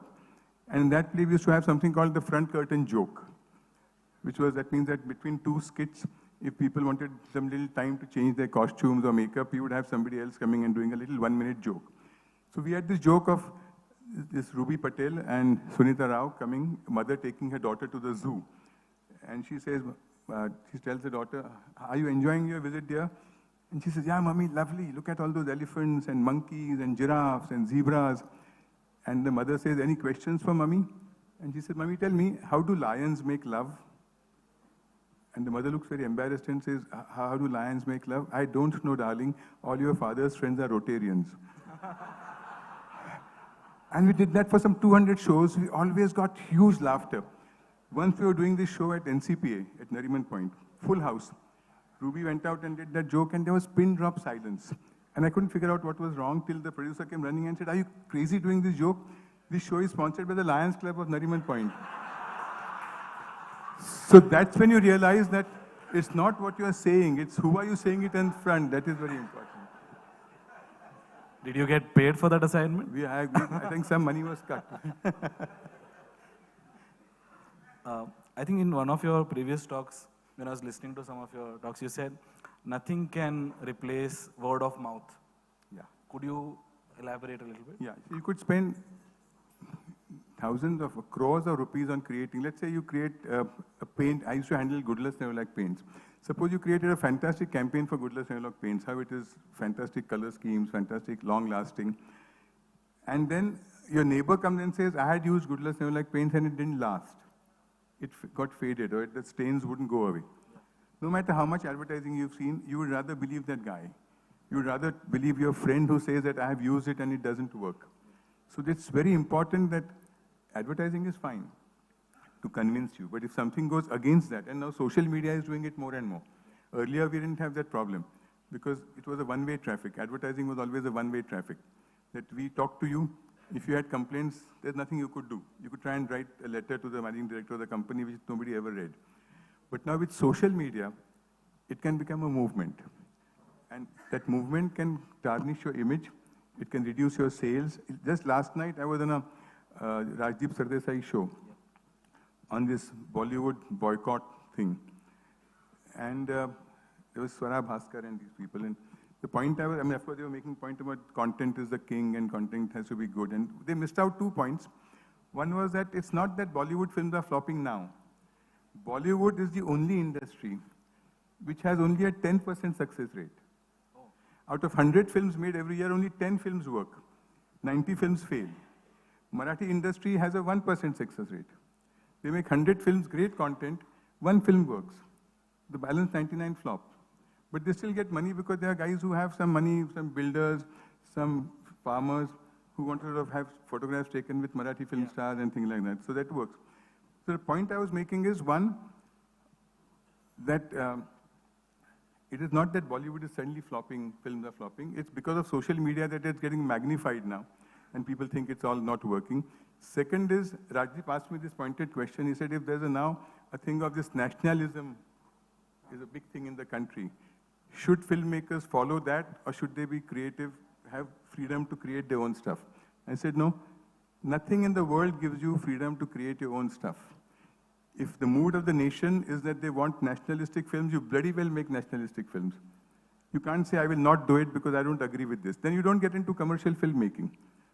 And the second point I made, somebody pointed it to Swara Bhaskar because she talks too much.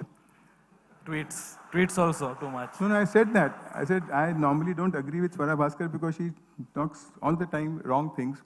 And then she complains that my films don't work, people don't come and see me and they troll me. I said, take your lessons from the greatest actor in your industry, Amitabh Bachchan. Once he was on a talk show with, I think, Arnab Goswami, and Arnab Goswami asked him this pointed question. He said, you are considered the biggest actor of this industry. You are called Mahanayak. How come you never have an opinion on anything that's happening in the country? How come you don't put a post, a tweet about what's happening in the country, what is right, what is wrong? And Amitabh Bachchan said, look, I am not a journalist. I'm not a television anchor. I have my personal opinions, which I'll share with you in a private place. But in public place, it's not just me. There are thousands of people who are involved in my film. And if by my saying something, if that film gets affected, I don't have the right to say it. So I said, all you people, Swara Bhaskars of the world, keep your mouth shut. Do your job properly. People will come and see your film because they like you or don't like you. Don't get into making statements. If you don't like me, don't come and see the film. I'll do what I want. And this is what we do. We are not some Modi brigade and that. So don't get into all this. Nobody is interested in knowing your political opinions. If there's a mood in the country which is saying nationalism or whatever, run with it. I'm not saying follow that. I'm not saying join the bandwagon. I'm saying keep your mouth shut. Anyway, most of these guys, they're good at mouthing what we write. Yeah. Actors don't write, writers write. Yeah. They just mouth those words. So I said, stick to mouthing those words. Don't put your 2 bits in the media and social media. I don't think she heard me, but that's the point. I think you lost Swara's followers that evening. As I said, I say these things frankly because they can curse me, they can't fight with me. Because you work out. I work out. I represented Bombay University in boxing for 2 years in welterweight. Oh, wow. I'm glad we are sitting far apart. Another example that really, I remember it's left an indelible mark is, you mentioned about how you handled, I think launched Bailey, and then years later you found some mistake in some hoarding. Yeah, for me, I believe that if I advertise for a product, I have ownership of that product. Not because I'm earning money from that advertising, because this is my product. Now, Fruity, I launched, Fruity is my name, Appy is my name, Bailey is my name. Yeah. Tata Tea, most brands are my names. Yeah. I don't handle them. For the last 15, 18 years, I haven't handled any of this. But I still consider Fruity as my brand. So once I was sitting at some place and I saw a Fruity delivery van going, and there was a spelling mistake in that. And I didn't know who's handling this. So I went, phoned up Parlays, found out who's the guy who's handling this, and they said, why are you worried? You're not handling that anymore. I said, no, that Fruity is still my brand. So I traced the guy who was in charge of this, and I said, look, I don't know what the thing was, but I was at Dadar at this place, and at 2:30 in the afternoon, I saw a truck pass by, and there's a spelling mistake in that. Please get that corrected. I think you must have that kind of ownership. It's not because you're making money, it's that you're attached to the product. So, is this something that you did as a person, or was this something the client made you invest that much in the product? No, this is something that I personally feel, and I tell all my people, that don't just look at a product because you're making money out of this, because you're advertising for it. That is your product. So you have a right to say what is good and bad, and no matter how many years later that product is being advertised, I launched Hit and Good Night. Yeah. In fact, we were discussing cockroaches in the morning, and I remembered that when I was making a film for Hit, I launched both Hit Cockroach and Hit Mosquitoes, the black and red Hit. And we were shooting that film for Red Hit and the press ad. So I told that guy, I said, can you send some cockroaches? And the guy said, you want German cockroaches? I didn't know that there are different kinds of communities in cockroaches. There's a German cockroach which looks a different kind. Then there's some Indian cockroach which looks maybe thinner. I don't know what it does. So there are different kinds of cockroaches. So I said, no, send 5 samples of each community. Over breakfast time. So we shot all those cockroaches. But as I said, no, I haven't handled Hit for years. It's still my brand. If there's something wrong in it, I see Fruity advertising right now. And I feel bad that Fruity was such a great, vibrant brand. And now what they're doing is they're just using Alia Bhatt standing there. She's not saying anything that's relevant to Fruity.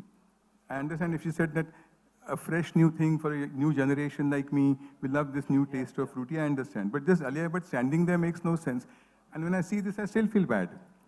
I feel bad a lot of times about Amul Butter hoardings that they're doing right now. Because Amul Butter right now is forgetting one thing, and I say it openly, that you are an advertising campaign. Every hoarding, you must try to link it up to the butter. You're not here to make a social comment like Nana Chudasama used to make on his hoardings. Every line must have some reference to the butter. And now I find 80% of the time they're just making a line which is nothing to do with the butter. They're just a happy line. Correct. It doesn't work like that. They're doing the social commentary, that's what they're doing a social. They're doing a social comment. They're not linking it up to the product. Correct. So that's how it is. Fantastic. I think I have a couple of more questions, but I've got the signal. So I open it to the audience. Maybe we can take 2-3 questions. The gentleman in the third row. Can we have a mic passed to him, please?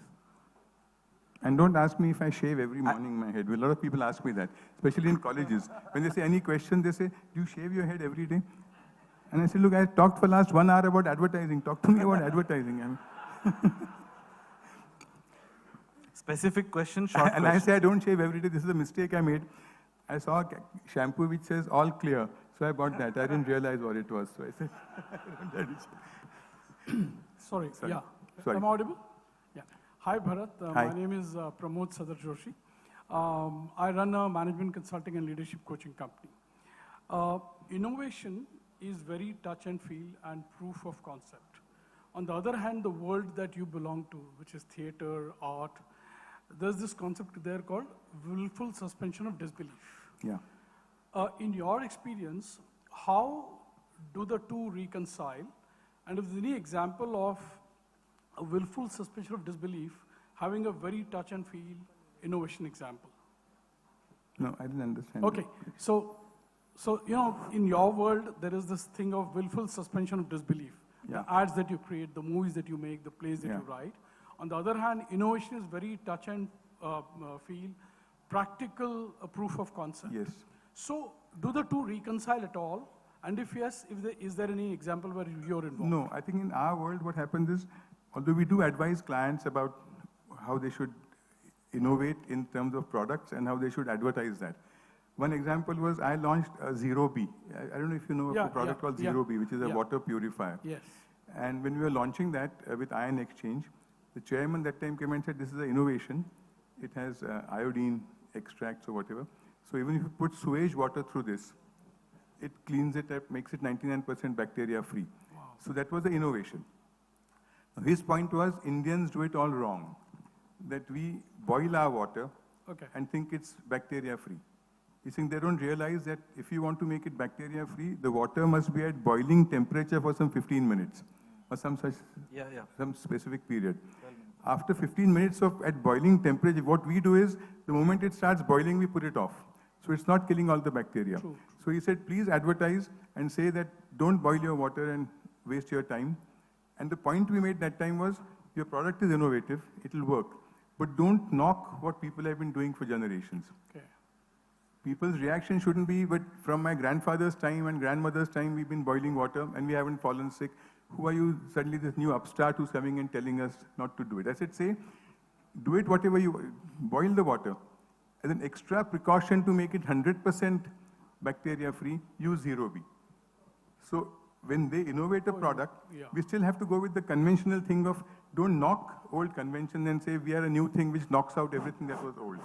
So that much sensitivity is required to be had. Great, great.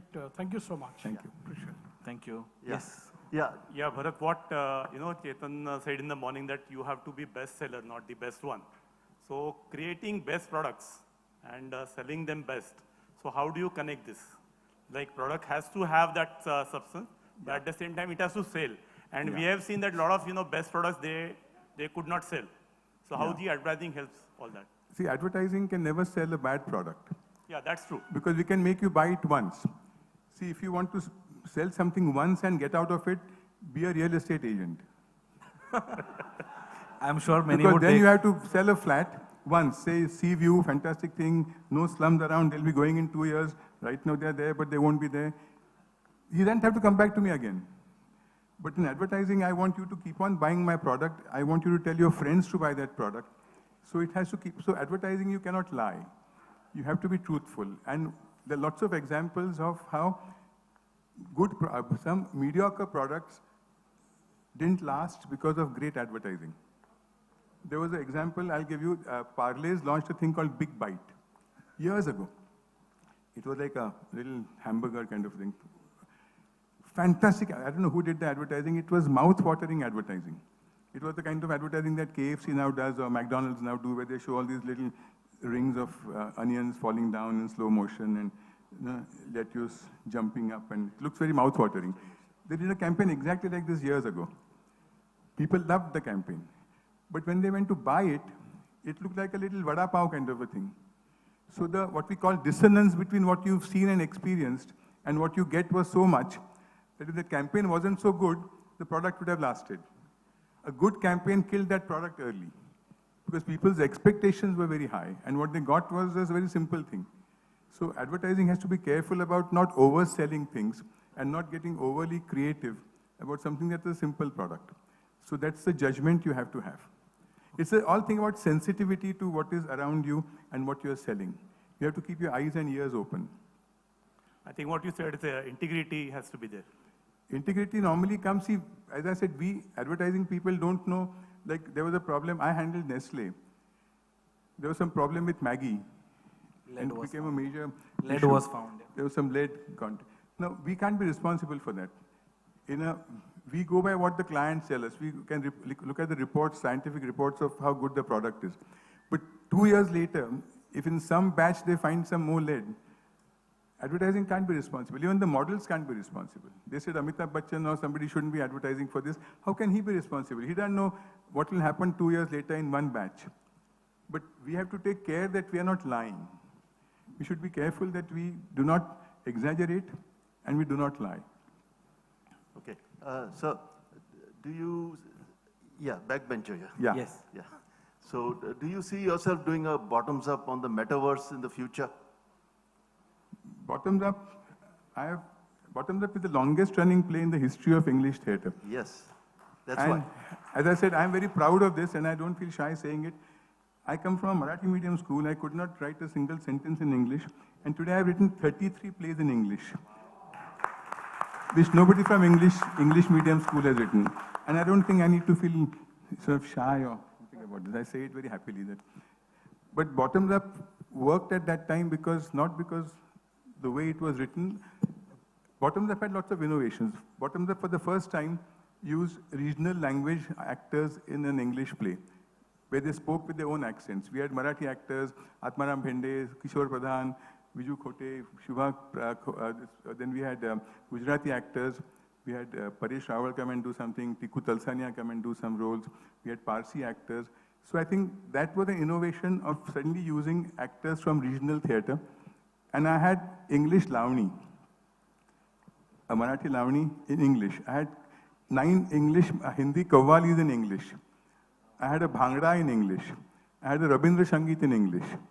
So I think those were innovations that nobody had done these things before. So we kept on experimenting.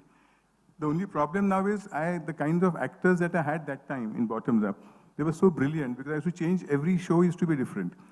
Just before a show, I would give them some new lines to speak and they would speak as if they had rehearsed it for 2 months. I can't find those kind of actors now because they make more money, they get more publicity and more whatever in television. So to get theatre people like this to come and rehearse like this and be committed like this is difficult. I would still like to do it, but I don't know when I'll do it. Yes. I'm Jayesh Rambia from All India Plastic Manufacturer Association. Yeah. So plastic की बहुत पिटाई हो रही है, and the major reason is littering. Yeah. And largely nobody is doing much to change the public behavior for littering. We would be happy to work with your kind of creative people to make a difference to public's behavior of littering. Politicians don't want to correct these people. Nobody wants to tell them, don't litter is wrong thing to do. So how do sort of we connect or work together on this? I was hoping to meet Mr. Gadkari because I worked very closely with him. Just before the lockdown, I did a campaign for him for this traffic. I used Akshay Kumar as a traffic havaldar and I did 3 films for Mr. Gadkari. And I worked very closely with him. And that time I had mentioned a point to him that we can create a very good campaign for you, but people won't go by, they'll smile at that campaign. They won't change their behavior. The only way they change their behavior is if you fine them heavily. I think when you are saying littering, creating a campaign will not help. Why don't people litter in Singapore?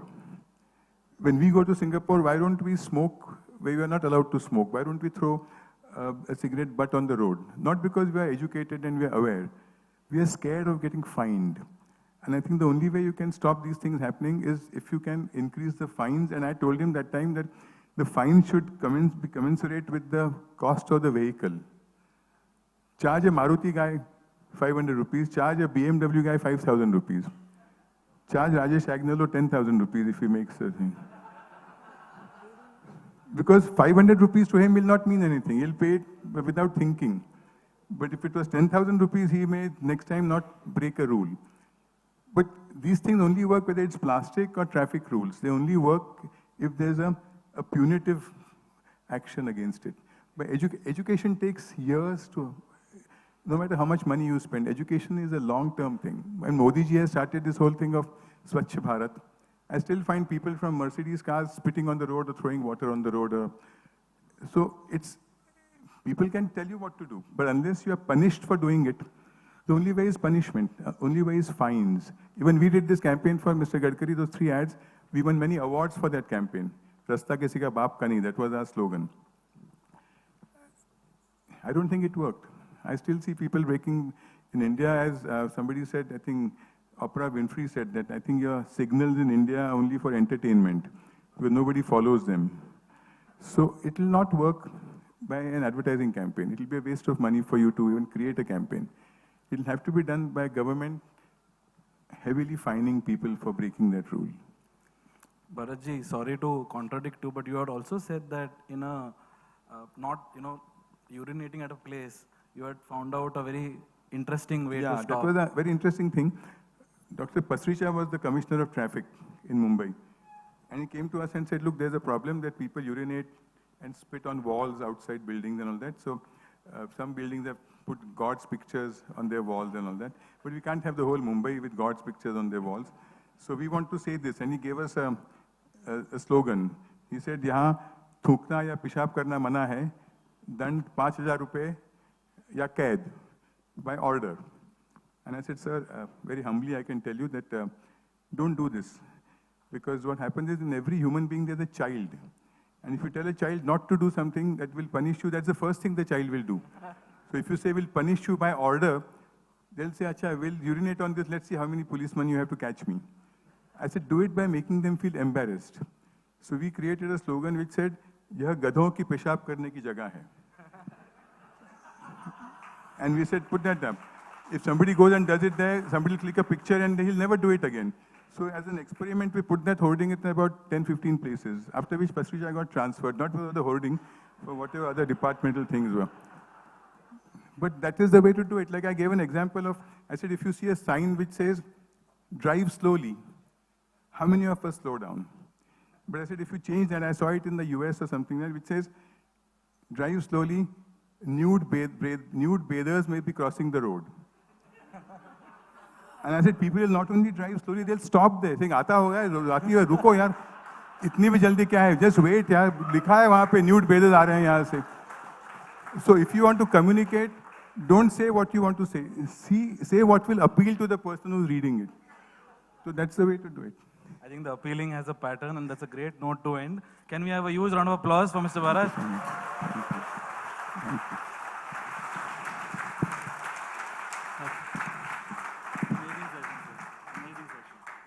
Well, I think the lunch didn't take over. It was a very interesting conversation and it was awesome. Thank you so much. I request our president, Mr. Nevil Sanghvi, and our past president, Jaipal Bhai, to please come on the dais.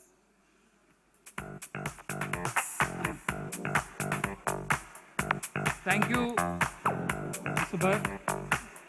Thank you very much. It was a very innovative way of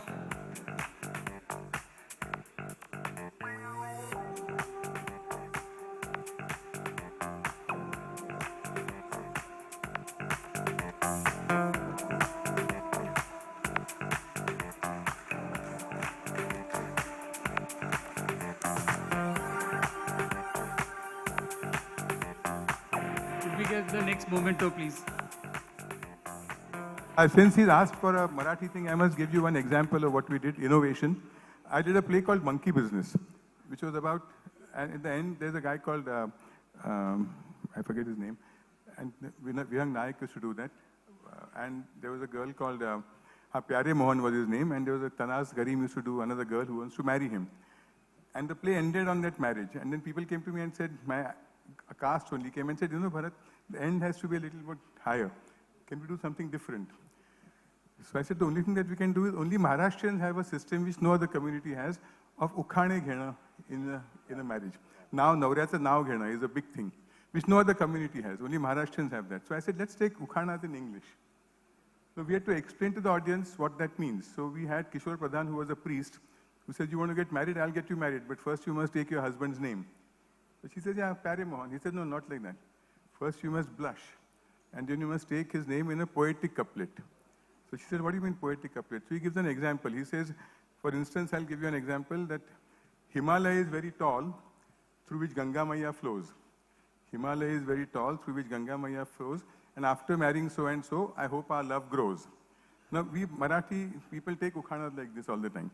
So that time we used to take two topical ukhanas. So that girl Tanaz would say, Narasimha Rao was the prime minister that time, who was known for not taking decisions very fast.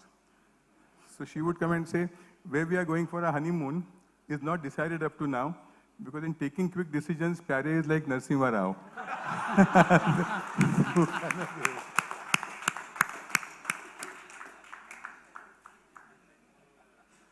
Could we get the memento, please?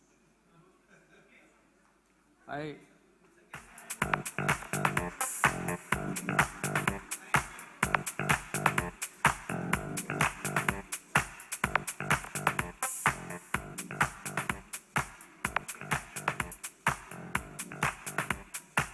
request you to please be on the stage for some more time. Please, could I request to please felicitate Kunal Nevil? Yeah. Yes, please. Thank you. I request Mr. Prabhudas Gola, VAP engineer, to please come on the dais. Thank you for being one of our sponsors.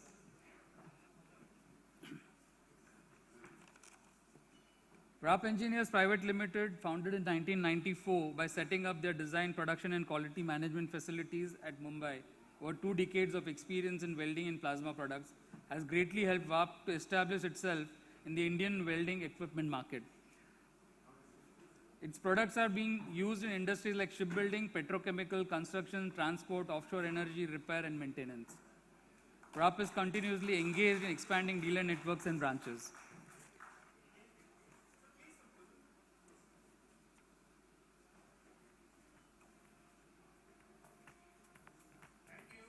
Thank you. I request Professor Krupanand from CARE to please come on the dais. Thank you, Professor, for supporting this event. Professor Krupanand holding the copyrighted CARE PRP concept which generates the profitability and productivity in any business with guaranteed results. Till date, Professor crafted more than 1,000 plus businesses, 1,200 plus entrepreneurs, 1,400 plus corporate trainings, which includes schools, colleges, and universities, and coached 75,000 plus students across the country in the last 35 years. He believes in the philosophy of learning, unlearning, and relearning. Thank you. I request Bhupen Bhai from Roman Group to please come. Thank you, Bhupen Bhai. You've been always supporting us. There's no event that you don't support. Thank you so much.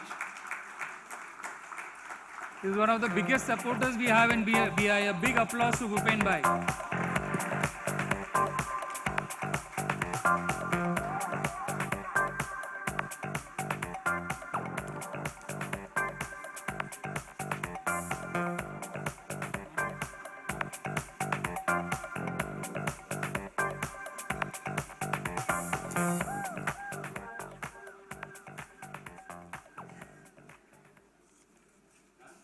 Yeah, thank you so much. Thank you very much.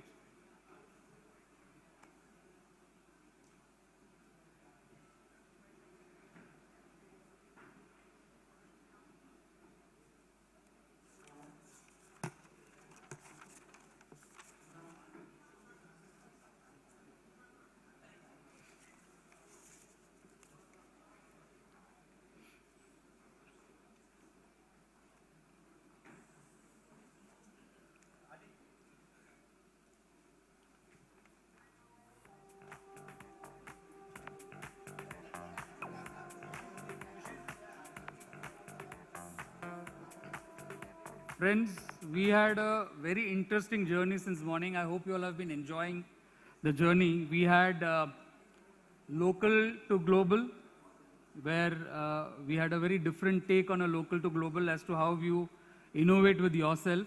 Then we had a very interesting conversation on a global to local. And then we painted the canvas on the roadmap of how to think differently with the ad guru. I think it was such an interesting take. So I'm sure we have enjoyed this whole journey. Now we have the real entrepreneurs who are going to come and share their stories, who are actually innovating, who are actually in a day-to-day in their, and they have made a mark in their field. So we have a very power-packed, interesting conversation that is going to happen now. And I invite our very own Manan Doshi to please come on the dais.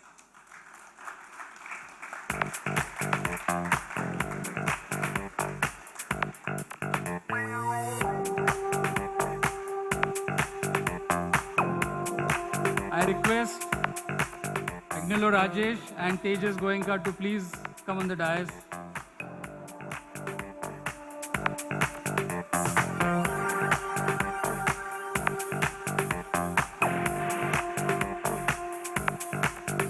So friends, let me introduce Manan Doshi. Manan Doshi is an entrepreneur. I schooled from Jamnabai Nursery, followed by graduation from Nursi Monji College, joining the family business of Specialty Plastic Solutions in the year 2000. He expanded the business and formed two new startups. These were Arista Homes, customized home interior solutions, and Dopamine Perfumes, a range of designer perfumes for him and her. After serving in various capacities in BIA, he served as president of the association from 2012 to 2013. For the past 5 years, he has also been a chairperson of Jamnabai Nursery School PTA. A travel enthusiast, he plays basketball and badminton and is generally interested in all things new. Let me also share something to you. He is our go-to person. If I am stuck, or if any of us are stuck, he is the person we go to and we get instantly some answers that we are looking for. I call him a lateral thinker. And with this, I introduce to you Manan Doshi. Over to you, Manan. Thank you. Somehow my wife is never present when somebody is saying such nice and appreciative words for me. But I can see some of her friends there, so kindly please do the needful. Thank you, Vice President Rajesh, for such a lovely introduction. But today is not about me. Today is about the agenda and the two stalwarts here with me who I'm about to introduce in a bit. Before that, I would like to thank BIA President Nevil and the entire team for having organized such a lovely conclave on a topic so important that sometimes we entrepreneurs just forget about it, innovation. And I think since morning, we've been having such amazing conversations and things, points to remember. So that was such a fun conversation by Mr. Chetan Bhagat. I'm assuming everyone's everyone's thinking on cockroaches has just changed. And the next time you see them, you'll probably be like, "Inko kuch karna mat hai, to aise aa jayenge wapas." Waslekar ji, I think, coined the word or gave us the word globally original. I think we as entrepreneurs really need to pick that up from his talk. There was a lovely talk by GST Commissioner Phabhat ji. Before that, I could see that, whenever the speaker got down, there were people rushing to have photographs with him and all that. But after Phabhat ji, I don't think anybody rushed to him, fearing. And finally, Mr. Bharat Dhabolkar. I think that was one of the most humorous and fun conversations that I've heard. And how I think he has effortlessly transformed otherwise, I would say, dull afternoon into a fun afternoon. Showing us how an auto rickshaw can be an iconic statement. I just told my friend Raju Kotari, please cancel your Q3 and buy auto rickshaws for all of us. So that's what it is. It's been a lovely conversation. But let me start by first introducing my two guests this afternoon. Mr. Agnellorajesh, Chairman of the Global Street Agnello's group of companies, entrepreneur and motivational speaker. Agnellorajesh is a first-generation self-made serial and social entrepreneur, angel investor, educationist, and motivational speaker. His goal is to bring affordable luxury housing within the reach of the common man. He has interests in real estate development, education, and sports. He is a trustee of the NGO International Development and Welfare Foundation, which provides free education and medical aid. He also supports missingpeopleinfo.com, which helps families find missing relatives.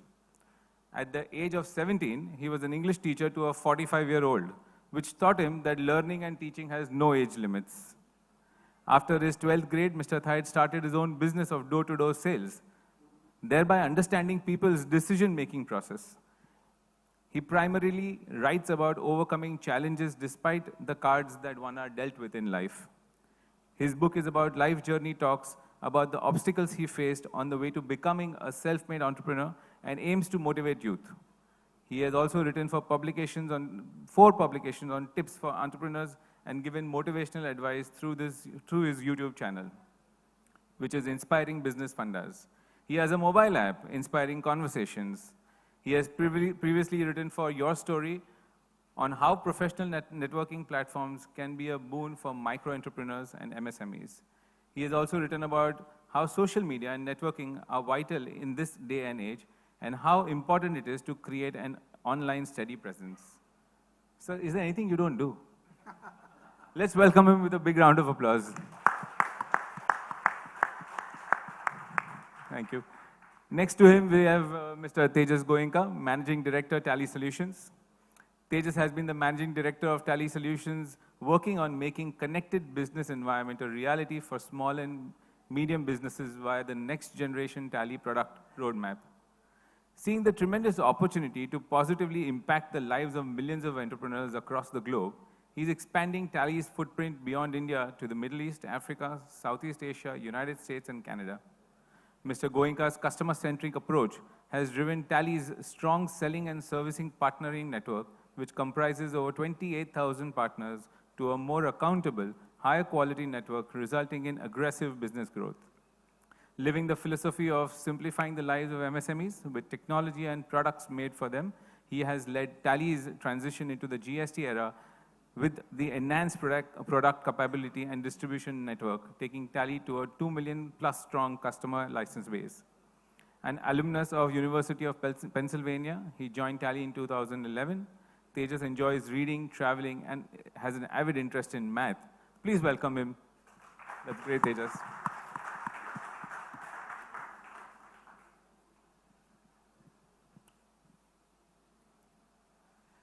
On to today's topic. Despite being a huge potential driver of growth, Indian MSME sector has been struggling to innovate. Small and medium businesses have somehow understood the potential of digitalization. However, this sector has been struggling to find the innovative roadmap. Let me ask by starting a simple question to both of you. Why should innovation matter to the MSME sector and entrepreneurs like us? Tejas, would you like to? Sure. First off, thanks for having me, and sorry for, I feel so underdressed. It's a professional hazard. We just had Mr. Bharat Dhabolkar say the uber rich dressed like this, remember? I think that's a great question, Manan. I don't know how to describe if innovation is lacking or not.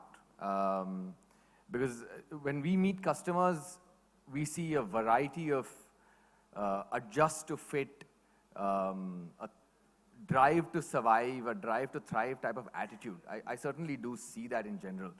But I guess the importance of it is just realizing the change is just going to happen, right? We are changing, our companies change, landscapes change, technology changes. So if we don't push ourselves out of that little bit of a comfort zone that we tend to get into, then it becomes hard. So we've struggled with it. Sure. We've been around 35 years. When I came into the organization, it was going through a very rough period, and we had to kind of drag ourselves out. So we were forced into getting out of that inertia, but I guess that's the way I would maybe look at it. Sure. So I believe that what business you do is immaterial. How you do your business matters the most. Correct. So anybody and everybody in this room is here, sitting in here, because they are not doing what everybody always did or what everybody else does. They are here because they have innovated the way they do their business. So innovation is the only reason why an entrepreneur can continue becoming an entrepreneur. and can sustain, survive, and grow. So innovation is the currency on which you can drive and thrive. It's critically important. It's very important to understand it. It's pretty important to think about it. Like Bharat, my dear friend Bharat Dhabolkar said, what communication you do to the audience need to match the target audience. Similarly, how we do our business needs to match, and for that, innovation is a great driver and a great support. Without innovation, you will be lost and forgotten. That's what happened with large organizations like Nokia or BlackBerry. They didn't innovate. They failed to innovate and the market just evaporated. So we should not get complacent if we are running a forefather organization or if we are running our own organization as a first generation entrepreneur. If you don't innovate, then automatically there will be better choices in the market and your customer will just shift his loyalty to somebody who is innovating. Innovation means creating more value to your customer. Innovation means offering something at a lower price but a better quality. So innovating all the time is the basic religion of every entrepreneur to sustain, survive, and grow. Sure, fair point. I think Nokia and Motorola has been an example that I think we've all lived through. I think when Nokia was in the market, we thought that's the epitome of phones that are ever going to go, and today they're nowhere. Fair point. My next question, Rajesh, if you can acknowledge. Sorry, can I call you AR? I think I could see that you're comfortable with that. That's fine, that's fine. Is Tejas okay with you? Yeah, Thank you. perfect. Thank you. So most of us entrepreneurs and first or second generation MSME sector decision makers think that doing a jugaad is innovation. I think we've already had the word floating around, but that's a reality for most of us. So that's become kind of a culture of innovation that, okay, jugaad is kind of I innovated, but how do we differentiate it? Or may I ask that, do you in your company, Tejas, wait for a crisis to innovate, or you have a planned innovation center? Yeah, it's a solid question. So jugaad is innovation, right? There's no question about it. I think what I've seen is that we've grown from about 80 people to 800 people. We grew in 3 months. And it really, really shocked our entire core family, I would say, our core culture, beliefs, etc., etc. And that's where we lost a lot of this spirit of innovation. So for us, I think the last 10 years has been really hard in trying to figure out how do you, say, for example, encourage people to fail. It's a really silly thing. People will say it very often. But is it okay for people in your team to have an idea, try it out, and not do well enough? So I think that we've been really trying hard to build a system of innovation, and that's where jugaad kind of stops. Because jugaad is almost one time, it's not repeatable.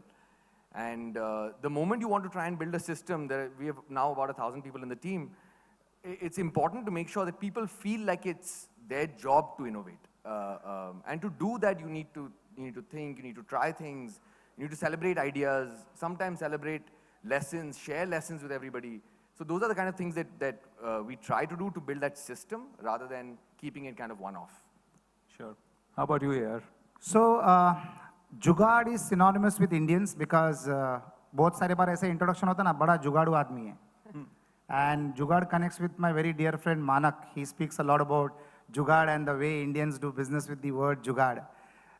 It's a very interesting concept. There are people who innovate because of managing a crisis, and there are successful entrepreneurs who don't have to wait for a crisis to happen, but they take advantage of a situation and use innovation for their growth and prosperity. In our personal life, so fortunately I'm into multiple businesses. I'm into roti, kapda, makan, security and education. So all the time there is something happening in one of the sectors. Every time we innovate and try to take one notch higher, we try to go one step forward. So innovation keeps you thinking all the time, because if you don't create an edge for yourself, if you don't differentiate yourself, it's like swimming against the tide. We are all used to the concept of blue ocean technology, but innovation is not blue ocean technology only. Innovation is deep ocean technology. So we are gone, all of us in India have now gone beyond blue ocean technology, and now it is the era of deep ocean technology. And to go deep ocean, you need to be knowledgeable enough to innovate the sector that you're operating in. Like I said, if you do what others do, you're not different.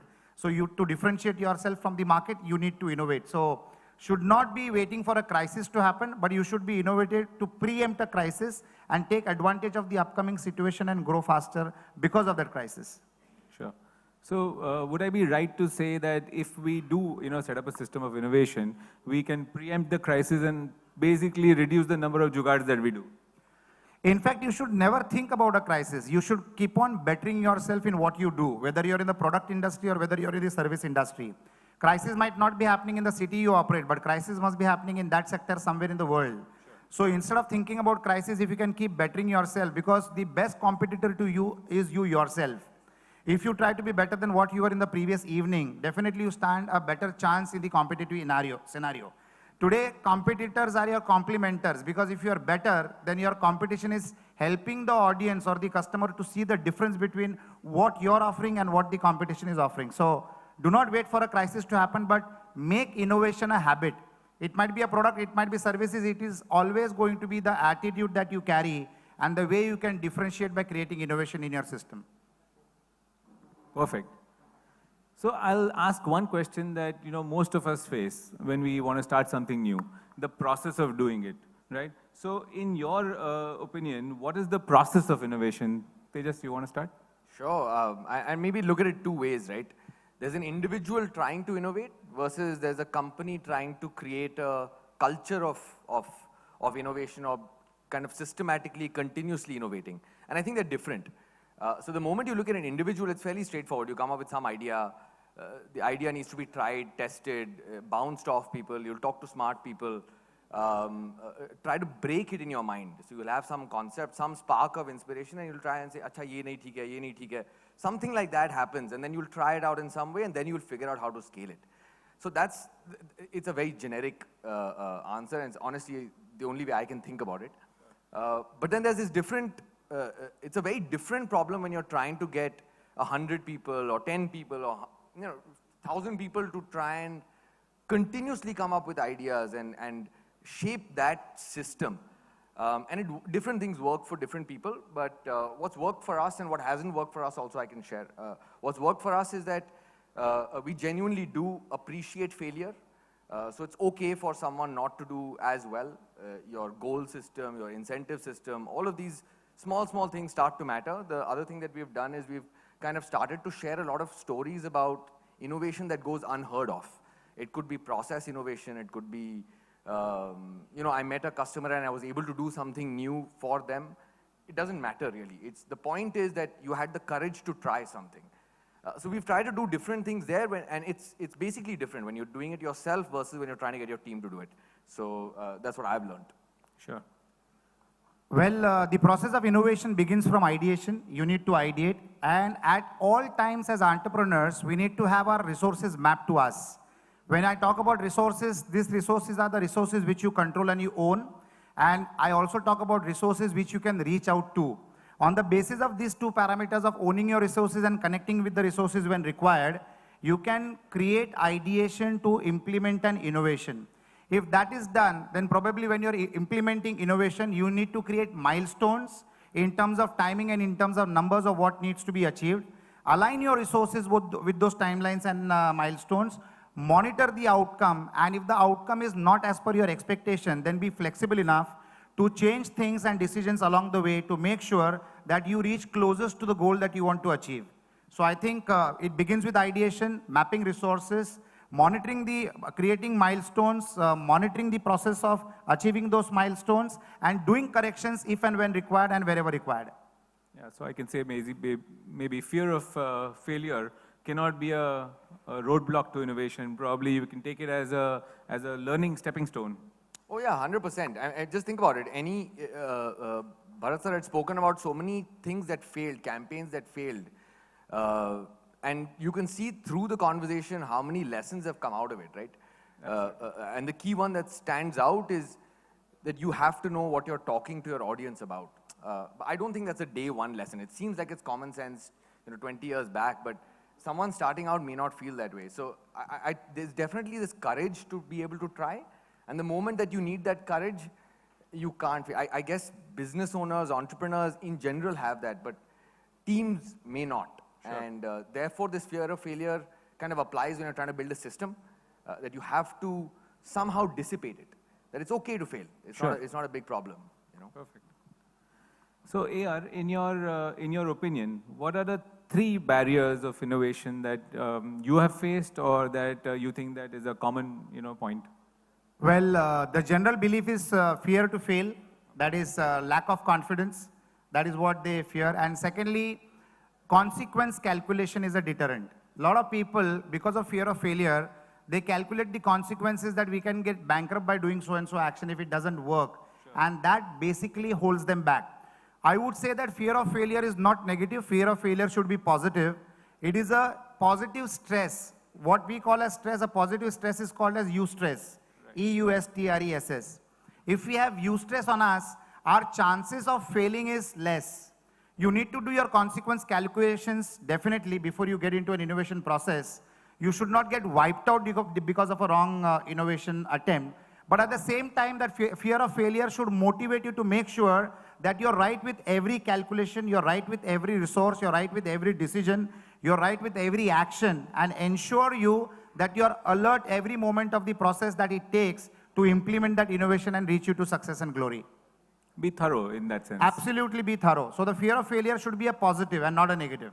Great, that's great. So now let me ask you something about your industry per se. So what impact do you think that the emerging technology will have on your industry? Being in the technology industry, I think it's, first of all, ever changing. There's no question about it. But there's so many opportunities. All shifts tend to lead to that. And I think generally innovation also stems from that, right?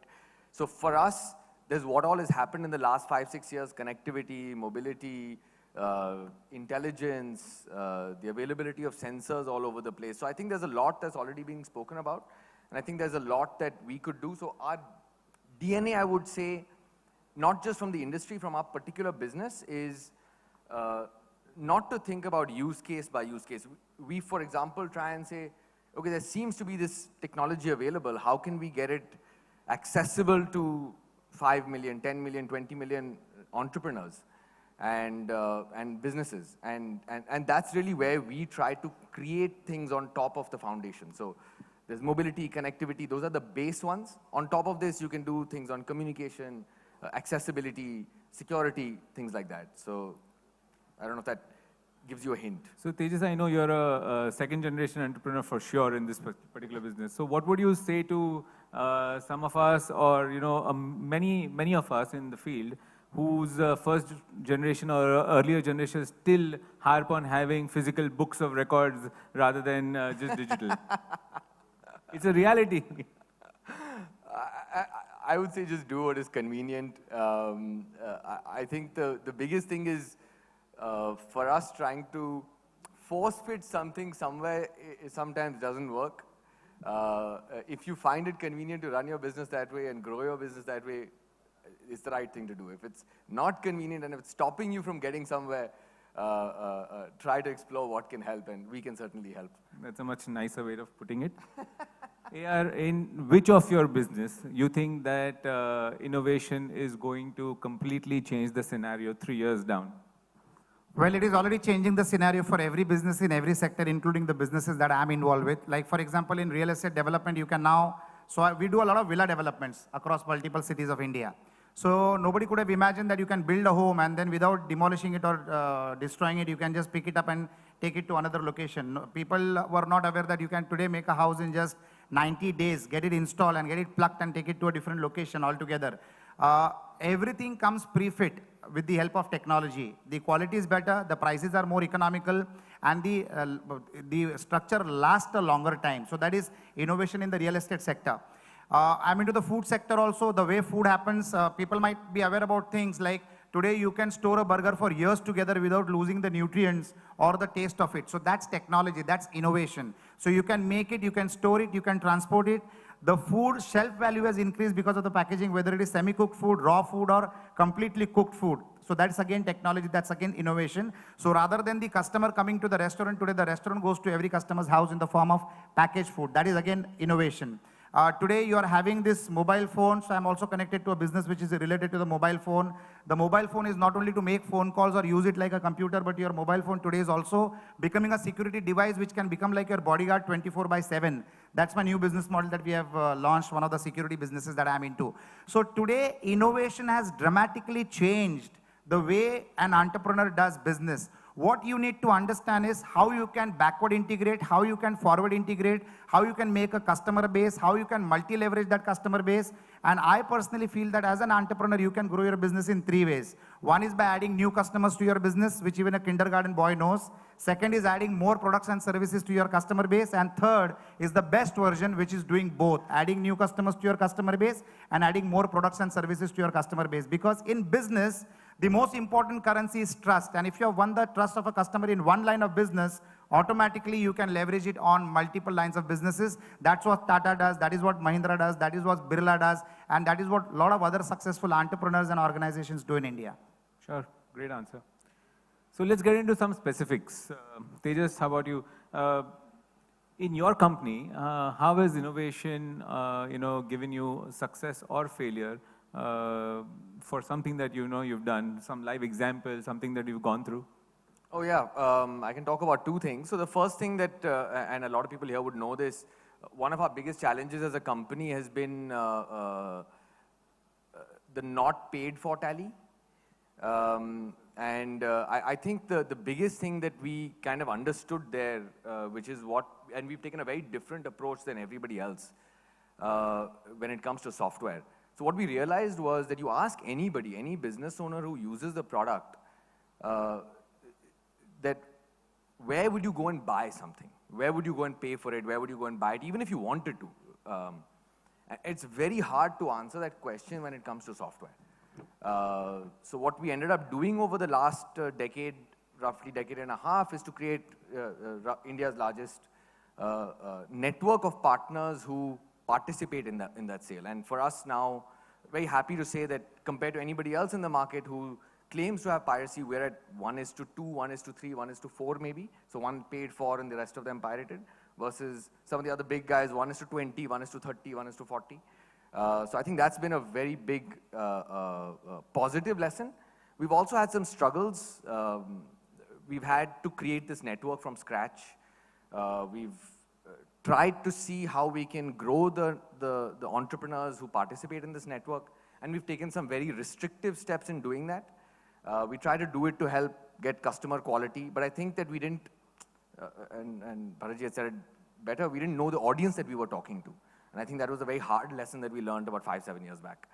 So that's one biggish one. And the second thing that we have to do is our business is finally technology and making technology accessible. That's the biggest thing that we do. And how can we find people and cultivate that culture for people who are willing to push, irrelevant things for most business owners? Database technology, communication, security. How can we take all of that headache to give the owner that comfort and the trust? Is a lot of and I've been learning the process to do that. Honestly, it's not easy. It's not easy because we all fall into this inertia.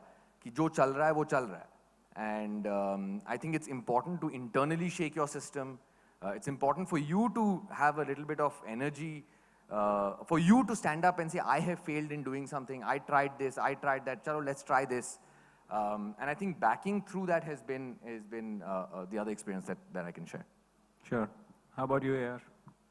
Success and failure in innovation that you've experienced. Okay, so every time you do a particular business, the productivity of efforts differs from business to business and the kind and quality of decisions that you take.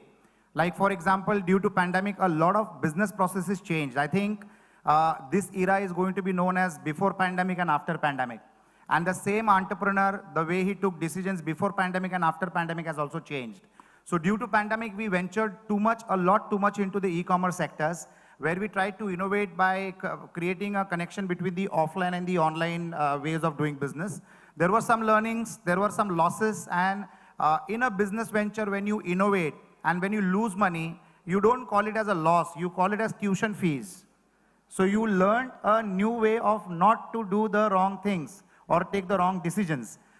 It taught a lot. It taught us what a customer acquisition means. It taught us how a product should be priced when it is offline, how it should be different when it is online, what are the different challenges, what are the delivery mechanisms when you try to sell something online. A lot of lessons were learned in the process of trying to do multiple businesses at the same time and trying to adapt to the current scenario. Because what basically happened after pandemic is the whole world rushed towards the e-commerce platform and the online methodology of doing business. In the bargain, the organizations which made money were the platforms which were trying to aggregate customers for the entrepreneurs or the business houses. So you suddenly realize that your price points might go wrong, your product pitching might go wrong, your product audience might go wrong. Lots of learnings, and I think this last 2 years, 2.5, 3 years learning is going to define, redefine, and refine our next set of decisions and the rest of our lives. Absolutely. So I'm going to steer away from business for a bit because this is something, again, which is relevant to most of us. I think we all have the next generation, younger generation children coming up. So during their formative years, what can we do or what can we talk to them or give them example, or how can we ensure that their mind is open to innovation in life? Yeah, I can. So I'm of that generation. So I can talk of my personal experience, and honestly, I've been beyond blessed. So my dad had asked me, I've never in my life thought I wanted to come in and take over the family business. I wanted Sounds to familiar to most of us, but yeah. I wanted to build cars and robots and stuff like that. But I think when I came back and I was doing nothing in college, I got very inspired by what they do and the scale at which they think. So that was a really big deal to me. The one thing that my dad did very, very positively for me was just let me be. He didn't teach me anything, didn't take one class, didn't tell me what to do, not to do, what the plan was, not the plan was. I fell so hard on my face, but I had to pick myself up. He didn't give me a hand or anything like that. I think that was unbelievably valuable, genuinely.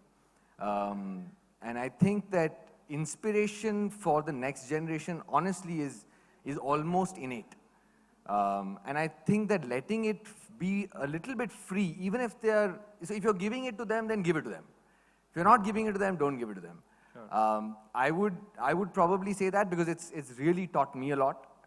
It's given me the confidence that I have, and it's made a big difference. I don't know who'll take it positively or negatively, because there is a big risk in doing this, right? If I was my dad, would I do it? I don't know. I don't think so. But he had the courage to, and that made a life of a difference to my story. Sure. So can I say that being supportive to your children till they find their groove probably helped in your case? Oh, 100%. 100%. How about you, AR, your thoughts? Well, I've been blessed to have a very economically challenging background. I am working since the age of 13, and I think that was a blessing in disguise. Whatever technological development happens, whatever inventions happen, whatever innovation happened, you can't replace people management and people management skills. Whether the people management happens one-to-one or whether the people management happens through the help of technology, doesn't matter. And that can never be replaced. I've been fortunate in the last 3 months, I've met 3 youngsters. One is 22 years old, young guy, and 2 are 32 years old. The 22-year-old boy is operating a restaurant, making profits at an abnormal percentage, which was very impressive the way he operates it. And when I asked him, how have you got this kind of intelligence to operate a business? The answer that I got was he started earning and working at the age of 16. He used to run a Raymond's Ka showroom and subsequently he went into a restaurant business, making fantastic profits, which is beyond the industry standards, age of 22. I met another guy, age of 32. In the last 5 years, from a turnover of 42 crores, he has reached to 22,000 crores. Wow. Just in a span of 4 years. I met another 32-year-old, he is into the business of dry fruits, does a turnover of 190 crores. Now, all these people are fantastic in people management skills. The bigger size of people you manage, the bigger is the turnover that you can achieve, is what is the learning from the stories of these 3 youngsters. I have one person I know for the last 7-8 years, the 22,000 crore guy. The other 2 boys, one boy I know it from 7 to 8 years. The other guy I know him for the last 1.5 months. The difference that I understood in them is they do deep ocean technology and they do people management. They manage people of different sizes and that's what scaled up their business. So I was just sitting and chatting with my kids. I've got 2 kids, a daughter and a son, 17 and 19. Both are good in studies. Fortunately, they have got the luxury to study the way they want and where they want. I'm a commerce graduate. I didn't have that luxury of that. I wanted to become a chartered accountant. I couldn't become because I could not afford to have a life of 350 rupees for 2 or 4 years as an articleship, which I could not afford to do. So I started learning and earning very young. So my education was not great. I told my kids that I don't disrespect education, the percentage that you want to achieve and all that, but please do not make that as your focus zone. You have to get out of the house, you have to get out of the classroom, and you have to get into transaction-based activities where you meet people in the real life environment, because your best teacher is your customer. There is no better teacher than your customer, because he will teach you, he will appreciate you if you're wrong, and he will slap you. Not in physical terms, but he will slap you if you're wrong and if you're not giving him the value that they expect from you. So that is the best learning. So to every youngster, I would like to say, start working at the youngest possible age, interact with people, get into transaction, because when you deal with human beings, the learning that you can get cannot be got even in the classroom, whether it is in Mumbai University or at Harvard. Superb. I think he just talks like my father. Get your hands dirty is what we were told when we joined office. मुंह काला करने से हाथ काला करना अच्छा है. Awesome. Sorry, I didn't get that. Right.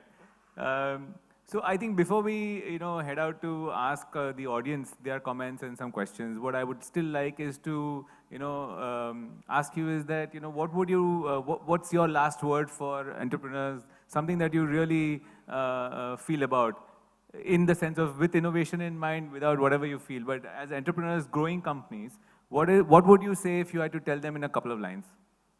Let's start with AR. Okay, so one thing is, there is no geography in this world. There are no boundaries in this world. The whole world is one small village. Your customer can be from anybody, from anywhere. There are no language barriers. The innovation today is, you can watch Japanese content, Korean content, French content, German content. The only language that the world speaks today is subtitles. So that is the innovation. We need to be innovative. Our mind should be open like a parachute at all times. Do not restrict yourself to Mumbai, Maharashtra, India or Asia. Be a global player. Look at the global picture. Compete with the best in the world. Even if 10 Mercedes cars are put in the race, even then only one Mercedes car will win. And the winner will be the guy who has got the best skills to drive it the best. So be the skilled, be the best. Your competition need not necessarily be the same person from your city. Your competition can be an American or a Chinese or a Japanese. My suggestion to all entrepreneurs and all young entrepreneurs and even everybody here of my age and beyond is that India is a world in a country. The rest of the world will depend on India as a country. India is a services sector of the world. We pay 80 rupees for buying $1. Very shortly, within the next 30 years, there will be a time when we'll be able to buy $80 to 1 Indian rupee. My God. So that is the kind of economy that entrepreneurs sitting in this hall can build, because India is now becoming a very entrepreneurial country, and that is the process and the journey where a developing country transforms from being a developing country to a developed country. Population which was considered to be a curse on us, population which was considered as a negative point of India is today our biggest strength. The whole world wants to do business in India because India has got customers. The rest of the world will build India as a country on the build, operate and transfer system. The complications of our country is our biggest strength, because anybody, whether it's from America or Israel or London, cannot come and do business directly in India because of the local complications, and that's the advantage for entrepreneurs like us, where they have to come and collaborate with us. Like a Toyota can't come into India and do direct business, they have to tie up with Kirloskars. The Mercedes can't come and do direct business in India, they have to go and get married with Tatas. So similarly, in every sector, entrepreneurs like you and me have the opportunities to make the other bigger companies in the rest of the world come to India and make them big, where we become the majority shareholders and we become the Arabs of tomorrow. Like they can't go and do business in Arab world, they have to have a local partner. Now that's abolished, but the Arabs grew because they were compulsory partners whether they were competent or not. Similarly, we are competent and they will have to come and partner with us. And India also will thrive like how China thrived in the last 75 years on other people's money. Money will come from the developed countries, it will be multiplied by the developing countries, and they will support the underdeveloped countries to grow. That is the future I predict for the next 50 years. Wow. So think global and be ready for it. Tejas, how about I you? really have nothing to add to that. We could have just both got down and sat. We could have carried on. No, I mean, in all seriousness, though, I fully resonate. I think this is not just India's decade, this is India's century for sure. Beyond anything that I've seen while growing up, I think we have the most aspirational society. I think we have the most aspirational set of entrepreneurs, and I think we just need to cultivate that, encourage that, and grow that. That's about it. Nothing else to add beyond what he said. Great. So, let's open the floor for some questions from our entrepreneur friends. Anybody would like to ask any questions to real-life heroes here? Yes, sir. Somehow you managed to get the mic every speaker. I admire that. Oh, thanks for that observation. But don't keep me under scanner. Rajesh, I know you for the last 24 years, and I'm the founder and chairman of Business Opportunities Club, where you are the chief mentor. Now the personal question is, we say a will to win is nothing without a will to prepare. So how do you people have this question, how does Rajesh think? And how does Rajesh think innovative? Well, innovation should become your second nature in every nature of business that you do. So always be the game changer. Every game has got its own set of rules. Like in a football, you can't pick the ball, you have to kick the ball. In the handball, you can't kick the ball, you have to pick the ball. Understand the game, play it by the rules, and hit hard. Give all in, do the deep ocean technology, become a champion and master of that particular sector that you are into, be the most knowledgeable person on the platform of that sector, instead of being just 2 years or 3 years old in that particular line of business. When innovation becomes a part of your nature, you just love to keep on innovating every single time that you do the same activity for the second or the third or the fourth time. So I think you should internalize the attitude of being innovative all the time and keep bringing in new strategies to work. Yeah, still you answered my what, but you did not answer my how. People are more interested. How do you do it? Okay, the best way to growth is not by adding more employees for me. The best way to growth for me is engaging entrepreneurs, because an employee looks at the clock and looks at the calendar, the time to come and the time to go and the holiday to enjoy. Whereas an entrepreneur is always available 24/7. Absolutely. In my innovation, one of the most innovating things that I've done is after a particular age, I decided that now I will not hire employees, but I will engage and partner and do joint venture with entrepreneurs who manage a lot of employees. So that's how I delegated it and went forward, and innovation became simple because I identified innovating entrepreneurs and partnered with them and gave them more courage to become further innovative in what they are doing. Thank you. So I'm going to do a little change in this session now. I'm going to pick a guest and ask a question where we can evaluate that then. Let me pick one of our past presidents hiding behind the big guy, Siddharth Desai. Sir, can I ask you, if you could stand up, Siddharth, then we can see you. Can I ask you, sir, what part of your turnover, percentage-wise, do you spend in innovation? That's assuming you do innovation. Thank you for picking me up. I was out of the audience. See, Indian companies, they don't innovate too much. Let me be very honest over here. I will request the guest comment on this, but Indians, we don't believe in innovate. We usually believe in copying things. We go to the exhibitions to see what others are doing and then try to follow the same things in our business and all that. But as far as we are concerned, we don't spend more than 1% of our turnover in innovation and research and development. That is what we do. Since you have picked me up, I'll ask this question. What do you think about no, that was my, that is my next question. But before that, I'd like to thank you for being brutally honest, because that's what many of us, most of us do, nakal mein akal nahi, and just carry on and use somebody else's innovation and try and do what you can. So again, to both of you, what percentage of your turnover would ideally be okay to spend on innovation? It's a great question. So we do have an R&D spend, and our R&D spend is about 25% of the total turnover. 25% of total turnover? Yeah. Wow. But I'll put a caveat. So in that, we've got horizons that we look at. So we've got the next 12 months, we've got the next 12 to 36 months, and then we've got the beyond 36 months roughly kind of chalked out. bulk of that 25% is the next 12 months. So we kind of know what we want to do over the next 12 months. Then you have about 70% is kind of chunked to that. 20% is maybe a little bit beyond that. And then 10% is for stuff that we have no idea will work or not work. But again, this is, don't take it like so seriously that we do it in a systematic manner. We try. And it's really hard, because what happens is, kal koi customer phone karke chilayega, you know, what are you doing? How can you do this? How can't you do this? Why is my problem not solved? And where will you cut the budget from? That 10%. And I think that figuring out how to manage that over a period of time, it takes a couple of years, but once you figure that out, then it becomes a lot easier to do it. And now we all know why Tally software is a tad bit more expensive. 25% goes there. What would you say? Well, in the multiple businesses that I do, actually I don't do any multiple businesses. My only business is risk mitigation.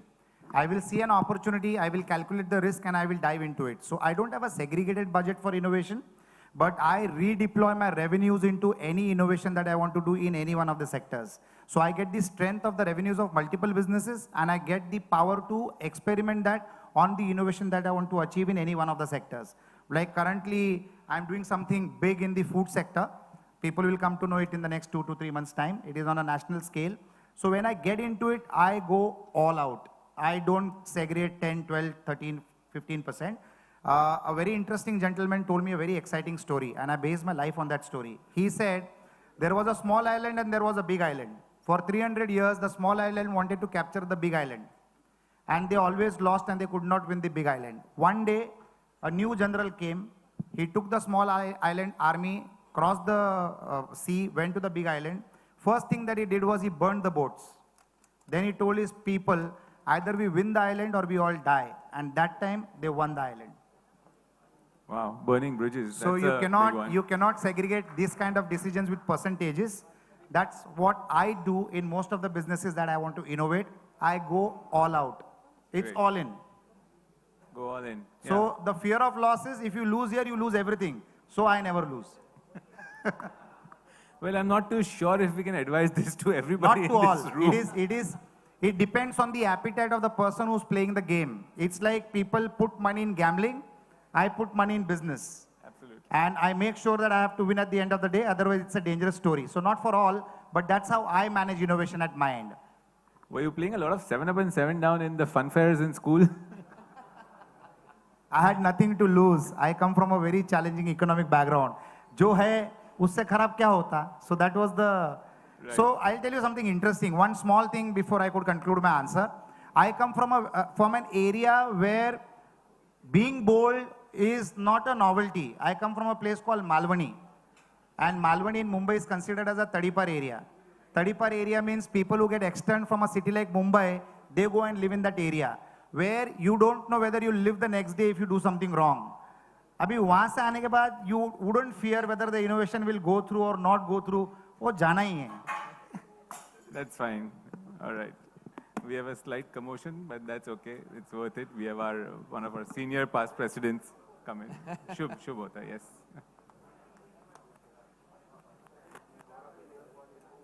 All right. Anyways, let's... I think we are pretty much done. Anybody, any last questions for this afternoon? All right, great. So I'm just going to conclude this quite quickly. As Thomas Edison said, if there's a better way to do it, better find it.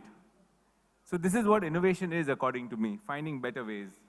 So there are so many issues which are waiting to be solved, but which needs an innovative and a sensitive mindset. However, the mindset stays hidden behind the brain, not able to develop wings. For this, either we can blame a lot of things, our situation, our surroundings, or I think we can make a paradigm shift in our thinking and make innovation a part of our everyday story. Thank you, BIA team, for organizing this. BIA members for fighting off a lazy afternoon, some snooze, and to listen to our thoughts. And I hope we really did make our mark and gave you some food for thought. Thank you. Thank you so much. Thank you. Thank you. Thank you. Thank you, Rajesh. Thank you, Tejas. Thank you, Manan. I would request you to please be on the stage. May I request our president, Mr. Nevil Sanghvi, to come on the stage, please. I'd also request Arun Bhai and Siddharth Desai, our past presidents, to please come on the dais.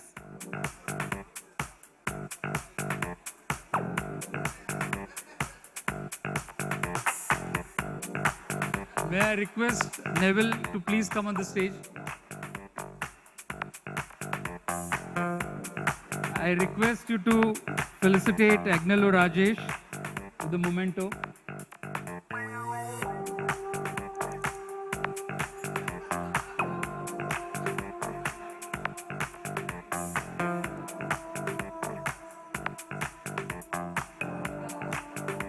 Agnellorajesh, please.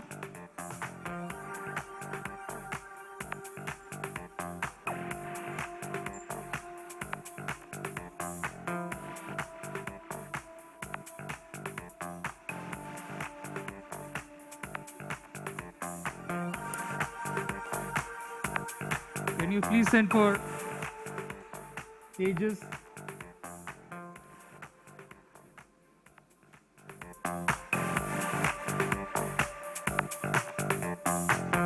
Thank you, Tejas, for being here with us.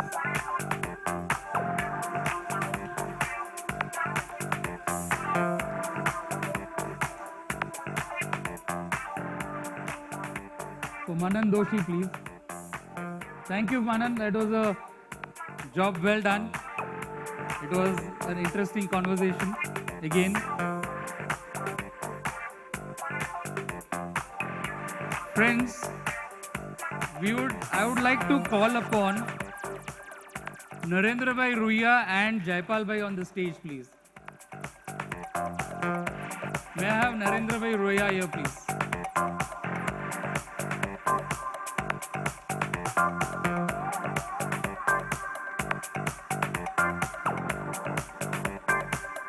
Can I have Narendra Bhai Ruia, please?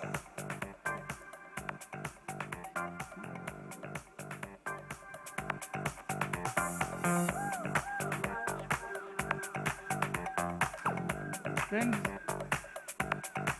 we would like to appreciate the contribution of Narendra Bhai and Jaipal Bhai, who have always been a backbone of BIA. You know, they don't come in the forefront, but they silently support us in such a wonderful way that it boosts our energy to do better. I request our past president and Nevil together, please felicitate Jaipal Bhai. I also request Narendra Bhai to please come on the dais. Could somebody please look out for him if he's outside? They are ardent supporters of the OB team and the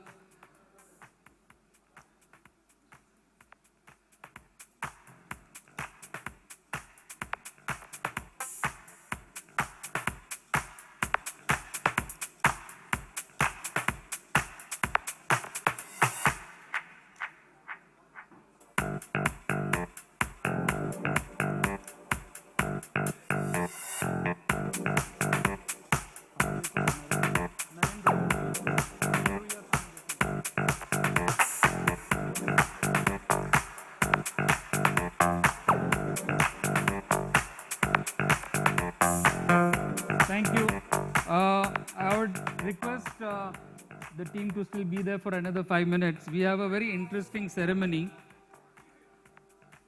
Naren Bhai, please come. We've been waiting for you. Thank you so much for your support.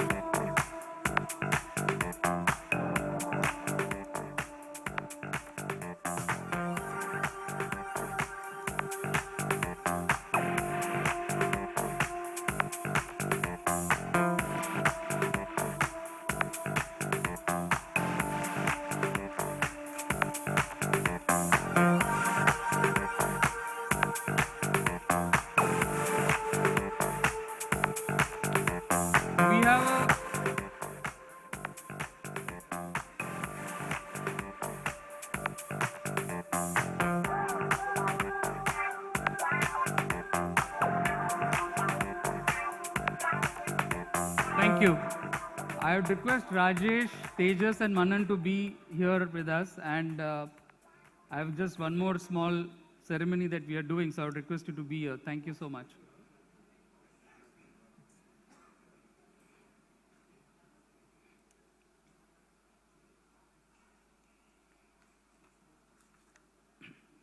We have a very interesting ceremony that is about to unfold, and I request our president to take over.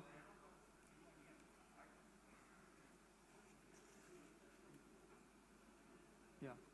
So.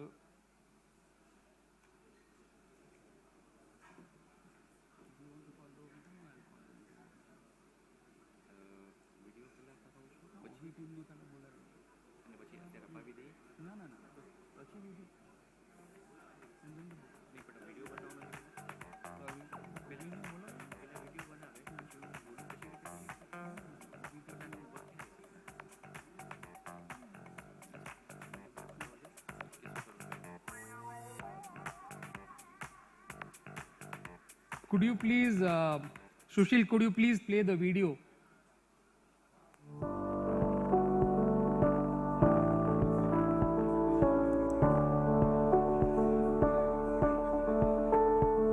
Request the entire OB team to please come towards the dais.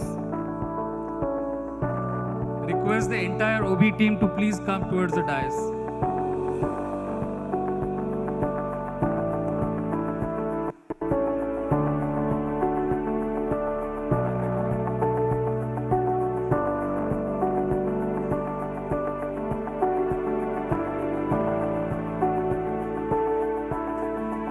Also request our immediate past president Sanjay Bhai to please come to the dais.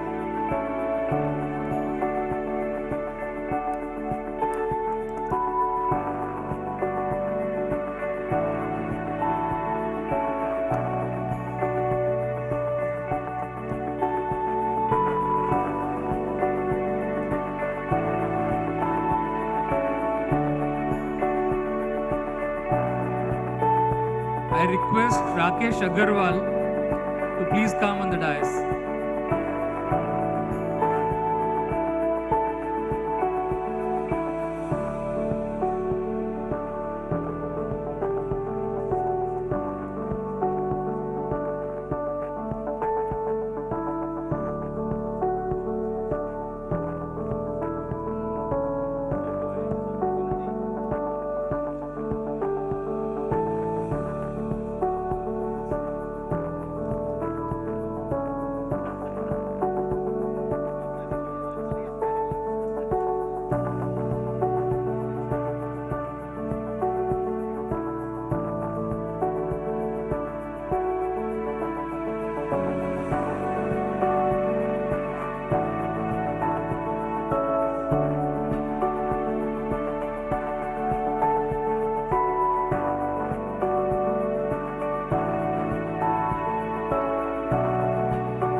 Over to you, Nevil.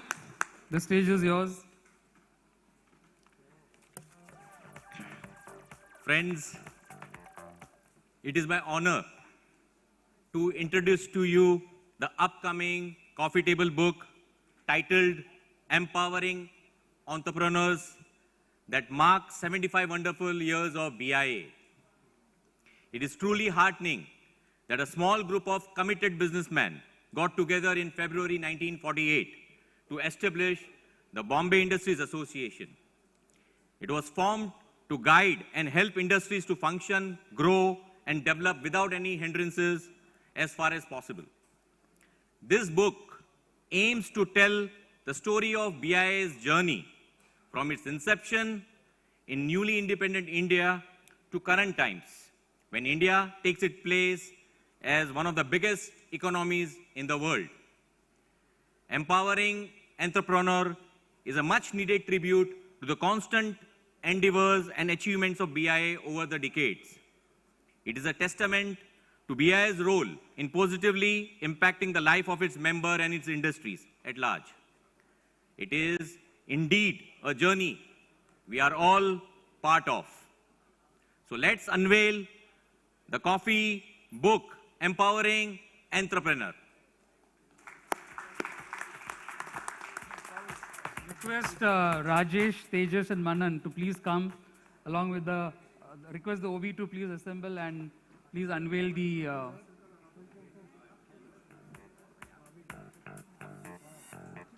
Friends, I would like to take this opportunity and thank Rakesh Agarwal, who's been kind enough to help us with this sponsorship and make this coffee table book a reality. Rakesh Agarwal represents Laser Technologies. Was founded by Rakesh Agarwal with a group of technocrats in June 2011 with the idea of creating a large umbrella organization to assist and serve the growing Indian laser industry and to help the market with its years of experience in the field of lasers and applications. Thank you, Mr. Rakesh.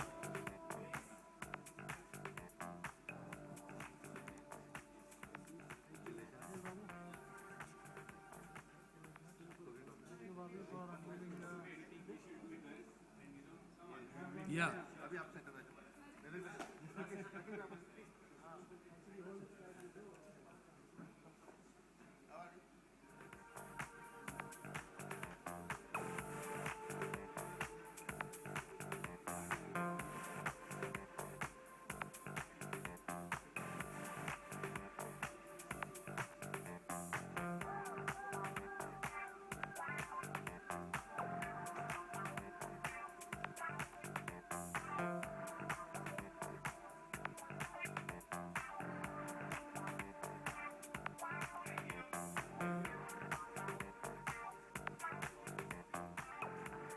I request the OB team to please be here only. Thank you, Rajesh, Manan and Tejas.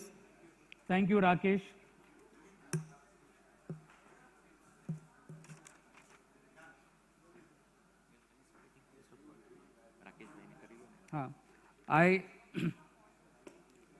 Can you please get the memento and felicitate Rakesh Agarwal, please?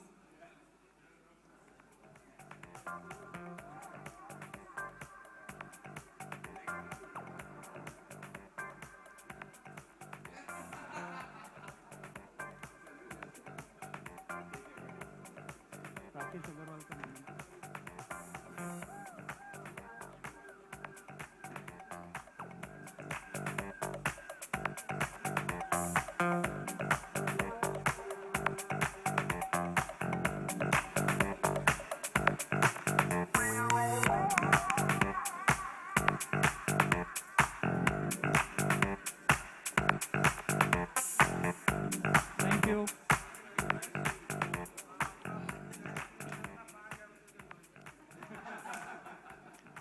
I request the OB to please stay here. May I call upon Umesh Sasane, Pranav Patel, Sundar Bhai, Sarika Kale to please come on the dais. Please.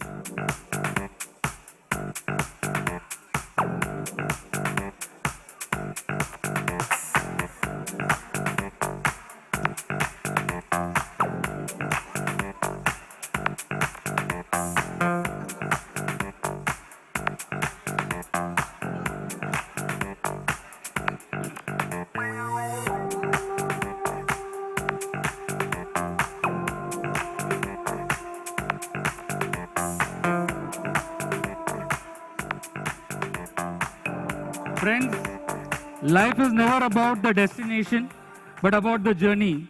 And the journey becomes beautiful when you have some amazing companions who are blessings. And it's time to count these blessings that we have received during this journey of Innoverse. I would like to take this opportunity and thank this team who has been responsible for putting this event together. I would request all the audience to give a big round of applause to the team. Innoverse has been possible because of the hard work put up by this team here. I'll put myself also.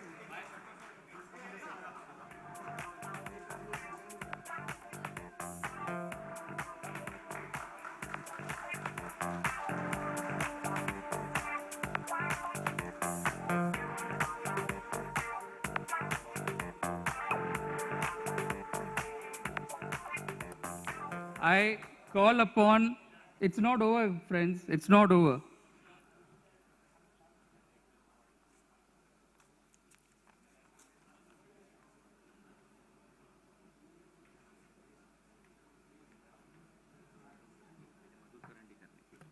I request Shri Madhur Karandikarji to please come on the dais.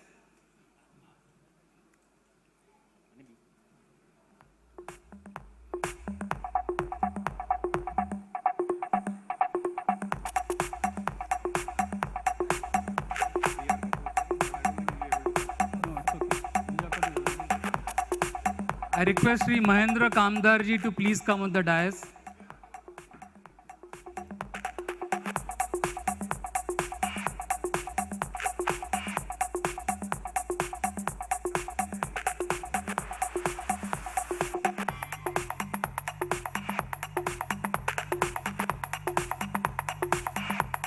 I request the team to please, one by one, as I announce the name, to get the mementos and felicitate my fellow OB members for all the hard work that they have put in. Could we get the memento for Mr. Nevil Sanghvi, please?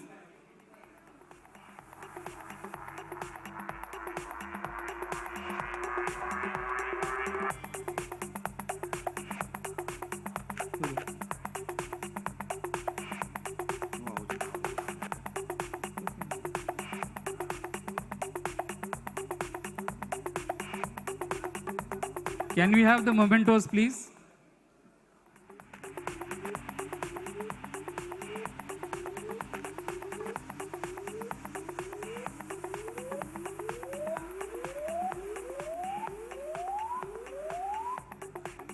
That's for Nevil Sanghvi. Friends, can we just complete this? Thank you. Can we please complete the ceremony? This is for Nevil Sanghvi. A big round of applause. Thank you. Could we have the memento for Ashish Gandhi, please?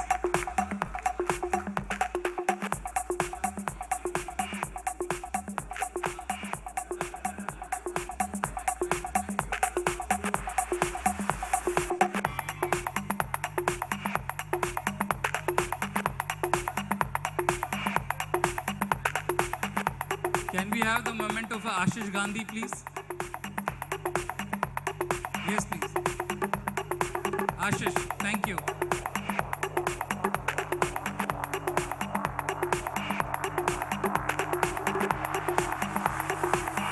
Can we have the memento for Hitesh Shetty?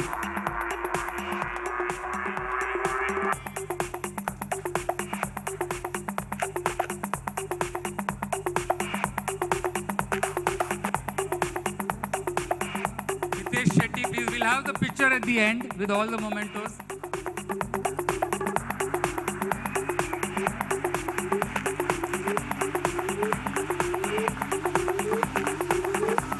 Can we have for the memento for Hitesh Shah, please?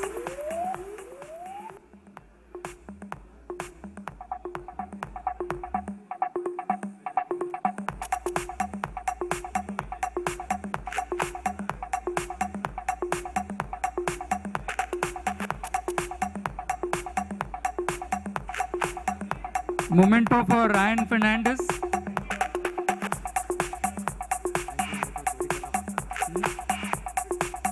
I'll read the end.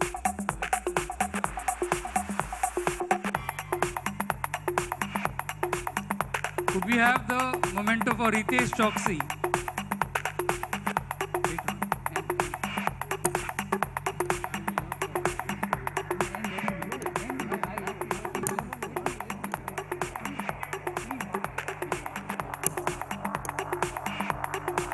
Can we have the memento for Ritesh Choksi, please?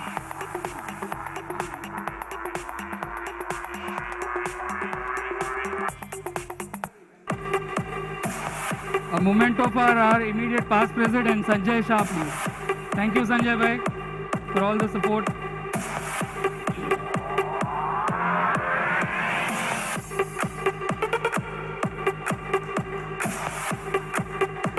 Friends, I would like to mention, could we have the memento for Umesh Shashane, please?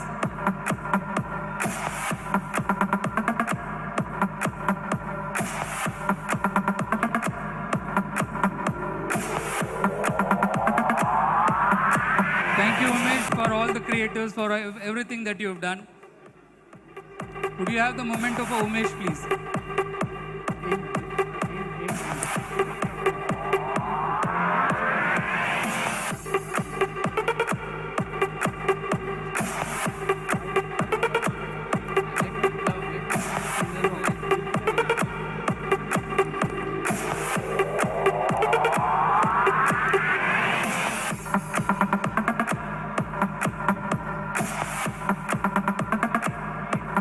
memento for Mr. Rajesh Doshi, the Commissioner of Innoverse.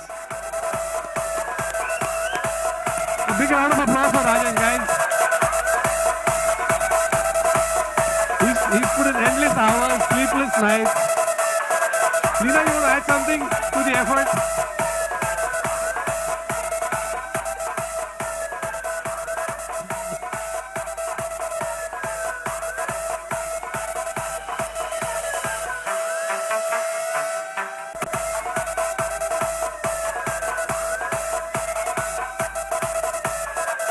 A memento for Sundarji, please.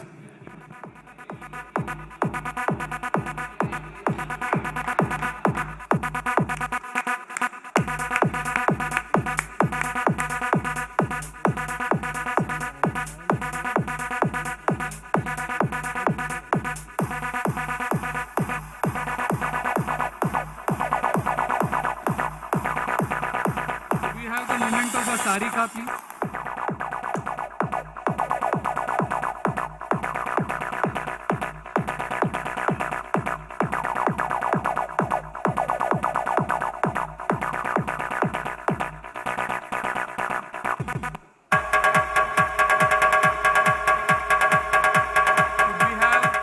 The memento for Pranav Patel. Thank you everybody.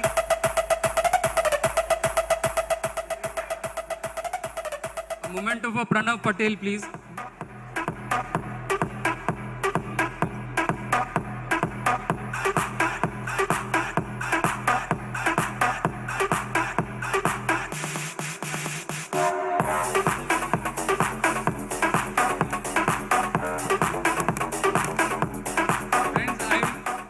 I would like to take this opportunity to thank all our guest speakers, our sponsors. I would like to specially thank Nitin Gadkari ji for this video, Abhishek Kulkarni, Agnellorajesh, Chetan Bhagat, Sandeep Waslekar, Kunal, Tejas Goenka, Manan, Bhupendra Bhai, Narendra Ruiya, Jaipal Bhai, Bharat Bhai, Rajendra Kotari for giving us their time and making this event such a success. I would like to thank the OB team and our President Nevil for his faith in me. Thank all our past presidents and the EC team for their rock solid support. Thank you each one of you present here. Without you, this event wouldn't have been a success. Thank you so much. This is not the end here. We still have another ceremony happening. Request all of you to be here with us. We have all our past presidents who have been here with us from 1958 here with us. We'll be celebrating the 75 years with them. So request all of you to be here and be a part of the celebration. Thank you so much.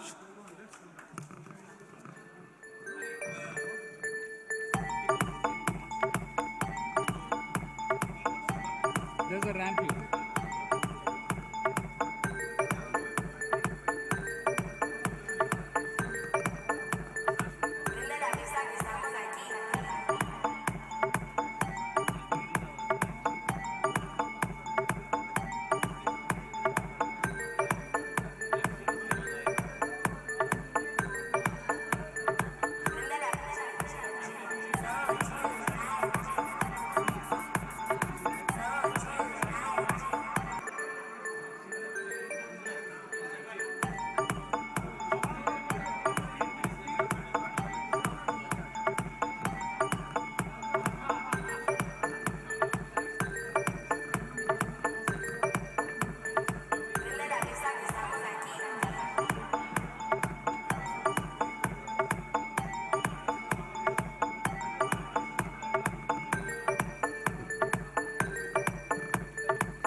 They say innovative companies start in the garage. True story. Hey, Mercedes, show me what you got. Follow me.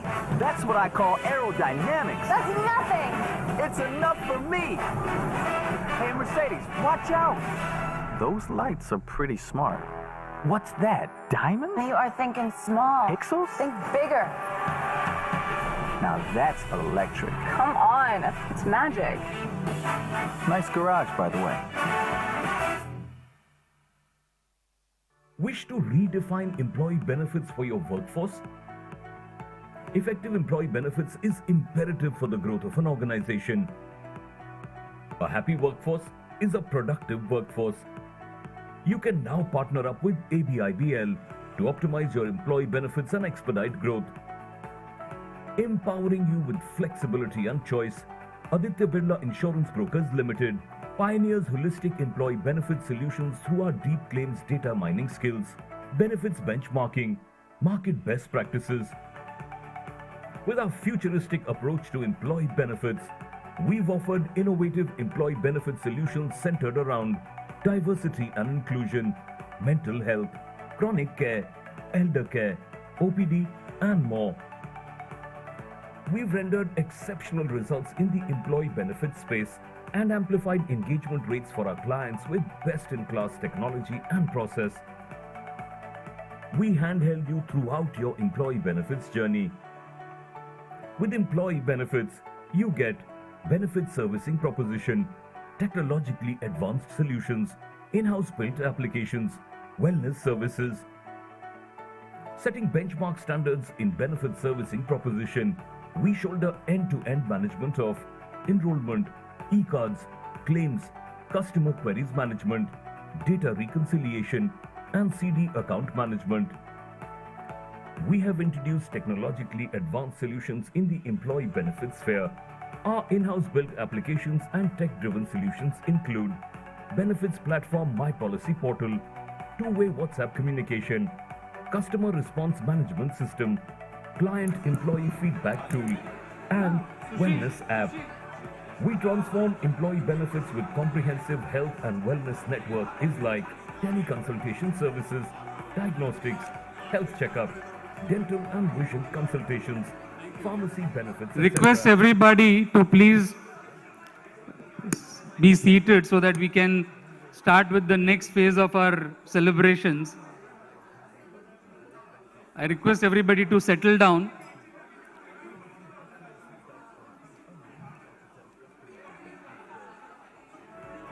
By streamlining operations and optimizing effectiveness, we offer claim settlement tracking at 5 days against industry standards at 15 to 30 days.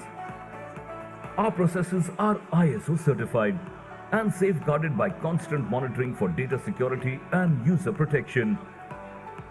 Let Aditya Birla Insurance Brokers Limited be your favorable advantage to optimize employee benefits and unleash the true potential of your workforce.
They say innovative companies start in the garage. True story. Hey, Mercedes, show me what you got. Follow me.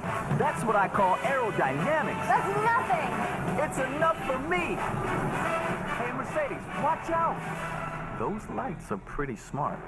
What's that, diamond? You are thinking small. Pixels? Think bigger. Now that's electric. Come on, it's magic. Nice garage, by the way.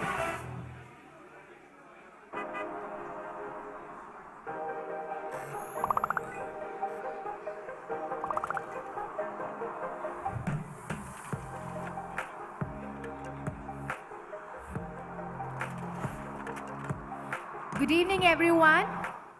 It's a humble request that please settle down, take your seats so that we can start our celebration for the evening.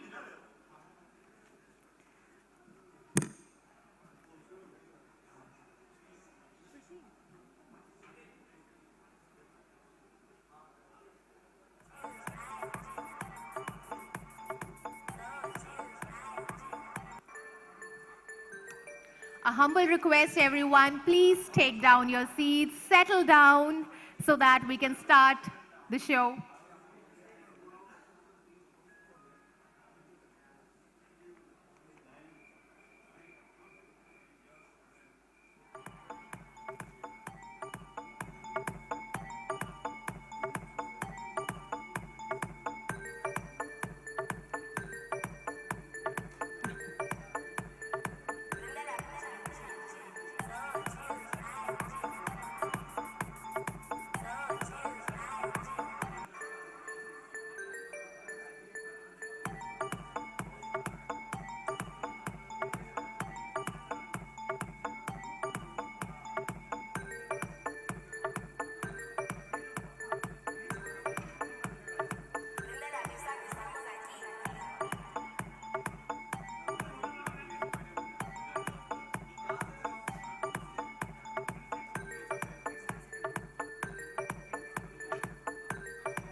They say innovative companies start in the garage. True story. Hey, Mercedes, show me what you got. Follow me. That's what I call aerodynamics. That's nothing. It's enough for me. Hey, Mercedes, watch out. Those lights are pretty smart. What's that, diamonds? You are thinking small. Pixels? Think bigger. Now that's electric. Come on. It's magic. Nice garage, by the way.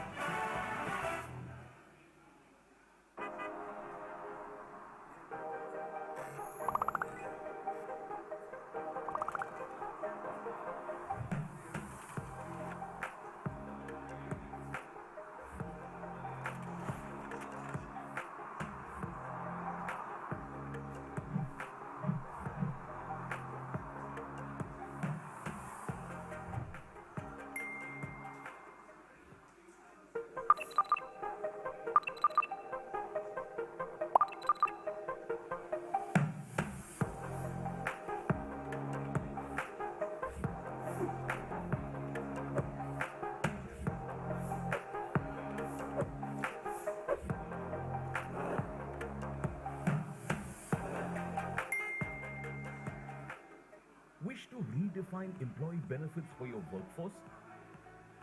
Effective employee benefits is imperative for the growth of an organization. A happy workforce is a productive workforce. You can now partner up with ABIBL to optimize your employee benefits and expedite growth. Empowering you with flexibility and choice, Aditya Birla Insurance Brokers Limited pioneers holistic employee benefit solutions through our deep claims data mining skills, benefits benchmarking, market best practices. With our futuristic approach to employee benefits, we've offered innovative employee benefit solutions centered around diversity and inclusion, mental health, chronic care, elder care, OPD, and more. We've rendered exceptional results in the employee benefit space and amplified engagement rates for our clients with best-in-class technology and process. We handheld you throughout your employee benefits journey. With employee benefits, you get benefit servicing proposition, technologically advanced solutions, in-house built applications, wellness services. Setting benchmark standards in benefit servicing proposition, we shoulder end-to-end management of enrollment, e-cards, claims, customer queries management, data reconciliation, and CD account management. We have introduced technologically advanced solutions in the employee benefits sphere. Our in-house built applications and tech-driven solutions include benefits platform My Policy Portal, two-way WhatsApp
Ever standing out. You all to please settle down on your seats.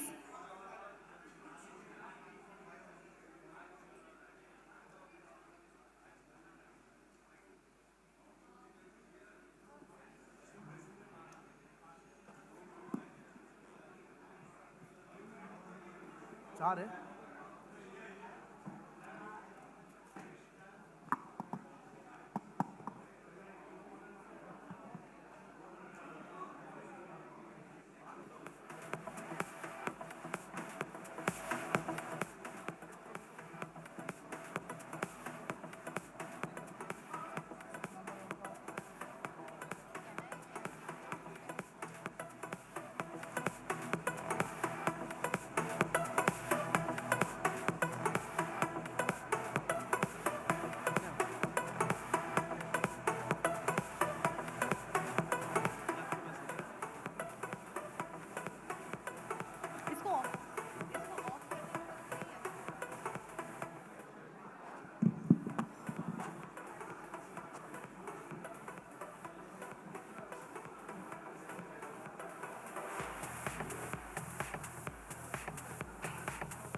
I hope everyone have settled down, and I hope all our friends who are standing out for the coffee break, it's a humble request.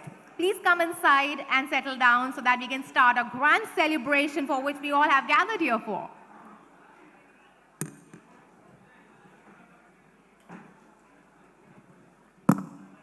Well, I can still see few people standing there. I don't want to feel like a school teacher right now. A humble request, please settle down, everyone. Everyone standing right next to the doors, please take your seats. We have a lot of empty seats here, so please feel comfortable.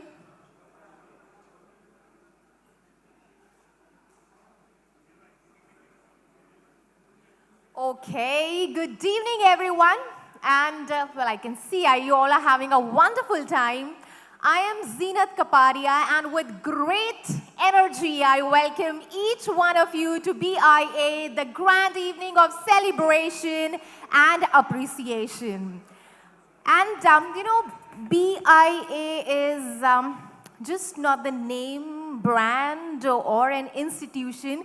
Today, I feel it's an energy, literally an energy in my veins, with all the generations sitting right in front of me who have given their soul, their hard work, their energy, sometimes their weekends, their birthdays, anniversaries to make BIA what it is today.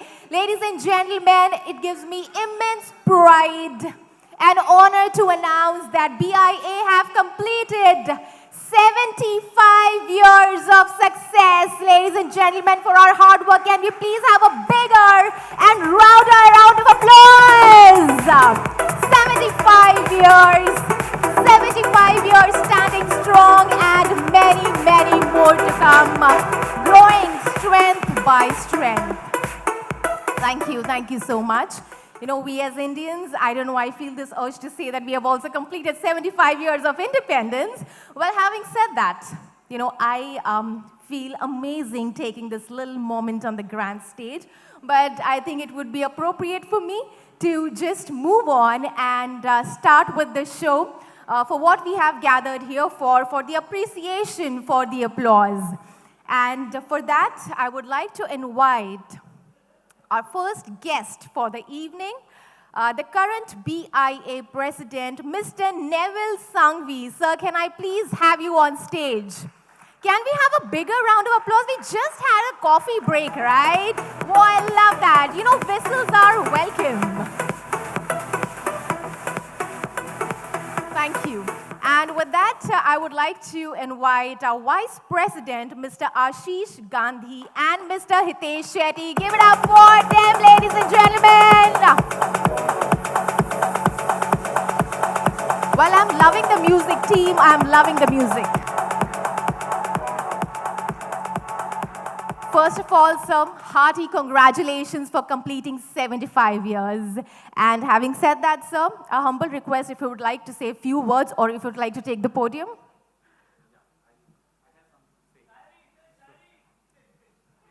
I'll just do that. So, in fact, if you can invite the chief guest. Yeah.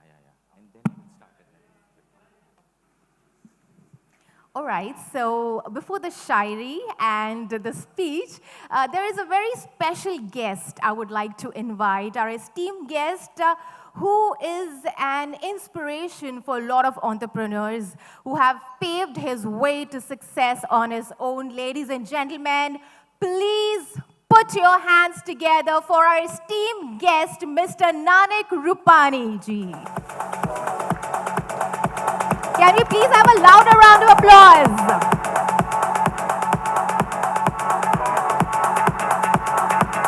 Welcome, sir. It's an absolute honor to have you here. Thank you so much.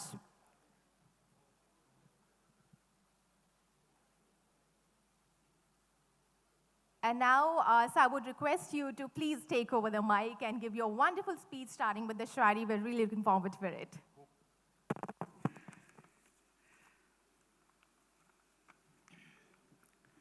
Friends, in the morning, I had promised you a high-octane, enthralling day of learning. I'm sure the experiences shared by the eminent speakers throughout the day have ignited a spark for making innovation an integral part of your business. We now come to a segment of the day's event which is very close to my heart, which is very close to all the BIN's heart. On the occasion of 75th year celebration of Bombay Industries Association, which coincides with Azadi Ka Amrit Mahotsav, I am honored to welcome Shri Nanak Rupani ji, all the past presidents here, the dignitaries, esteemed guests, and colleagues from the business fraternity. When we decided to celebrate the 75th year of BIA, it wasn't long before we realized there cannot be a better way to celebrate the event than to have the august presence here of all the living legends, living leaders of BIA, the pillars that provided strength and support to BIA, our past presidents. I and my entire office bearer team feel privileged to have the opportunity to plan this event and actually see all these past presidents here on the same stage today. This is an epic moment for all of us. A wise man has said, look at the past with gratitude, live the present with passion, and embrace the future with hope. This 75 years of celebration could well be called a time of gratitude because we have so much to be grateful for. Today, we recall the arduous journey of how BIA over the decades took up issues prevalent during that era with the sole mission of empowering SMEs. This year is a perfect time to applaud the past laurels of the association and to introspect on the preparedness to meet new challenges that lies ahead. From its very humble beginning in 1948, Bombay Industries Association has grown leaps and bounds and now stand tall in being the flag bearer of MSMEs in Mumbai. However, let me acknowledge that the rapid change of the recent years have also implied greater challenges for our members, the MSMEs. Therefore, the task that lies ahead requires fresh thinking and innovative way of doing things. That is the reason that BIA this year has reflected on how it could evolve in the future to be able to do justice to its immense responsibilities. At the start of the year, the office bearers, along with 8 past presidents, got together and redefined the purpose and vision of BIA. We launched the year with theme, Ideate, Innovate, Implement, a modern mantra of growth enlisting fresh ideas, new energies, and more contribution from future generation. Also, as a BI leadership decided to celebrate the 75th year, a conscious effort was made to initiate key events and activities such as Innoverse, premium plan membership for making more active members, Startopia Investor Club for opportunities to invest in futuristic businesses, fund collection drive for the future office of BIA, meet and greet event for new members to connect, and plan to relaunch e-membership to enroll members from all over India or even globe. The office bearer team and the entire organizing team thank all the past presidents who made it here today and gave us an opportunity to honor them. I will end with a very important quote which fits the best for today. When we honor the past and embrace the future, then the present become a celebration. Thank you.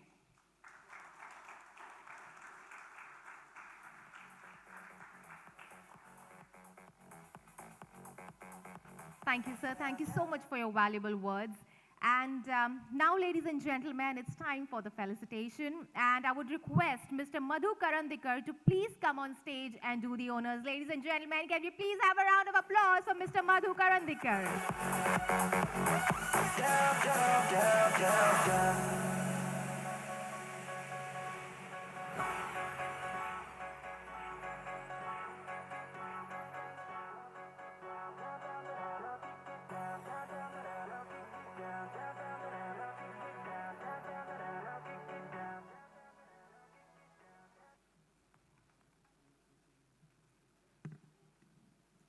Well, that's how the years of hard work looks like.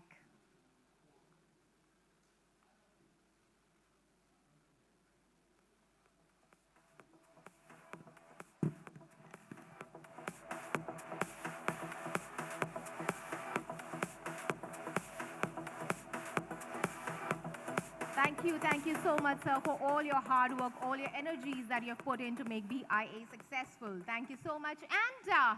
And I'm really, really missing the applause out here. Can we please have a round of applause for the gentlemen? Thank you. Thank you so much.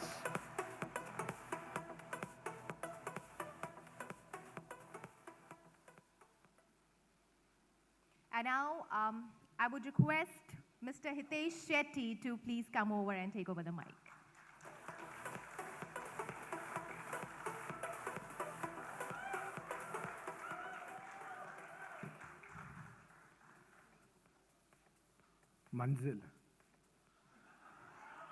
मंजिल उन्हीं को मिलती है जिनके सपनों में दम होता है।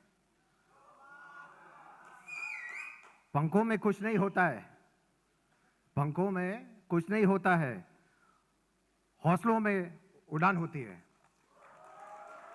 This is exactly how I'd like to introduce Shri Nanak Rupani ji, a true Indian philanthropist, role model for me and all young entrepreneurs. Founder, chairman of Neuron Electronic Systems Private Limited, Priyadarshini Academy, a very well-known non-governmental organization. Rupani ji is also former president of the Indian Merchant Chamber. He has by far created a plethora of remarkable deeds by contributing in various domains. Let me share, he can be the insightful man with an acute understanding of philanthropy. With a mere start of rupees 150 rupees a month job in Ghana, with sheer grit, entirely self-motivated, with no godfather, and even choose not to join his family business, he set out to create history. Though Mr. Rupani said multiple businesses, namely Rooptech Electricals, NK Telecommunications, Ardino Telecom, Neutron Electronic Systems Private Limited, which introduced video conferencing in India. Shivraj Patil, our former speaker at Lok Sabha, requested him to make a presentation on his technology in the parliament. Soon after realizing how people had to queue up outside post offices to make ISD STD calls, where the phone calls often didn't work, he thought of introducing private communication centers to be operated by the private sector. After this made news, many investors entered into the picture, setting up so many centers that at least 1 million new jobs were created because of Mr. Rupani. Mr. Rupani noticed another area that created an upgrade. People who had to wait 7 years to get new telephone line connections or EPBX systems in their offices.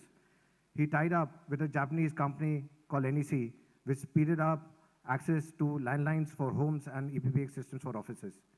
He also tied up with Meltron, the leading to high-speed delivery on telephone lines and key telephone systems.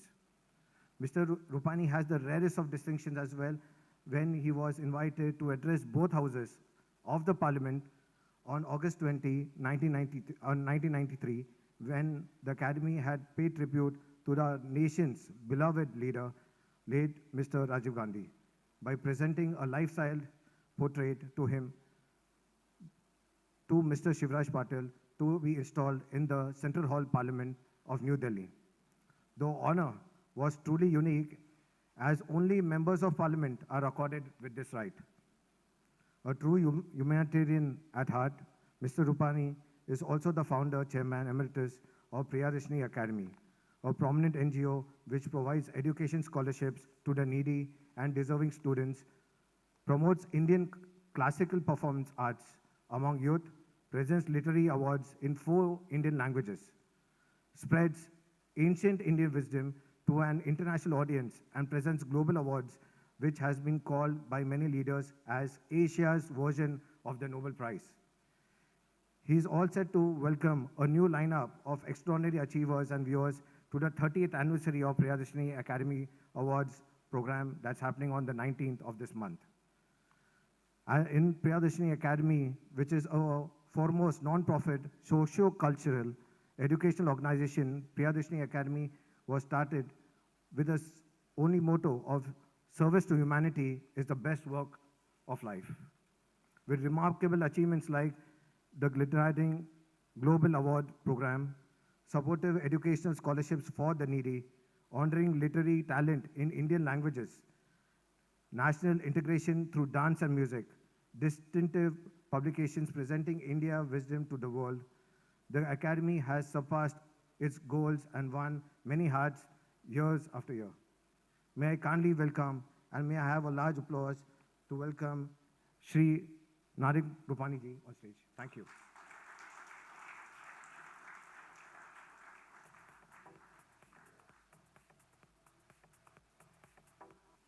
President Nevil ji, Ashish ji, and my friend Hitesh bhai. I think after this introduction, I'm totally confused what to start and where to start. I'm a very shy person, but I want to really congratulate Bombay Industries Association for completing 75 years. It's a long, long period. And I can see a galaxy of dignitaries, the achievers. I've seen businessmen with the towering personality. It's really a proud privilege for me to be here. And when I met Nevil ji, he said innovation. I think innovation is the buzzword. The technology is changing. The thinking is changing. And the world is changing. Today, we are in a much better position. What during my time, lessons Raj, I think it was very difficult. To come to telecom, you know, I had to wait. Even in the private sector was a bad word. And he said, nothing doing. I had imported 2 systems from NEC Japan, which was the best key telephone system in the world. So it was not getting approved. So I was able to install one at Prime Minister Rajiv Gandhi's residence, though it was not approved by the department. And to Mr. Session, that time he was the cabinet secretary. And I went to the department, they said it is rejected, sorry. So what I did, I asked my engineer to go and disconnect the system of Mr. Session, and my God, he got so angry. And within 2 days, I was able to get the approval. I said, if you don't approve now, I am going to disconnect Rajiv Gandhi's telephone, Prime Minister. So, the things were so difficult. And another thing, people had to wait for 7 years to get a telephone line, a PABX. I said, which world we were living? So I was in cotton business, I was in textile. So I said, let me go enter in this line, which 7 years is a long period. So, that's how I came in telecom. But people had to go and make telephone calls where? In the post office. So I was sitting with Sam Petroda, and he said, what is this, Mr. Rupani? People go to post office, the phone is not working, out of order. I said, why don't you start in a private sector? He said, how it is possible? I said, I'll give you a place at Nariman Point. And we started the first, communication center with telex, with fax machines and STDI. There were more than 1 million people started this business. 1 million people, and it became a public facility. And the government revenue shot up by $1.3 billion, DOT and CO. So you have to have innovations. I can go on, I don't want to blow my trumpet, but I'm humbled here. It's a real proud privilege for me, because to felicitate, the president who are much achiever, I'm a very small person, but I believe that every problem has a solution. And I'd love to take challenges, which I have seen in Nevil. When he came to my office, he saying, I want Nitin Gadkari. I've been working very closely with Nitin Gadkari from last 35 to 40 years. And we have traveled different parts of the world together. And I was sure that he's going to come, but because of some urgent, development in Delhi, and with even Piyush, I've been working very closely. Whenever anything you want from me, I'll be too happy. With this, I once again thank you for giving me this opportunity. Thank you very much. Absolutely, sir. We couldn't agree enough. Innovation is the key. Taking challenges is the key. Thank you so much for your wonderful words. And as they rightly said, ladies and gentlemen, BIA is a movement dreamed, dared, and delivered for 75 long years. So for all my friends here, we have an amazing, beautiful video that we have made for you that will give you a glimpse of an amazing, inspiring journey of BIA. So can I request my team to play the video for our audience? Please have a look, ladies and gentlemen.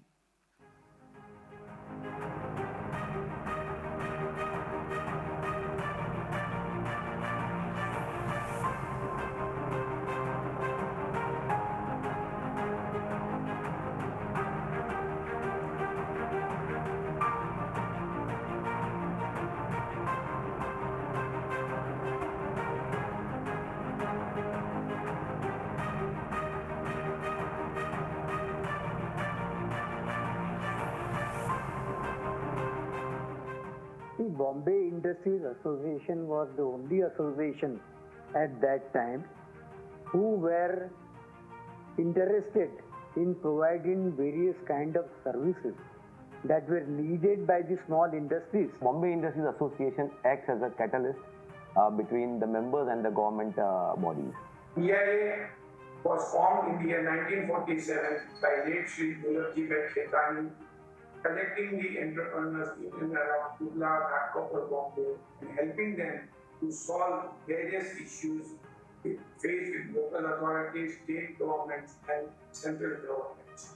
In a scenario like us, the growth depends on helping each other. And Ramkrishna Bajaj said, Mumbai, Bharat Sahib Thackeray wants to meet you, and he wants to have a meeting with you.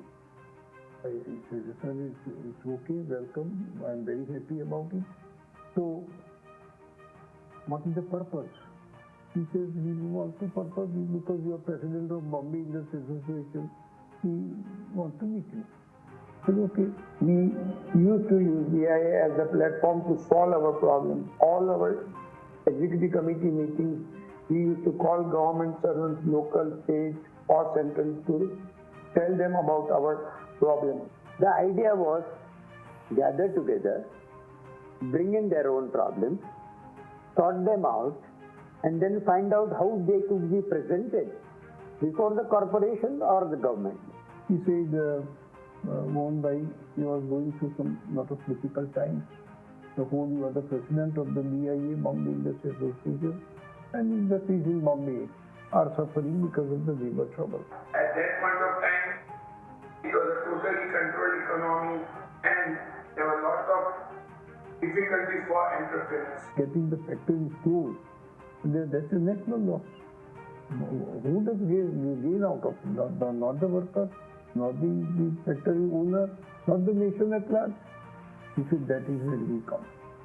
We come into picture for the sake of the workers and for the industry also together. This is what Bharat explained to me. If you take the history of BIA, the past was started in the yesteryears immediately after independence, and it was very slow and stretching. BIA has chosen growth of its members as a purpose. We want MSME to be the major contributor to the 5 trillion economic goal as envisioned by our Prime Minister. We worked on different wellnesses, like we worked on physical wellness, then we went on financial wellness, and there were 7-8 kinds of wellnesses where we worked on, and we had events for all these wellness issues.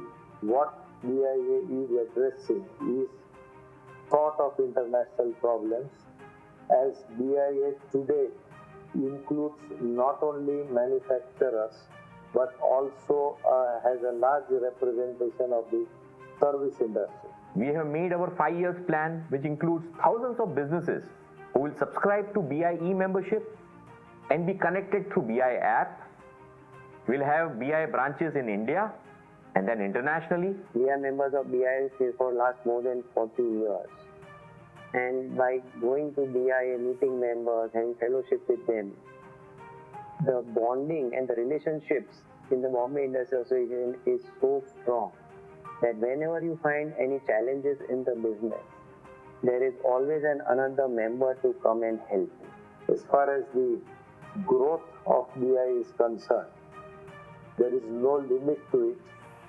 Members and the committee are the deciding factor, and we have various services as a service forum. This association has diversified memberships, like I am from sheet metal products, and there are few members from plastics, there are members from chemicals, there are members from heavy engineering. We also have various consultants, and we have various membership and authorizations and representations with bigger associations like IMC, SOCHM and the like. So whenever we want to take a decision, whenever we want to go ahead in the business, the BIA community is ready to help us, ready to guide us, and this has tremendously helped us in establishing our business and the growth what we have had in last so many years. Present has come to a standard where it is growing by leaps and bounds. I want BIA to be known as the leading association of India. We have 1,000 members, 1,300 members as of now, but I want the membership to reach to 10,000 numbers by 2025.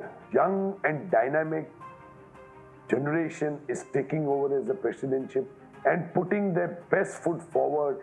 So the theme of the year is the 3 I's: ideate, innovate, implement.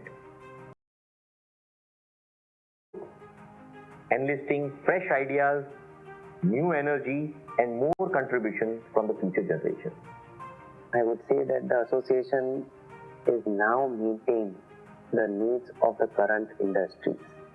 They are moving more towards a digital world.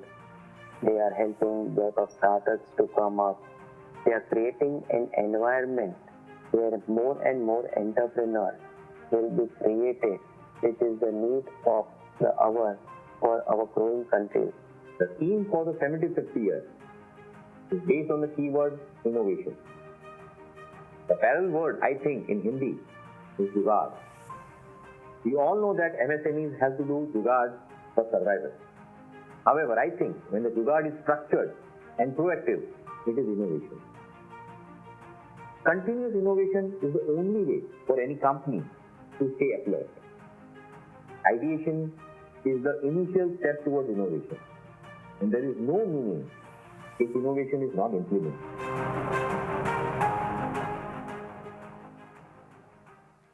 Well, thank you. Thank you so much. In the era of digitization and social media, where everything starts quick and vanishes, we have BIA continuing the legacy, ladies and gentlemen.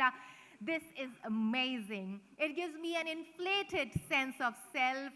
We stand here to embark the celebration and using this opportunity to give the token of appreciation to all the wonderful personalities, all the presidents who have contributed immensely to the success of BIA.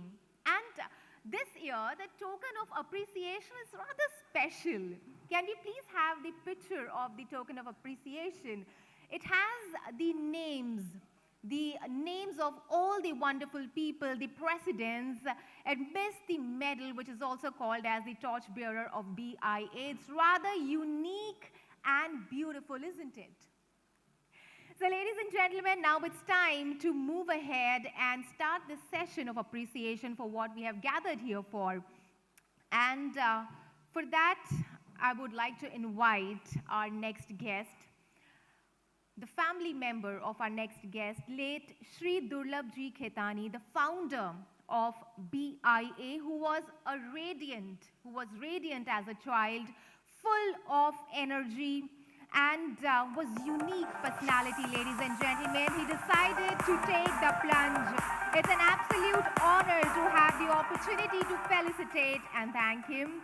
Ladies and gentlemen, can I please have Mr. Abhay Khetani on stage?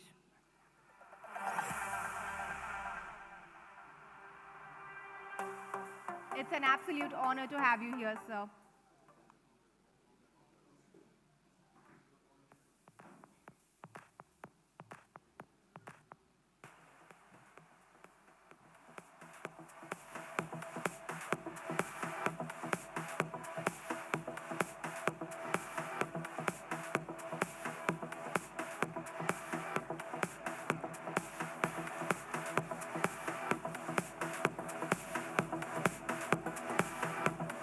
Thank you, sir. Thank you so much. And now I would like to invite Mr. Sanjeev Bhai on behalf of late Shri Shivu Bhai V. Lathia. Sir, can I please have you on stage to accept the token of appreciation for the wonderful contribution?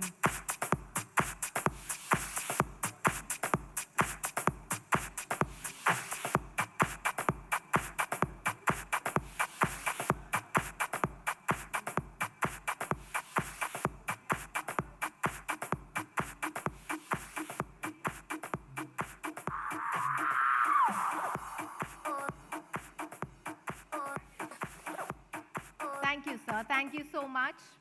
And a humble request, Mr. Siddharth Desai, to please join us on stage on behalf of late Shri Kishorji Desai, a visionary, a contributor to the success of BIA.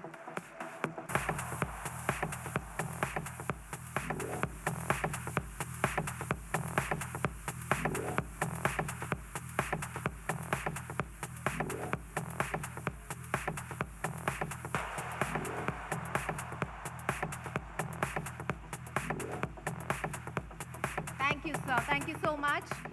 On behalf of late Shri Mr. Mahesh Goenka, I would request Mr. Manoj Goenka to please join us on stage.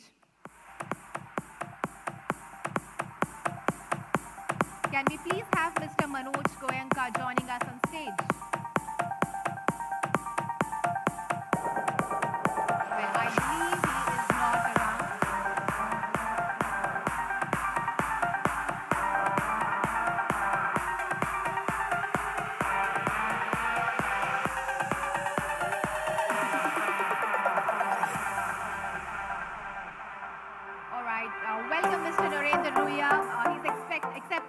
token of appreciation on Mr. Manoj Goenka's behalf. Ladies and gentlemen, can we please have a round of applause for him? Thank you so much. And a humble request for Mr. Shashan Shah to please join us on stage on behalf of late Shri Nayan Shah, who contributed to BIA from 1993 to 1995.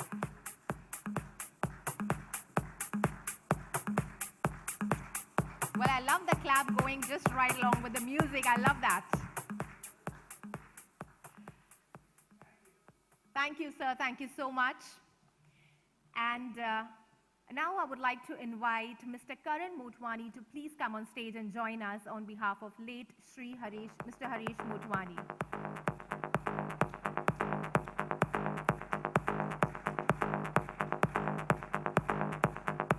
Well, I must confess, our audience is thoroughly enjoying the music here.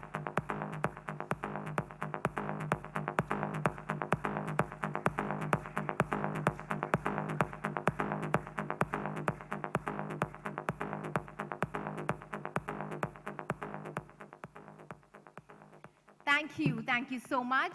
And with that, ladies and gentlemen, it's time to move on to our next segment of appreciation. And a humble request, the names I'll be calling out and we'll be felicitating. I would request you all the presidents who would be joining now, to please be on stage.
right, ladies and gentlemen, we are set for our next session.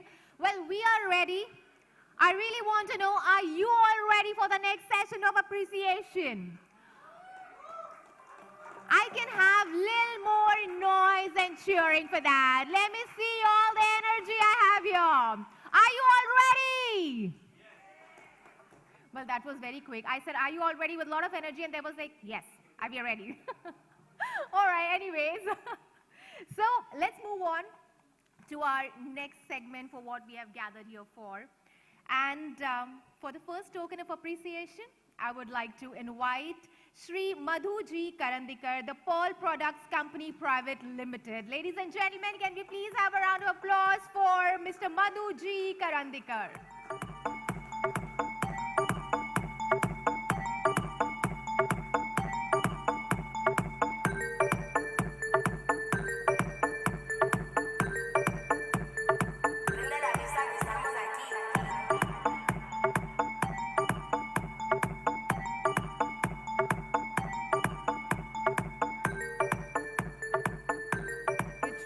Truly humble, sir. Well, in today's generation where we have people switching on jobs, we really need to learn the consistency and patience from all these people.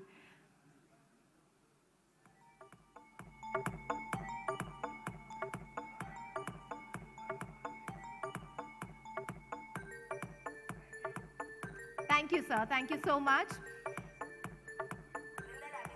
And I request you to please be seated here. Thank you.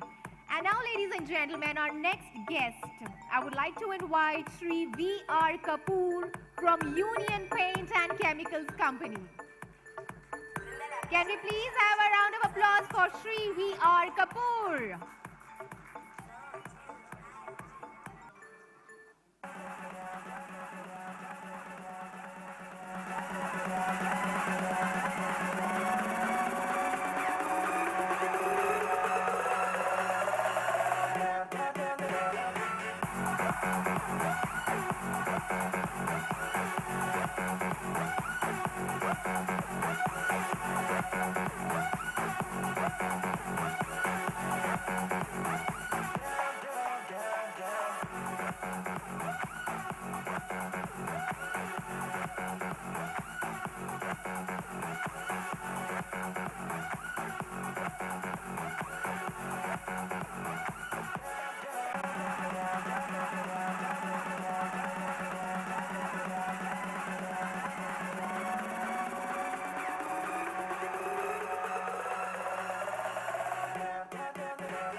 Truly humbled to have you here, sir. We are absolutely honored, and please accept the token of appreciation on our behalf.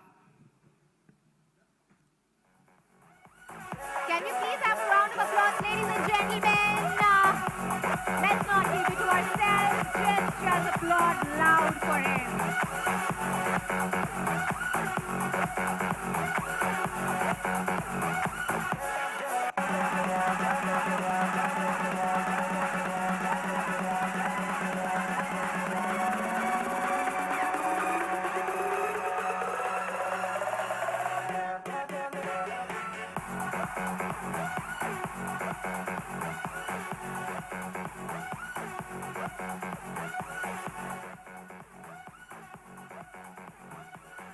All right, thank you. Thank you so much, sir.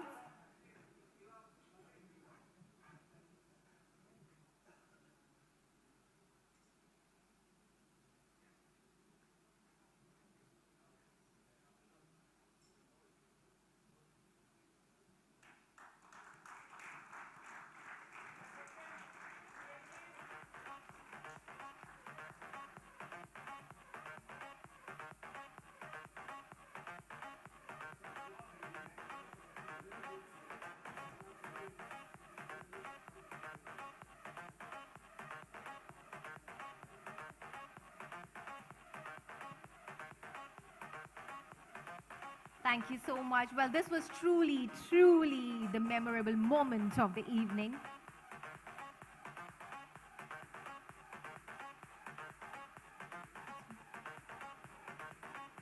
Having said that, ladies and gentlemen, please allow me to invite our next guest, Shri Mahendra R. Kamdar for Immaculate Electroplaters. Ladies and gentlemen, can we please have Shri Mahendra R. Kamdar on stage? Welcome, sir.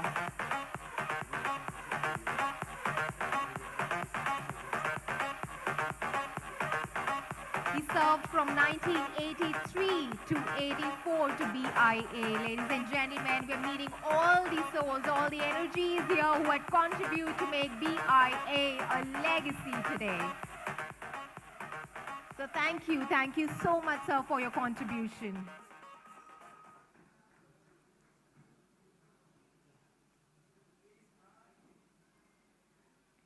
All right, our paparazzi is having the moment. Thank you so much, sir. And I request all our wonderful dignitaries to please be seated here on stage after the felicitation. And now, ladies and gentlemen, please put your hands together for our next guest, Shri Vikram B. Kalia, PCB Chemicals Private Limited. He served from 1988 to 89. The very generous bride, Shri Vikram B. Kalia. I love that whistle. I need more of that kind of energy, guys. Let it come.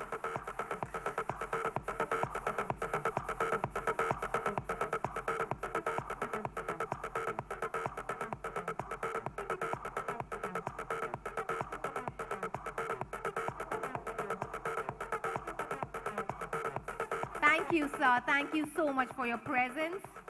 And now, ladies and gentlemen, our next guest is Shri Nayan M. Patel, Packham Controls Private Limited. He served from 1990 to 91. All right, unfortunately, he is not around. So let's move on and call upon our next guest, Shri Mayur Amin, Medtronic Corporation. He served from 1995 to 96, ladies and gentlemen. That's the man for you.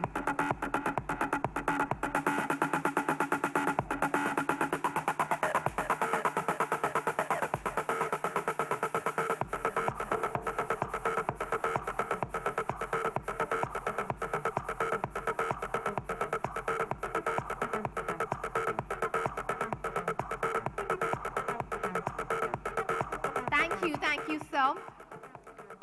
And now it's time to call upon our next dignitary, Shri Ajay Amin, Uri Impex Private Limited, served from 1996 to 97.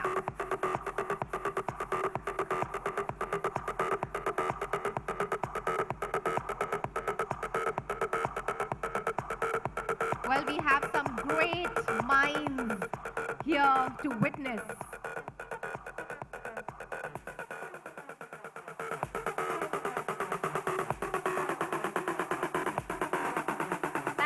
Thank you so much. We are humbled by your presence.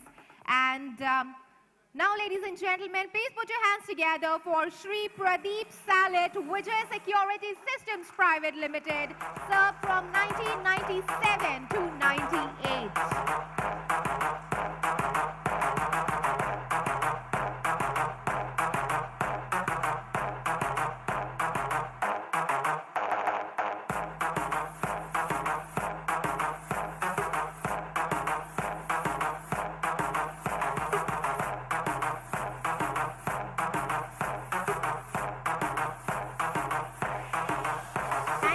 Thank you so much. Please be seated. And now I would like to request Shri Sanjeev Lathia, Lathia Rubber Manufacturing Company Private Limited, to please join us on stage. He served BIA from 1998 to 1999.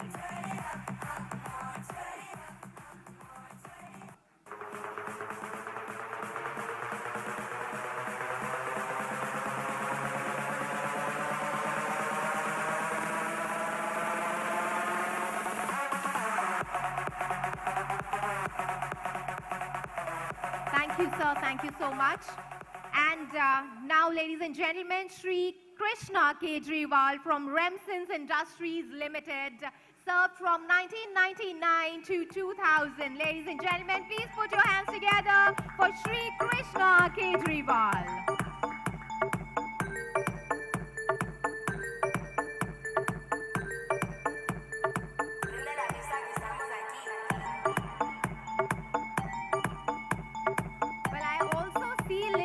Gossip session happening after the felicitation.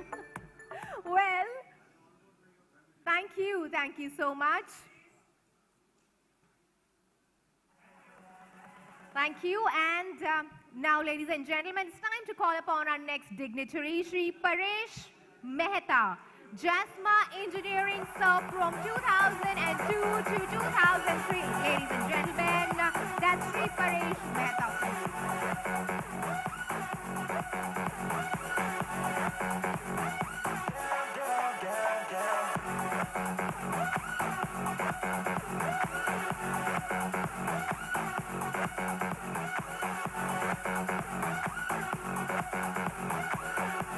Thank you, sir. Thank you so much. It's such an honor to have all of you here. With that, ladies and gentlemen, time for our next guest, Shri Jaipal J. Shah, Unipack Machines Private Limited, served from 2004 to 2006. Hearty congratulations, sir.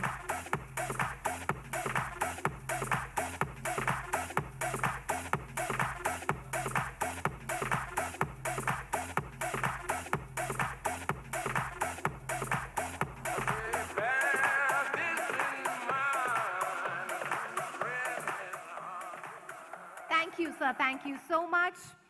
And now let's move on and call upon our next guest, Shri Arun Patel, Advanced Industrial Engineers from 2007. Oh, I hear a lot of cheering, So it seems we have a lot of fans out here.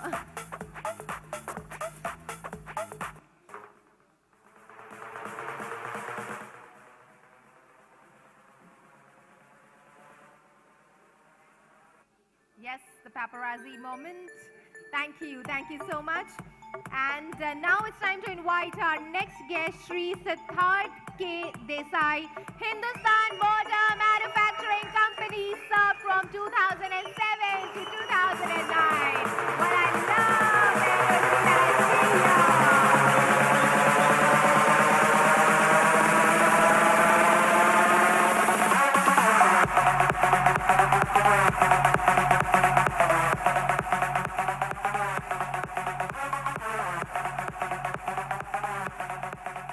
Thank you, sir. And now, ladies and gentlemen, our next guest, Shri Ashit Lathia, Lathia Rubber Manufacturing Company Private Limited. He served from 2011 to 2010. Ladies and gentlemen, that's the man for you.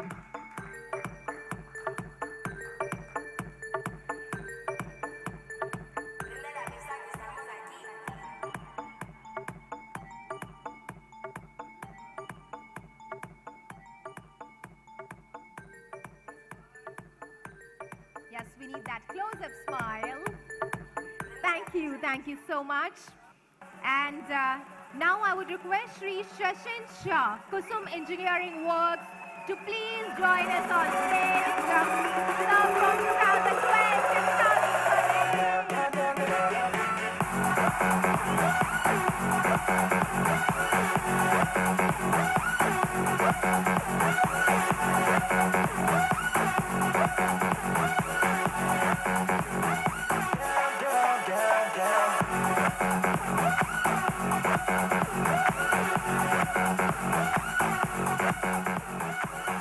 Thank you so much. And with that, I would like to invite Shri Manan Doshi, Giri Plastic, 2013 to 2014. Can I please have you joining us on stage, sir? Well, that's the moment.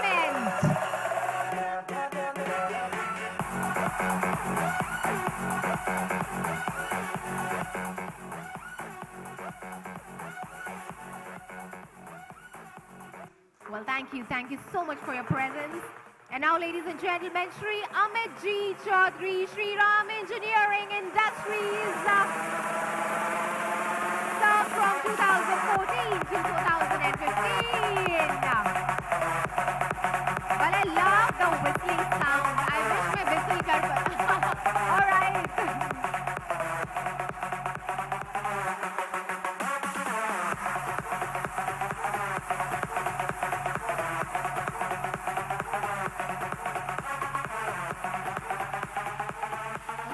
Thank you so much, sir. And now it's a pleasure to invite Shri Rajendra Kothari, Krish Metalworks Private Limited, who served from 2015 to 2016. Well, I love that bright smile. I love that.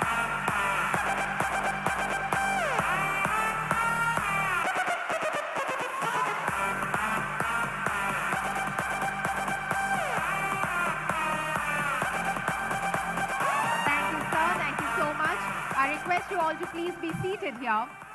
And now please allow me to invite our next guest, Shri Jeenanath Shetty, Unitop Chemical Portal Limited, from 2016 to 2017.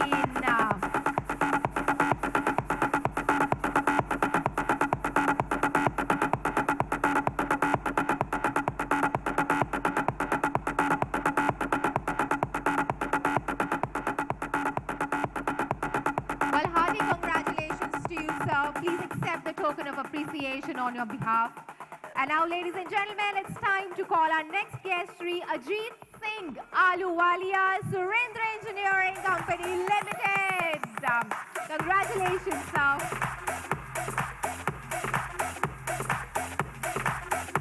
Well, I just feel that the whistles and the claps are going lesser and lesser. Do we have all of them sitting here right now? Is that the reason? No, right? Well, thank you so much. And our next guest, Shri Prasanna Dongre, Shivai Industries. Love that energy, love that.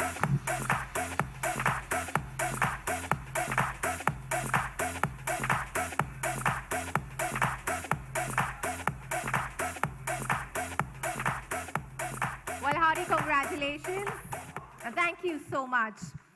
And, well, I love that extra energy. Who was that? We will need more of that now.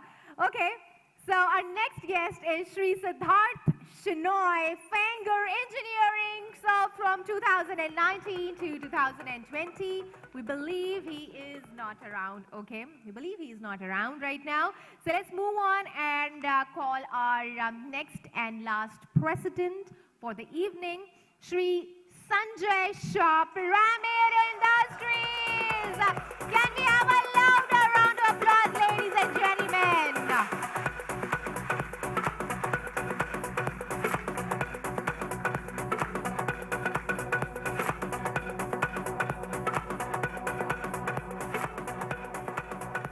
Well, thank you so much. And I'll be very honest, the view that I see right now is very beautiful. The 75 years of BIA would have been incomplete without this view. So thank you so much for organizing this amazing grand event. And now, ladies and gentlemen, having said that, it's time to move on to our next set of people who I feel is undoubtedly the most important people, are the pillars of BIA. Without them, BIA wouldn't have succeeded the way it had. Ladies and gentlemen, our office bearers, and for that I would like to invite Ashish Gandhi, the Vice President of Ashit Combine.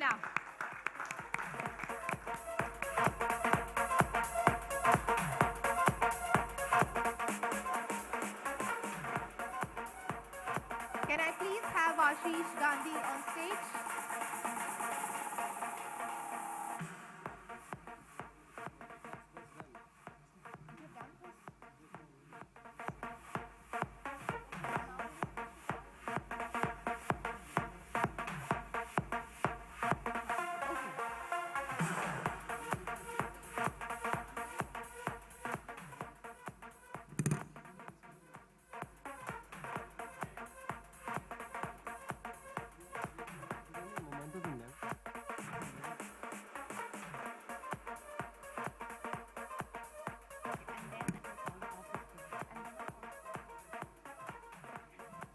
right.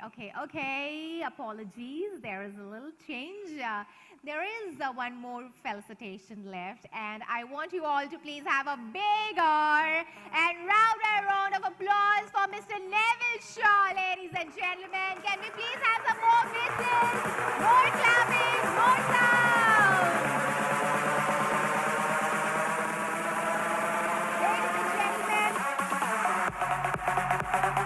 that's Mr. Nevil Sanghvi for you.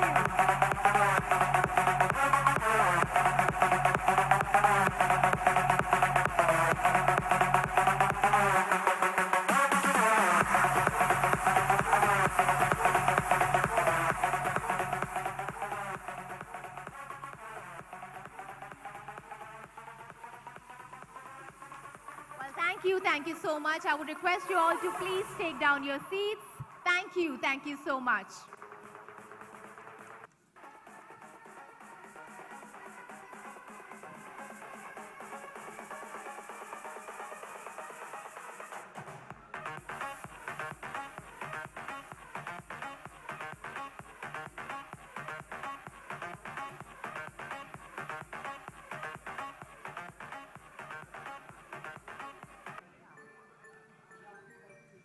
All right, yes, the moment of the evening.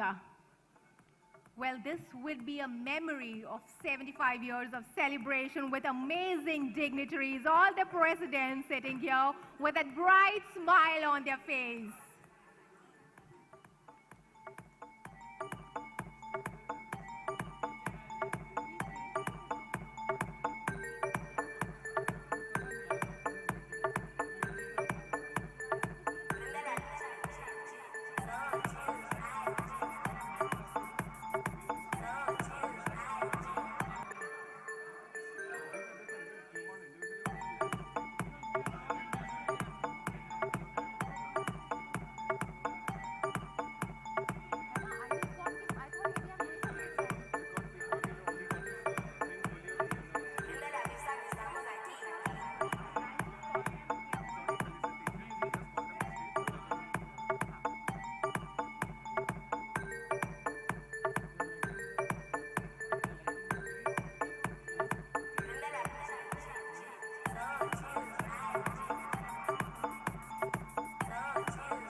Looks amazing.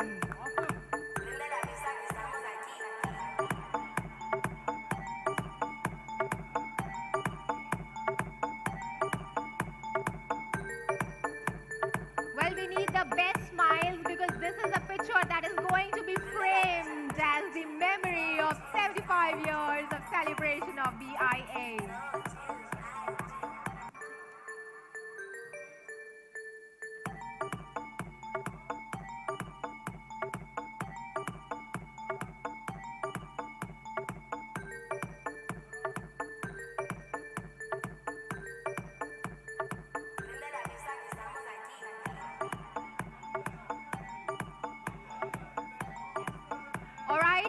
I would request the office bearers team to please join us on stage. Mr. Ashish Gandhi, Mr. Hishesh Shetty, Mr. Rajesh Doshi, Mr. Hitesh Shah, Mr. Ryan Fernandez, Mr. Ritesh Choksi, please join us for the picture. All right, we have space there. We can join in there. I think one person can also shift that side. Well, isn't this an amazing view? The broad smile, close-up smile.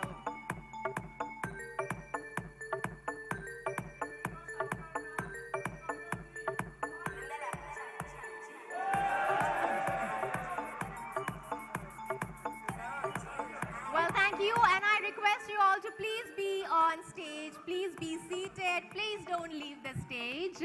And I would request all the office bearers to be on stage as well. We're going to have an amazing question and answer session out here. So I would like to hand over to all the office bearers now.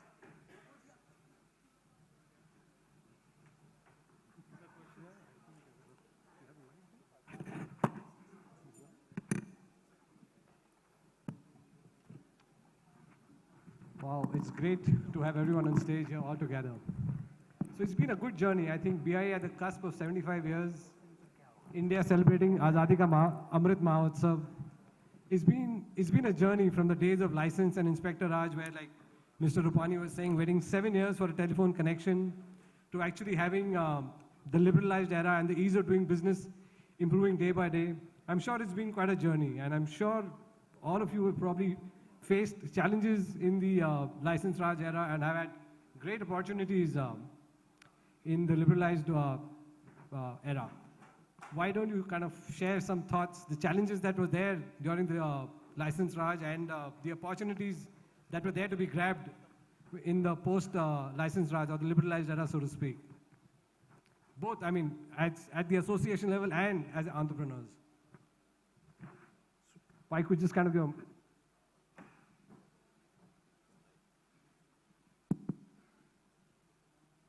It's wonderful to be here on the 75th year celebrations of the association. And before I go on, let me wish the association rapid growth towards 2047 and its 100 years.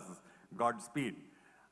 Having said that, I was president in 1988, which is almost 34 years ago, about the time the association celebrated its 40th anniversary.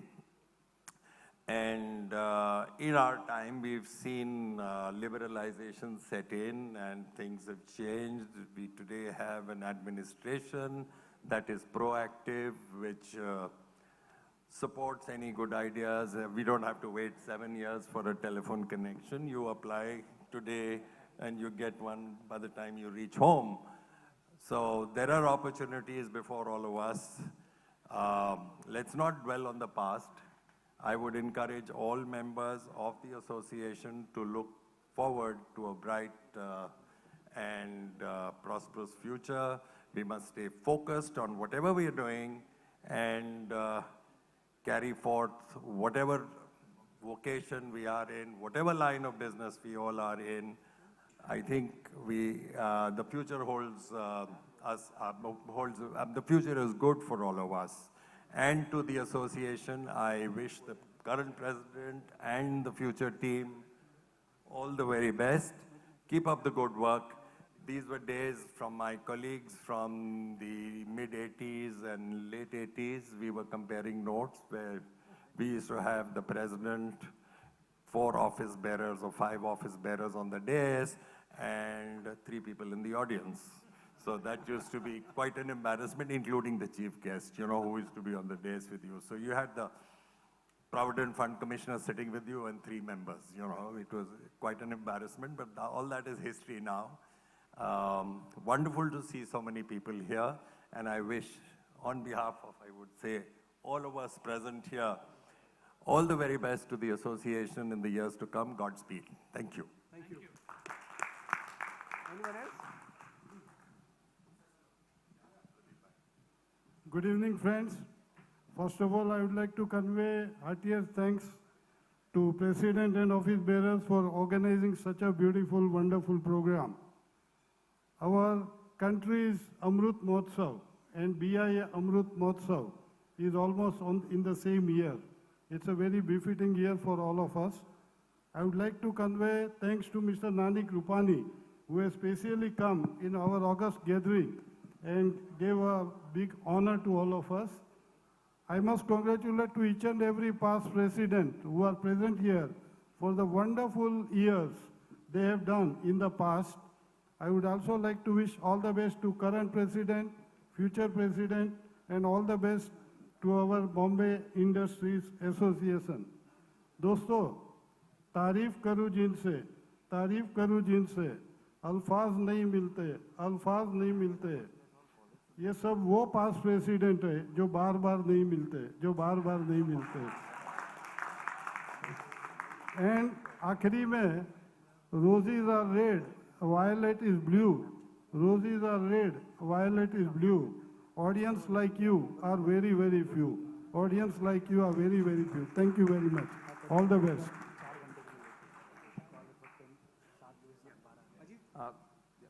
firstly, respected all past presidents, senior past presidents and dignitaries, and also all my close friends who are sitting on the dais with me over here. There are some people I would like to really thank who are being missed, who have been like a, giving us the proper guidance to, we can say, to the young generation of BIA past presidents. So firstly, I would like to say we miss Shashin's dad, Siddharth's dad, Amit's dad. They have guided us a lot over here. And of course, congratulations, President and his full team for this beautiful event that has been done. Great event, successful event. And I would also like to thank all my 6 pillars when I became the president. So we used to call them the Panch Pandav, but I'll put Prasanna also in it now. We'll make 6 of them. So thank you for being a guiding light throughout the years, and please guide the future presidents of BIA also. Thank you.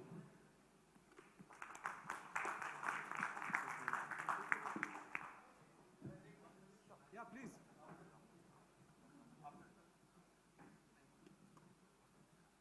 I forgot to mention that I had come and addressed BIA in 2004. And really, Nain Patel, who the one who introduced me to all the galaxy of dignitaries who are sitting today. And today, Mohan Bhai Patel called me in the morning, and he told me that he's coming at 9. I said, I'm very sorry, I have some commitment in the morning. But I'm really grateful to all of you. What a dignitaries, what an audience. And it is a privilege for me to sit with so many achievers and those who have really contributed to this country, and I'm sure in future also they will do the same. Thank you very much, really. Good evening, Nanikji. Good evening, Nevil and team. I think you all have done a wonderful job, as everybody has said. I'd just like to, some of the past presidents whom we missed, we should continue to name. And the first name that comes to mind is Durlabji Bhai Khetani. We are all here because this gentleman got together with everybody and, started this movement, what became, started as Kurla Industries Association and then became Bombay Industries Association.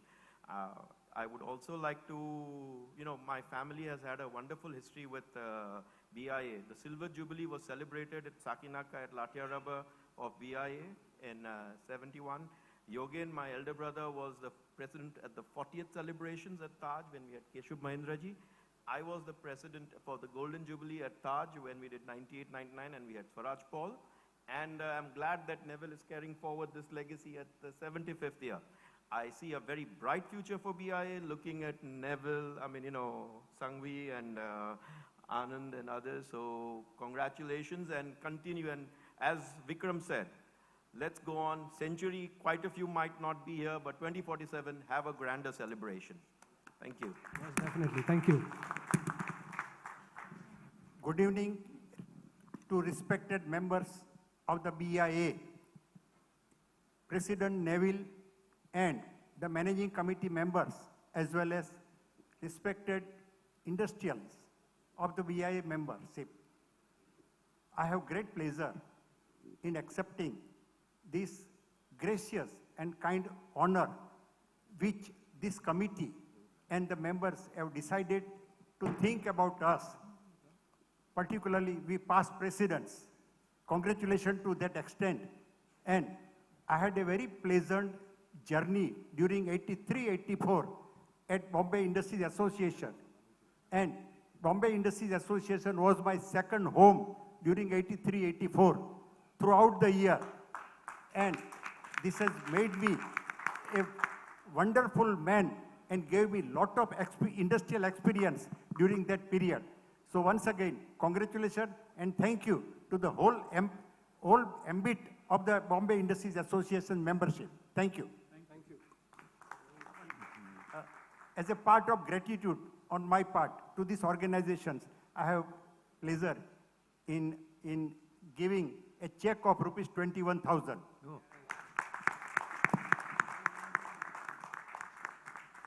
Friends, I'm really moved.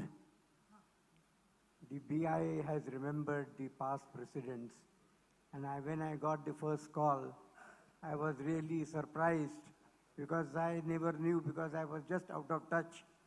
But I was so fortunate to be present amongst you, even at this age, and participate all amongst you. This particular program, Innovation, I was talking to Mr. Rupani that, you see, my father, Mr. Gopal Karandikar, started the factory in Kanpur way back in 1930 called Pearl Products Company Private Limited. And he had innovated several products. He was in oil technologies from Kanpur. The many products that he developed were the basic starches. Everybody knows starch today. But my father was first to manufacture commercially starch in 1934, way back in Kanpur. Then we manufactured tapioca starch in Mumbai, way back in 1940. But you'll be all surprised, 1947 was the year when BIA had started. My father had established a glucose manufacturing company in India, the first of its kind, and we were supplying glucose to Glaxo Laboratories, which you were buying as glucose D. So these were the innovations that my father had carried out way back in 1930 and 1940. I really want to share this information with you. I thank Bombay Industries Association for having invited us and having felicitated us. And I am very kind to them. And let's have a similar kind of a program again. And let me also have a chance to visit again. Thank you so much. Thank you. Yeah, good evening, everybody. I was the president in 2007, and I would call myself as a transitional president because from first row, it went to the second row. So in the second row, at that time also I was first, and today also I am first. So I would like to take the opportunity to thank each and everyone on the first row for supporting me at that point of time. Each president has got a rich history and great memories working for BIA and working with BIA. So till date, we cherish all the moment. So I thank Nevil, Sanghvi and his entire team for calling us. Thank you so much on behalf of all the past presidents. Kamdarji, thank you very much for your warm gesture. But at this point, I will not leave the opportunity to say that we have to buy BIA office also, and very soon I will be coming and meeting each one of you. So keep the checks ready. Figures we'll discuss on that day. Thank you so much. Thank you.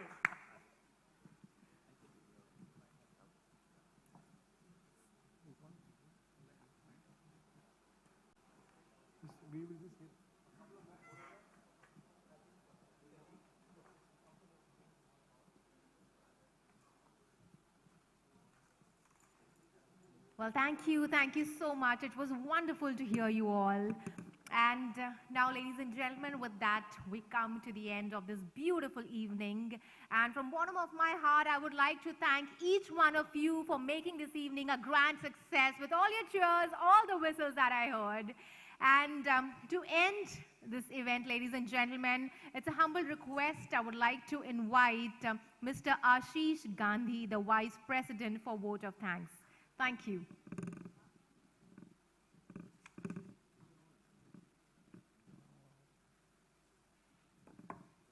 Wow, this is, I think, the toughest job of the day, getting everyone's attention at 7 o'clock in the evening. It's been a power-packed day, and I think most of us have really enjoyed the day. And at the risk of sounding a little conceited, I must say BIA, like fine wine, is actually getting better with age. But I honestly owe this to the entire team that has worked behind the scenes, the secretariat, which has worked tirelessly. I think I've made calls to Sundarji and Sarika at about 11 at night, and they've responded brilliantly. Raju, Divakar, I think Sushil has worked like one of us. A big thank you, Sushil. The speakers for the day who have shared their thoughts and opened our minds. Chetan Bhagat for being at his articulate best at such a short notice. I think we confirmed him only last morning. So I think hats off to him. Mr. Sandeep Waslekar for introducing us to the world of globally original and institutional innovation. Sorry, thanks. Mr. Bharat Dhabolkar for his wit and humor and holding the crowd together at post-lunch. I think it was a huge task in itself. Mr. Phabhat Kumar, GST Commissioner. I think we're going to call him for an entire full session.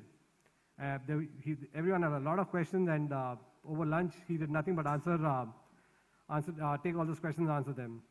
Mr. Rajesh Agnello, Mr. Tejas Goenka, Manan Doshi. Excellent discussion. And a big thank you to all the past presidents for leading the association to greater heights and being present here in our midst.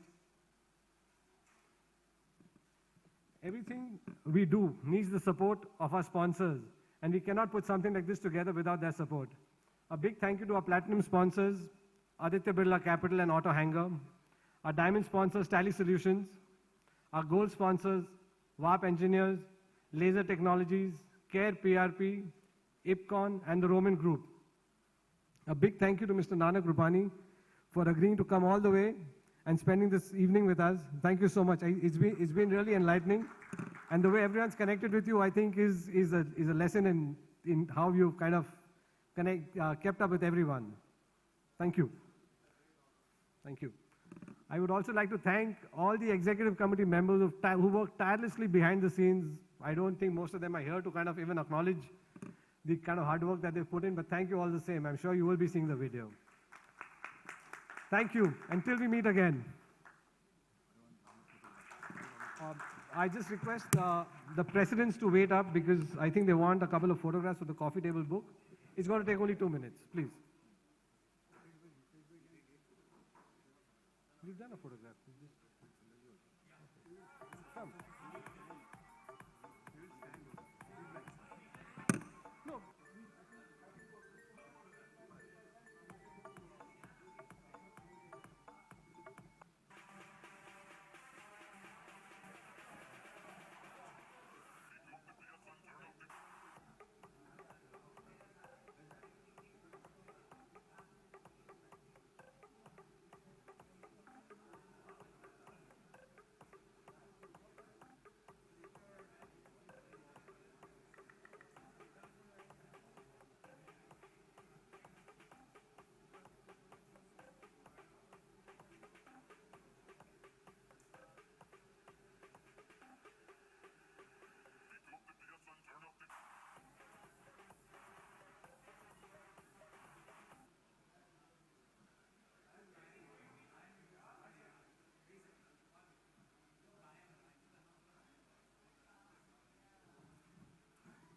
Can we have Mr. Ryan Fernandez here, please?